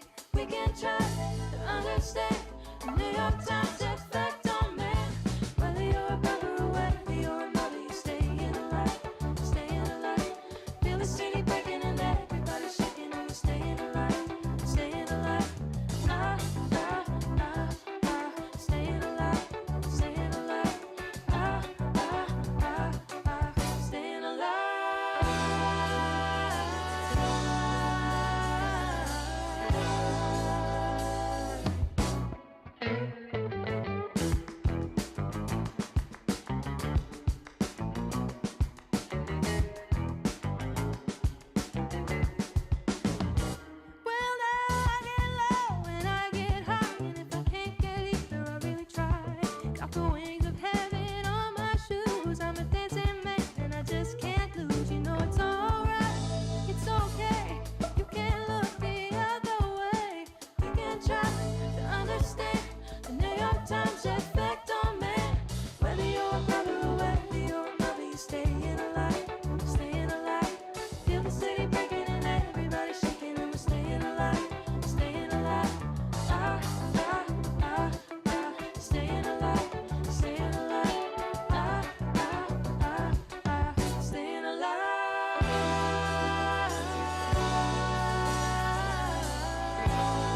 lesson now is don't give in for a new tomorrow.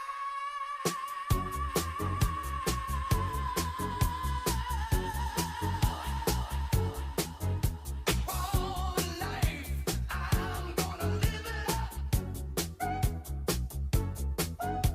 I'm taking flight, I said I'll never get it up. Get a chance, get a chance. Staying tall, I'm a young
So, just real quick, folks, I have to shoot off a very important email for an organizing project I'm working on, like a political organizing thing I'm working on.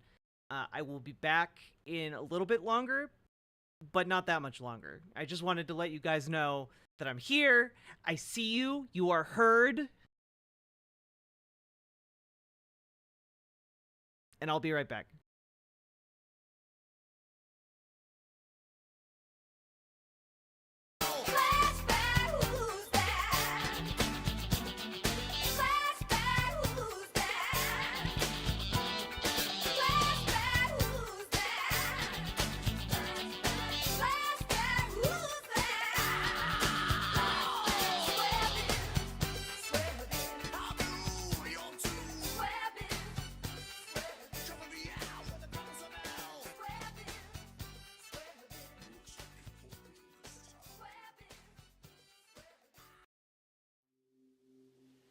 This is crack. Everybody wants to be cool. But doing it with crack isn't just wrong. It could be dead wrong. Oh, baby, when you talk like that, you know you gotta hypnotize. So be wise and keep on reading the songs that we find. DJ Cumberbund.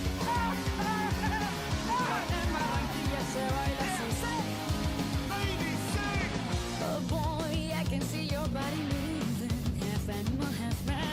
I don't really know what I'm doing, but just seem to have a band.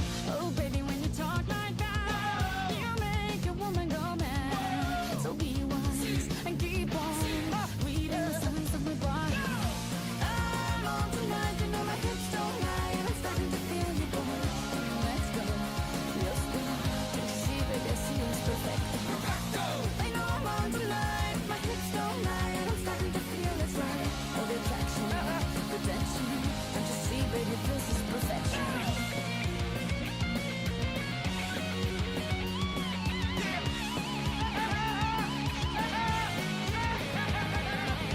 Hey girl, I can see your body moving, and it's driving me crazy. And I didn't have the slightest idea until I saw you dancing.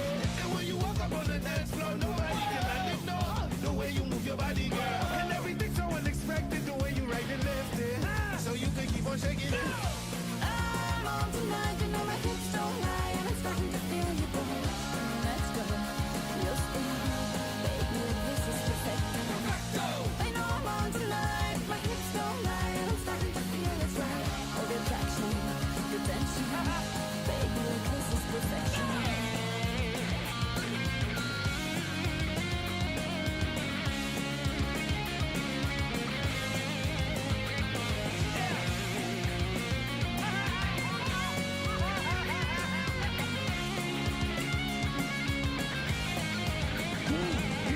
When you knew that you could dance like this, it makes a man wanna speak Spanish. 1, 2, 3, 4, 5, 6. La noche baila en la calle.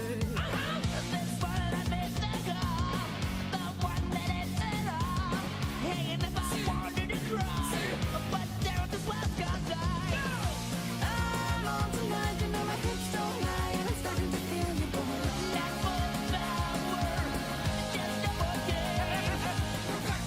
I know I'm on tonight, my hips don't lie, and I'm starting to feel it's right. All the attraction, the tension. Can't you see, baby, this is perfection. Give it to me, baby. Give it to me, baby. Señorita, feel the conga. Let me see you move like you come from Colombia. The opportunity, the golden tap for me. My future looks so bright. I think I see the light. Mi casa, su casa.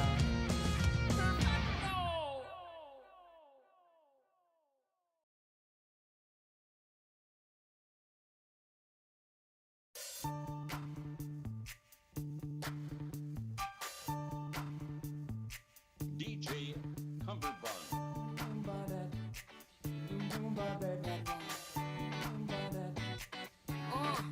Let's go to the beach, eat, let's go get a wave. They say what they gonna say. Have a drink, clink, found a Bud Light. Bad bitches like me, it's hard to come by. The Patron,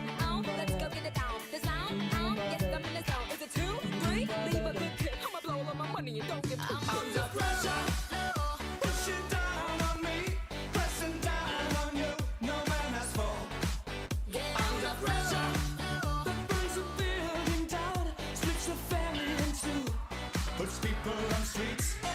Starships were meant to fly, hands up and touch the sky.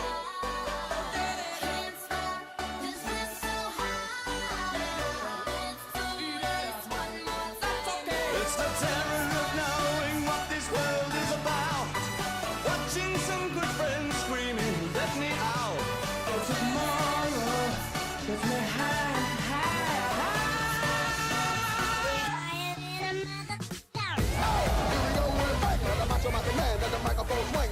One time, ladies, here we go. Get your hands in the air if you're ready for the show. From the floor to the ceiling, DJ Pooh rocks the whole damn building. Everybody on the right, get your hands in the air if you're ready for the show. Chipping around, keep my brains on the floor. These are the days it never rains, but it pours.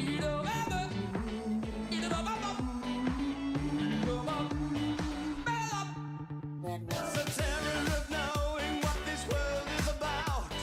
Watching some good friends screaming, let me out. Get on the floor, like it's your last chance. If you want more, then here I am. Starships were meant to fly, hands up and touch the sky. Can't stop 'cause we're so high. Let's do this one more time. It's the terror of knowing what this world is about. Watching some good friends screaming, let me out. Oh, tomorrow, let me high.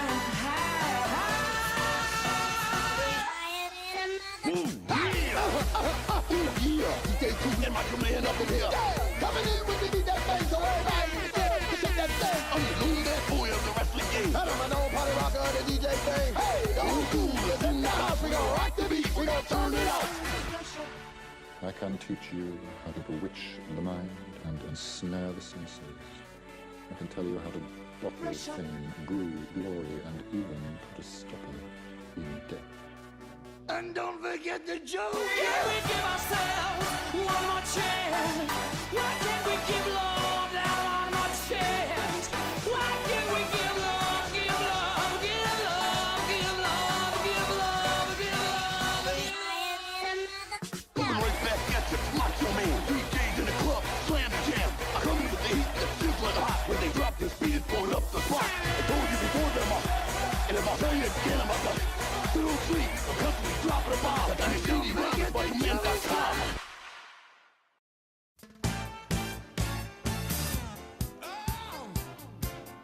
DJ Cumberbund. Oh yeah.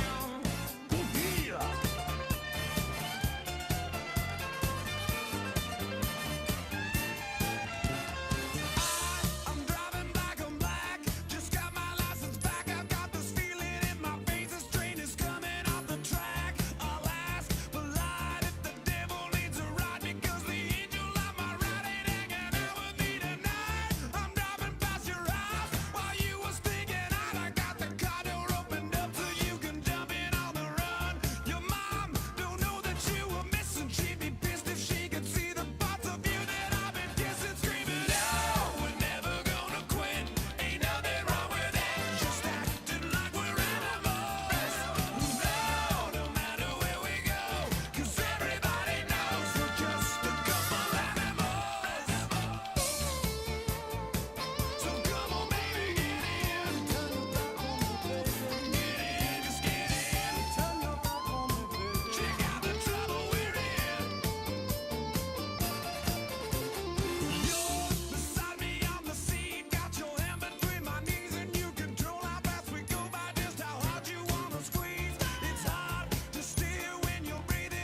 DJ Humberbug.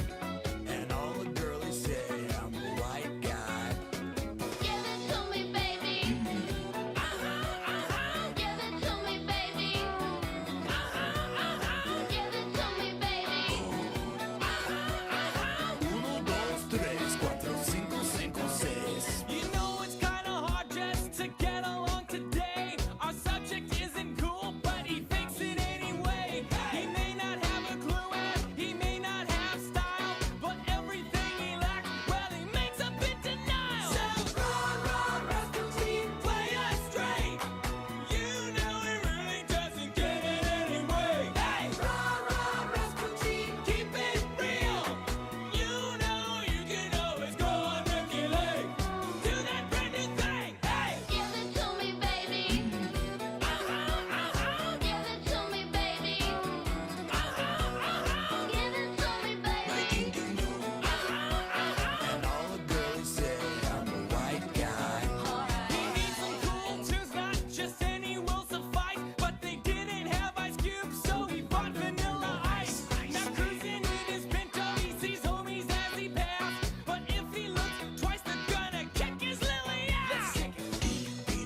It's been a while since I could hold my head up high, and it's been a while since I first saw you. DJ Cumberbund.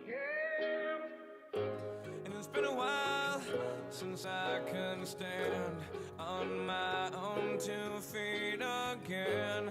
And it's been a while since I could call you. I got the horses in the back, horse stock is attached. Head is matted black, got the bushes black to match. Riding on a horse, ha, you can whip your Porsche. I've been in the valley, you ain't been up off that porch. Now, ain't nobody tell me nothing. You can't tell me nothing. Can't nobody tell me nothing. You can't tell me nothing. Yeah, I'm gonna take my horse to the old town road. I'm gonna ride till I can't no more. I'm gonna take my horse to the old town road. I'm gonna ride till I can't no more. I'm gonna take my horse to the old town road. I'm gonna ride till I can't no more. I'm gonna take my horse to the old town road. I'm gonna ride till I can't no more. It's been a while since I couldn't say that I wasn't addicted, and it's been a while since I couldn't say I love myself as well. And Hey, everybody. Thanks for being patient. like a rock star, spend a lot of money just like I always do.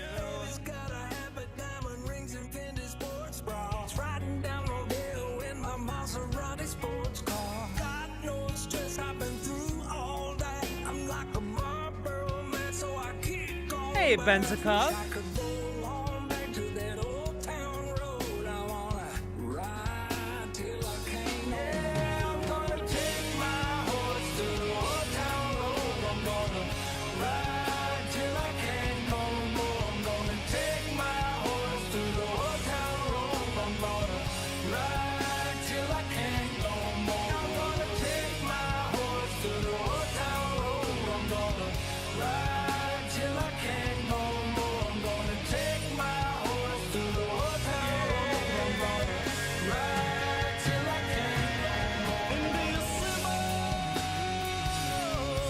kind of man,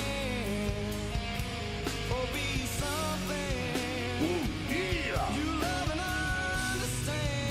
Just make things go. Never be a simple kind of man. Just one more reason. Oh, won't you do this for me, son, if you can? It's been a while since I called, babe, looking myself straight. And it's been a while since I said I'm sorry. And listen closely to what I say.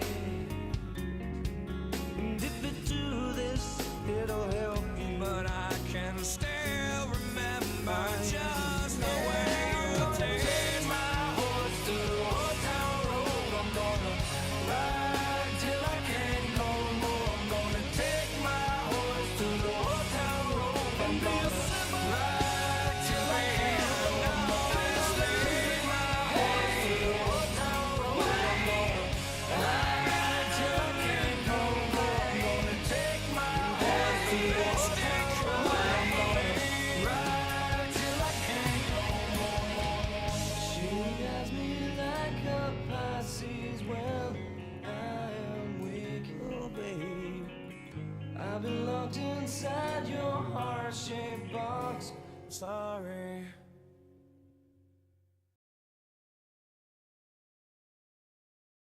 All right, baby. How we doing? I love this mix too. I especially love it because I believe Stained is like virulently homophobic, and like pairing him with Lil Nas X seems like delicious to me. yeah.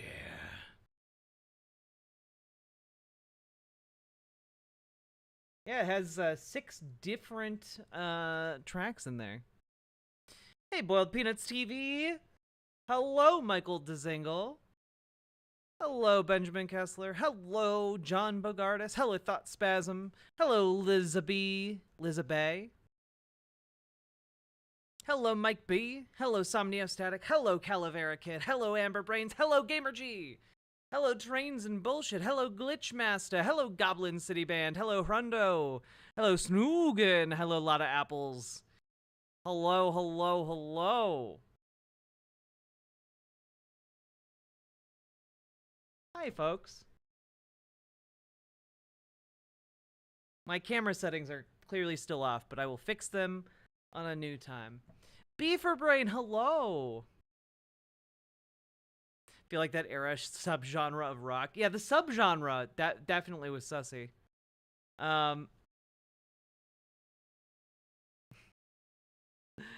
Hell yeah, let's go, baby. All right.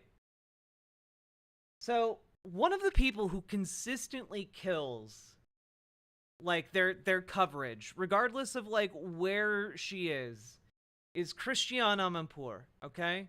I love Christiane Amanpour. I am a Amanpour head, all right? Like I think she's great.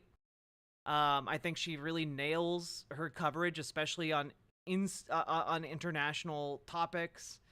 She honestly doesn't get enough credit for like being able to tackle the issues in the way that she does, because like I feel like a lot of other people would get fired for the way she covers things, and I know that she must have sacrificed a lot to get to where she is and to have that kind of journalistic freedom, but I respect the hell out of her for it. And yesterday she did a segment that is really great and led to one of I think just one of the most legendary pull quotes I think that's going to come out of this 2024 election cycle.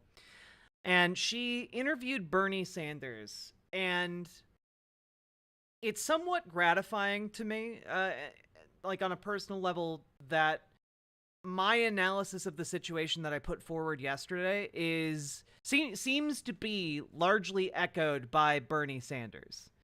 And I think this will be a really great back and forth. So I figured we'll see how it goes, huh? Bernie Sanders still sharp as a tack. By Senator Bernie Sanders. Senator, welcome back to the program. You have been very vocal for a long time on the war, on American policy, and now on these protests and the crackdown. So but big. First, I want to ask you, do you believe President Biden... I do really like that Bernie Sanders is so big on the screen. It makes you wonder, is Bernie Sanders just a very big man, or is Christiane Amanpour just very tiny? The big burn. Can you feel the burn? Got it just right, or what would you say in his first comments about these protests? One like shy of 100. Let's go. Let's go, YouTube chat. He's exactly right, is that we don't want protests that are violent, and we absolutely will not tolerate anti-Semitism, Islamophobia, homophobia, or any form of bigotry. Of course, he's right on that. But I think, Christiane, it is important to understand why these protesters are out there. And they are out there not because they are pro-Hamas.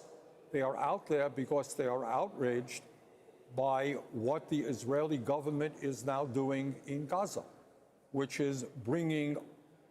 Like, what an excellent way to reframe this.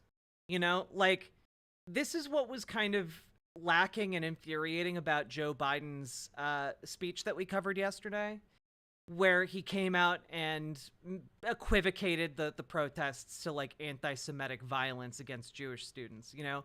And Bernie Sanders here is like, well, of course we don't want anti-Semitic violence. And of course we don't want Islamophobia or bigotry against Palestinian students. Of course, we never want that. But we need to refocus on why they're protesting, Christian, because they're not protesting to, like, hate Jews and be violent towards Jews. They're protesting for an end to the violent slaughter of children and civilians. Unbelievable, not just to the terrorist organization, the Hamas, but to the entire Palestinian people. And that's why these anti-war demonstrators are out there. They do not want to see a situation continue where 110,000 Palestinians out of 5% of the population have been killed or wounded, where children now face starvation. Hundreds of thousands of children face starvation because Israel is refusing to allow humanitarian aid to get to where it has to go, where 2/3 of the homes in Gaza have been destroyed or damaged, where the entire civilian infrastructure, water, electricity, has been annihilated, where educational systems, every university in Gaza has been bombed. So I think it's important to understand why these young people are out there, and they are out there for the right reasons, to protest U.S. continued military aid and money to a right-wing extremist Netanyahu government, which is in a destructive war against the Palestinian people. Senator, the last time we had you on the program was a few weeks ago when there was an effort, maybe... By the way, speaking of how Bernie Sanders just mentioned, like, the destruction of, like, 2/3 of housing in Gaza, here's a report by the UN that was put out just yesterday, according to the AP. The unprecedented destruction of housing in Gaza hasn't been seen since World War II. And that's from the UN, man. Like, the destruction of housing in Gaza has been so great that it would take until at least 2040 to restore the homes destroyed by Israel's bombing and the ground offensive. And that's just if the conflict ended today, man. That's crazy.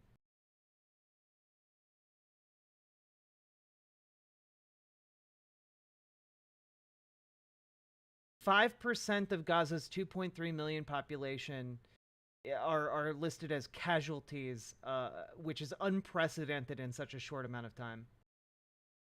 33,000 Palestinians killed by mid-April, with more than 80,000 injured.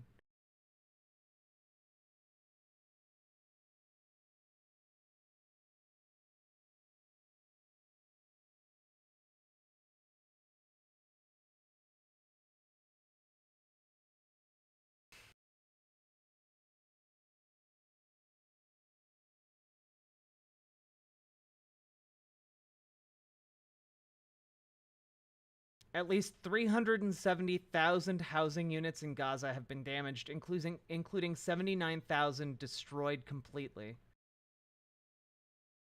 Wow. We haven't seen anything like this since 1945, since the Second World War. That intensity in such a short time and the massive scale of destruction. That's... wow.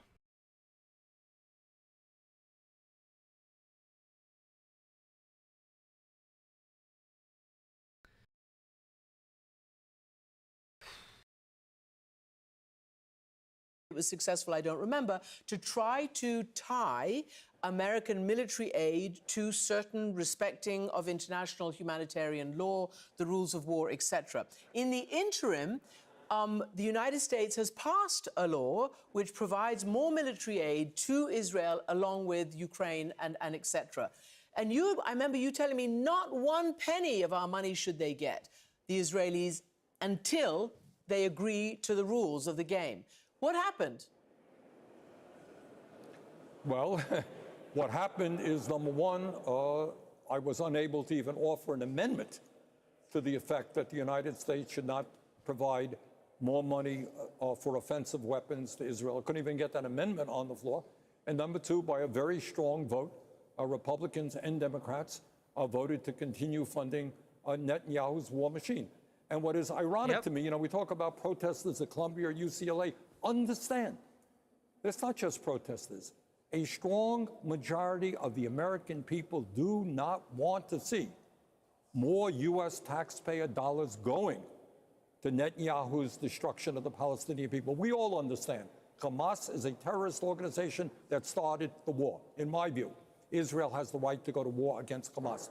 They do not have a right to go to war in the way they are against the Palestinian people. And most Americans now feel the same way. Do you feel, Senator, that, I mean, and we talked last time about this is the thing I like about Bernie Sanders. Man has never stopped spitting, all right?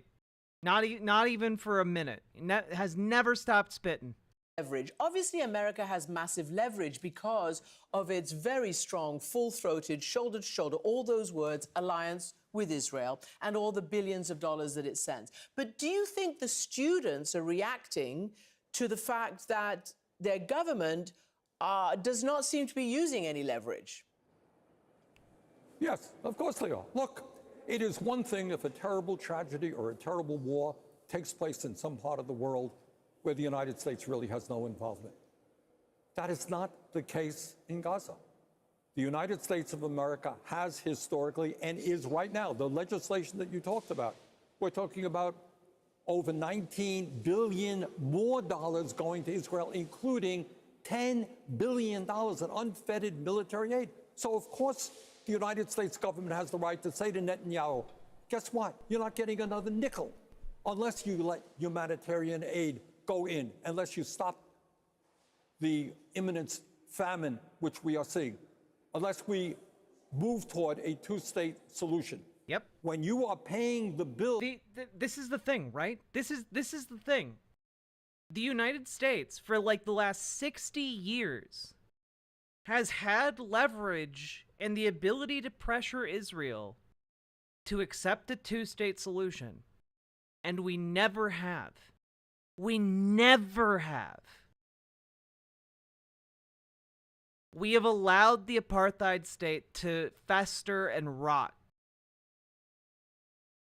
And it's out of that rot and discontent and suffering and oppression that Hamas is able to take power. And because Hamas is convenient to maintaining the status quo for Netanyahu, for Likud, they prop up Hamas until it festers into an October 7th. And now they are enacting genocidal violence while the settler colonial faction within Israel salivates over taking the land. It's really disgusting, but at the baseline fact of it, the United States has had the ability to put conditions and terms on its support of Israel and achieve like diplomatic goals in the region. And we simply haven't. You call the tunes. Has the United States government done that? No, it has not. And I think students and the American people understand that that is very wrong. You gave a speech on the Senate floor last night, and I posted it, and it was essentially a really important lesson on history, on protest, and the anti-Semitism that you've just been talking about, what constitutes it and what doesn't. Tell me, in your view, where do these protests fit in the history of American student protests? Look, I must tell you that as a young man, I was involved in civil rights demonstration. I was arrested in taking over the administration office at the University of Chicago because there was racism and segregation going on at that time. The truth of the matter is, if there had not been protests and sit-ins and demonstrations, we would not have made the progress we have made in this country in combating racism and ending the apartheid form of government that existed in many parts of the country. If there had not been millions of people, mostly women, coming out into the streets and saying that they are sick and tired of being second-class citizens, they want a right to control their own bodies, we would not have made progress in the struggle for women's rights. if we had not had demonstrations saying that we've got to end homophobia in America, would not have made the progress we have made. Demonstrations is what, and the right to dissent, the right to protest, that is what the First Amendment of the Constitution of the United States is all about. That's what, in fact, makes you a free country. Being a free country means that somebody goes out and demonstrates, you don't have to agree with them, they have the right. That's the difference between autocracy and dictatorship and a free country. Yep. I want to play for you because this definition, where does the line get crossed between anti-Semitism and criticizing a government policy? On this program last night, our colleagues at PBS talked to Kenneth Stern. He was the person who led the drafting of the bill that would codify this definition for the International Holocaust Remembrance Alliance. It is the Why couldn't Dems have gone with Bernie or someone similar? Because frankly, Bernie has always been an outsider to the halls of power. And the reason he is currently where he's at, and the reason he is currently able to exercise this this free speech of his, like, he has not, like he was an outsider to power for a very, very long time. And it was in 2016 where he ran as an issue candidate. But the thing is, he speaks with such conviction and such truth that his issue candidacy turned into a genuine threat to the people in power, you know? And that has put him in an incredibly influential position today. But the issue is, he's still not in the democratic halls of power. He's made a lot of progress, by the way, in the last, 8 years. Into influential committees and such. But, and negotiating certain concessions from Biden in particular. But he's still an outsider to power, you know? I mean, I wish the same thing. I'm Idaho, but unfortunately, the game is cutthroat, and the fact that Bernie has survived this long is a testament to his skill at playing the game. But unfortunately, we don't have a lot of people playing the game on our side. You know, the game of power and control. Definition that stands to this day, and this is what he said. I jealously guarded the term anti-Semitism. To have a sting, it has to be used only in the clearest cases. So I'd always default to not. Now there's a push to make it almost ubiquitous. And when everything becomes anti-Semitic, nothing is anti-Semitic. And that makes it harder to fight anti-Semitism. I wonder what you think of that, given the fact that it's been really politicized and all sorts of bills and new laws and things are passing through Congress, and the Republicans are using it a lot. Well, all I would say is anti-Semitism is a vile and disgusting ideology, which, as everybody knows, in the last 100 years alone, has led to the deaths of many, many, many millions of people. We got to fight anti-Semitism in every way that we can. But for anybody to suggest that we cannot be critical of the government of Israel or the government of Italy or the government of Ireland, you know, for whatever reason, is not what democracy is about. And frankly, they're not serious people. It is not a serious position to say, oh, well, you can't, because of identity politics, you can't criticize the government. No, I'm sorry, that's not how that works. So I happen to believe, not everybody agrees with me, that the war policies of the Netanyahu government are a disaster. They are causing unprecedented harm. They are in violation of international law and absolutely in violation of American law, by the way. But I think people who are critical, the idea that people who are critical of what Netanyahu is doing are anti-Semitic, that is nonsense, and that is a very, very dangerous line to cross in terms of freedom of expression in this country. And for our generation who grew up in the era of never again and are very, very committed to that, I think it's really tough when we see this word weaponized and maybe lose its sting and its importance, as Kenneth Stern warns. So I want to ask you, my question to you is, what do you think now is going to happen to Biden and his campaign? Where do you think all of this is going to lead? Because it's also about American foreign policy. Also, I have not seen the clip. I know what he's going to say in this part, and I think it's going to validate my entire analysis that I put forward yesterday. Well, in terms of his campaign, you know, I am thinking back, and other people are making this reference, that this may be Biden's Vietnam.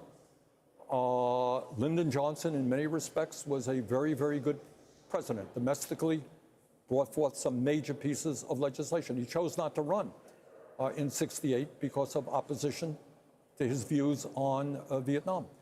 And I worry very much that President Biden is putting himself in a position where he has alienated not just young people, but a lot of the Democratic base in terms of his views on Israel and this war.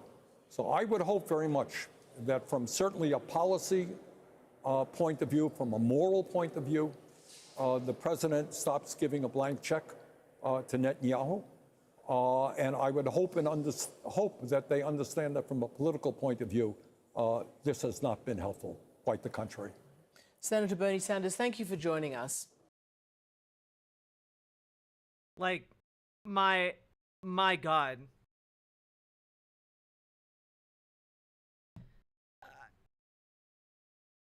I cannot stress enough the fact that Bernie Sanders, a guy who has a very, very good handle on the pulse of American politics, especially politics within the Democratic Party, is on television, on a mainstream network, and he says Gaza is Biden's Vietnam. I mean, that's damning. That is damning. That is an indictment of Biden. And frankly, it's true. By committing to this course of action, he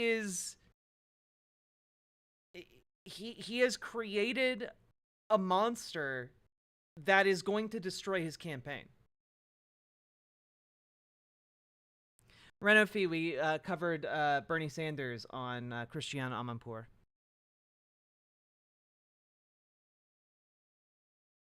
The respectful thing about Lyndon Johnson is he dropped out. Yeah. Yeah, but Trump makes Nixon look honest. Well, look, and I feel like I haven't. I guess I haven't made this clear. My criticism of Biden doesn't like it's criticism of Biden. I don't understand the disconnect here. Like, the criticism remains true regardless of how good or bad Donald Trump is, and I happen to believe he's extraordinarily bad. You know, like, part of my mission on this channel is to prevent the rise of fascism by you know, any and all means. And Donald Trump is a fascist. If he gets elected, he will enact fascist reforms. But that does not mean that Joe Biden suddenly has no problems.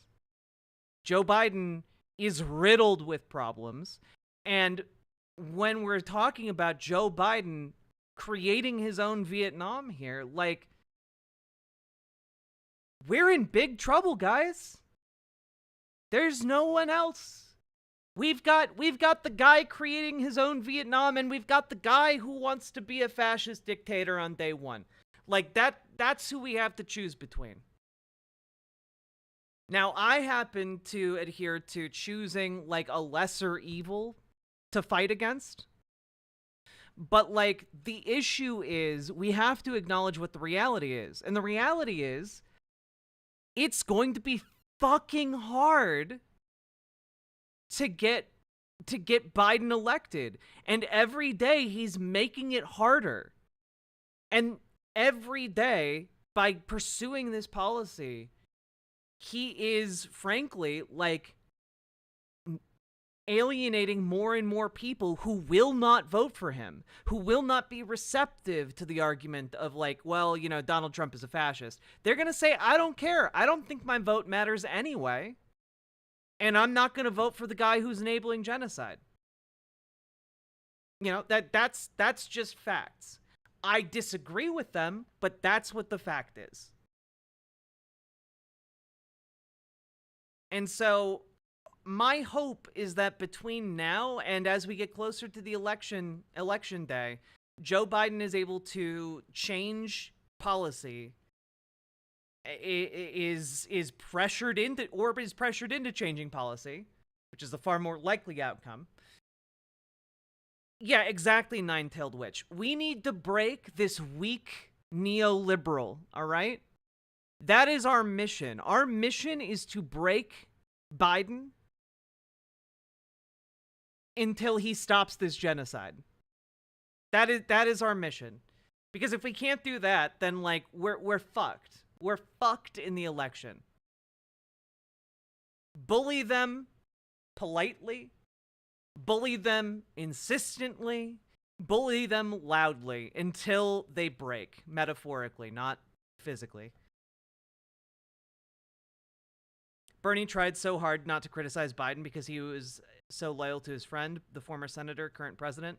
I don't know. I think it's less. I think Bernie Sanders is less loyal to Biden as, like, a friend, and it's more so that Bernie was trying to influence Biden's policy. Bernie Sanders has worked for a long time to try and get into positions of power to enact more progressive legislation and policies. And he finally had the ear of the President of the United States, which is a very powerful position to be in. And he wanted to keep that for as long as possible. And he wanted to see if he could exert pressure behind the scenes. And I think we've found, given that he just went on television and said, this is Joe Biden's Vietnam, I think we have found that he has hit the point where he no longer believes that whispering into the president's ear will get anywhere.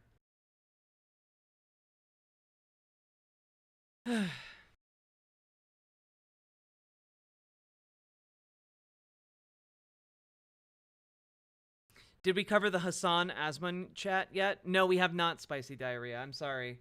We probably aren't going to get to that tonight just because we wound up covering so many other things.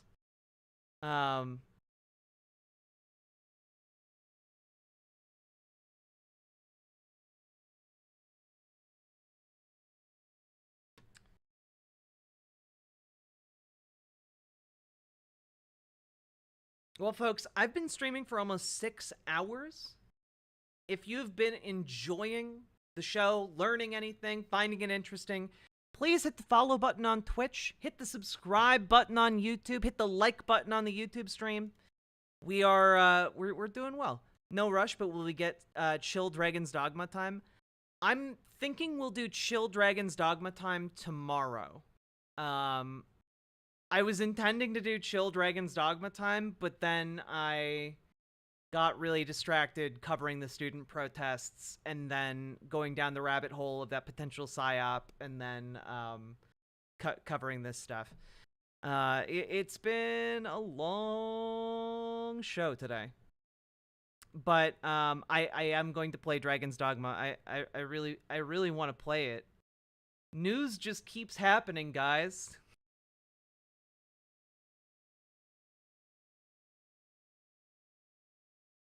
But what leverage does Biden have over Bibi when Bibi knows that he will likely tank Biden by going into Rafah, and Bibi also wants to tank Biden? Well, the leverage is that we provide physical material to Israel, and we also provide diplomatic support for Israel, and both those things can be rescinded. can you play and cover news? It's hard to play and cover news because I typically need to be like clicking on articles and like going through like the stuff I've arranged to cover on stream. It's easier when it's like a debate type thing, and it also depends on the kind of game. So like for Dragon's Dogma, like that's a hard game to play and cover the news. But yeah. Elena the Dragon Girl, thank you very much for subscribing. I appreciate that. Long ass game. It is a long ass game. You're gonna need to speedrun that shit in between news stories. Yeah, it's true. It's true. God.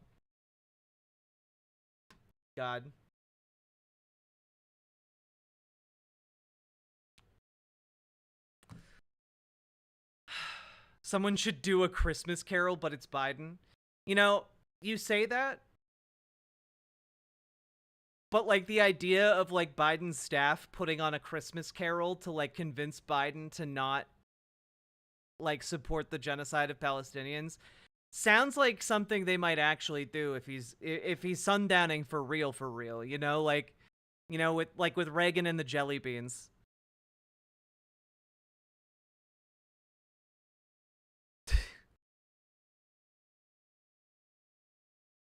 All right. I think I need to be done because I have things I'm doing really early in the morning tomorrow. Yeah, the ghost of Christmas past. Yo, what up? It's your pal Corn Pop. It's just Magnitude from Community. Pop, pop. That's a deep cut. All right. I will see you all tomorrow. We'll cover some of the goings on over there. I need to pack up my stuff because I'm going over to my partner's house, and I will see you tomorrow night. Yeah, the plan was for me to stream much earlier, but I had so much work, other work for this like political organizing project I'm working on, that I wound up working like 3 extra hours, and that really cut into Dragon's Dogma time. Joe to Bernie. Boy, what day is it? It's time for you to divest from Israel. Then it's not too late to save my soul.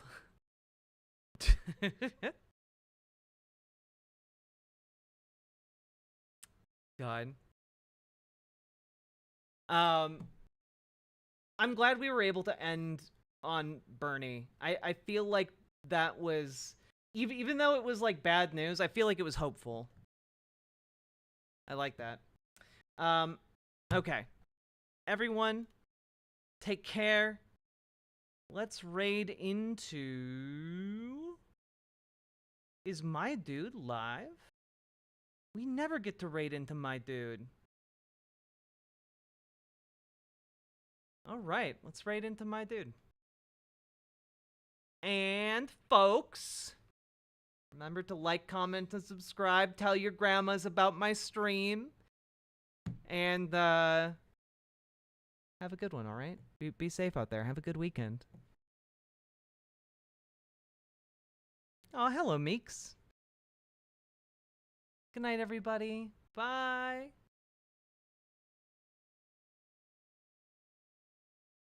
Okay, now it's just you and me, YouTube chat. We've gotten rid of all of the Twitch chatters. Okay? I just want you all to know I love you the most, all right?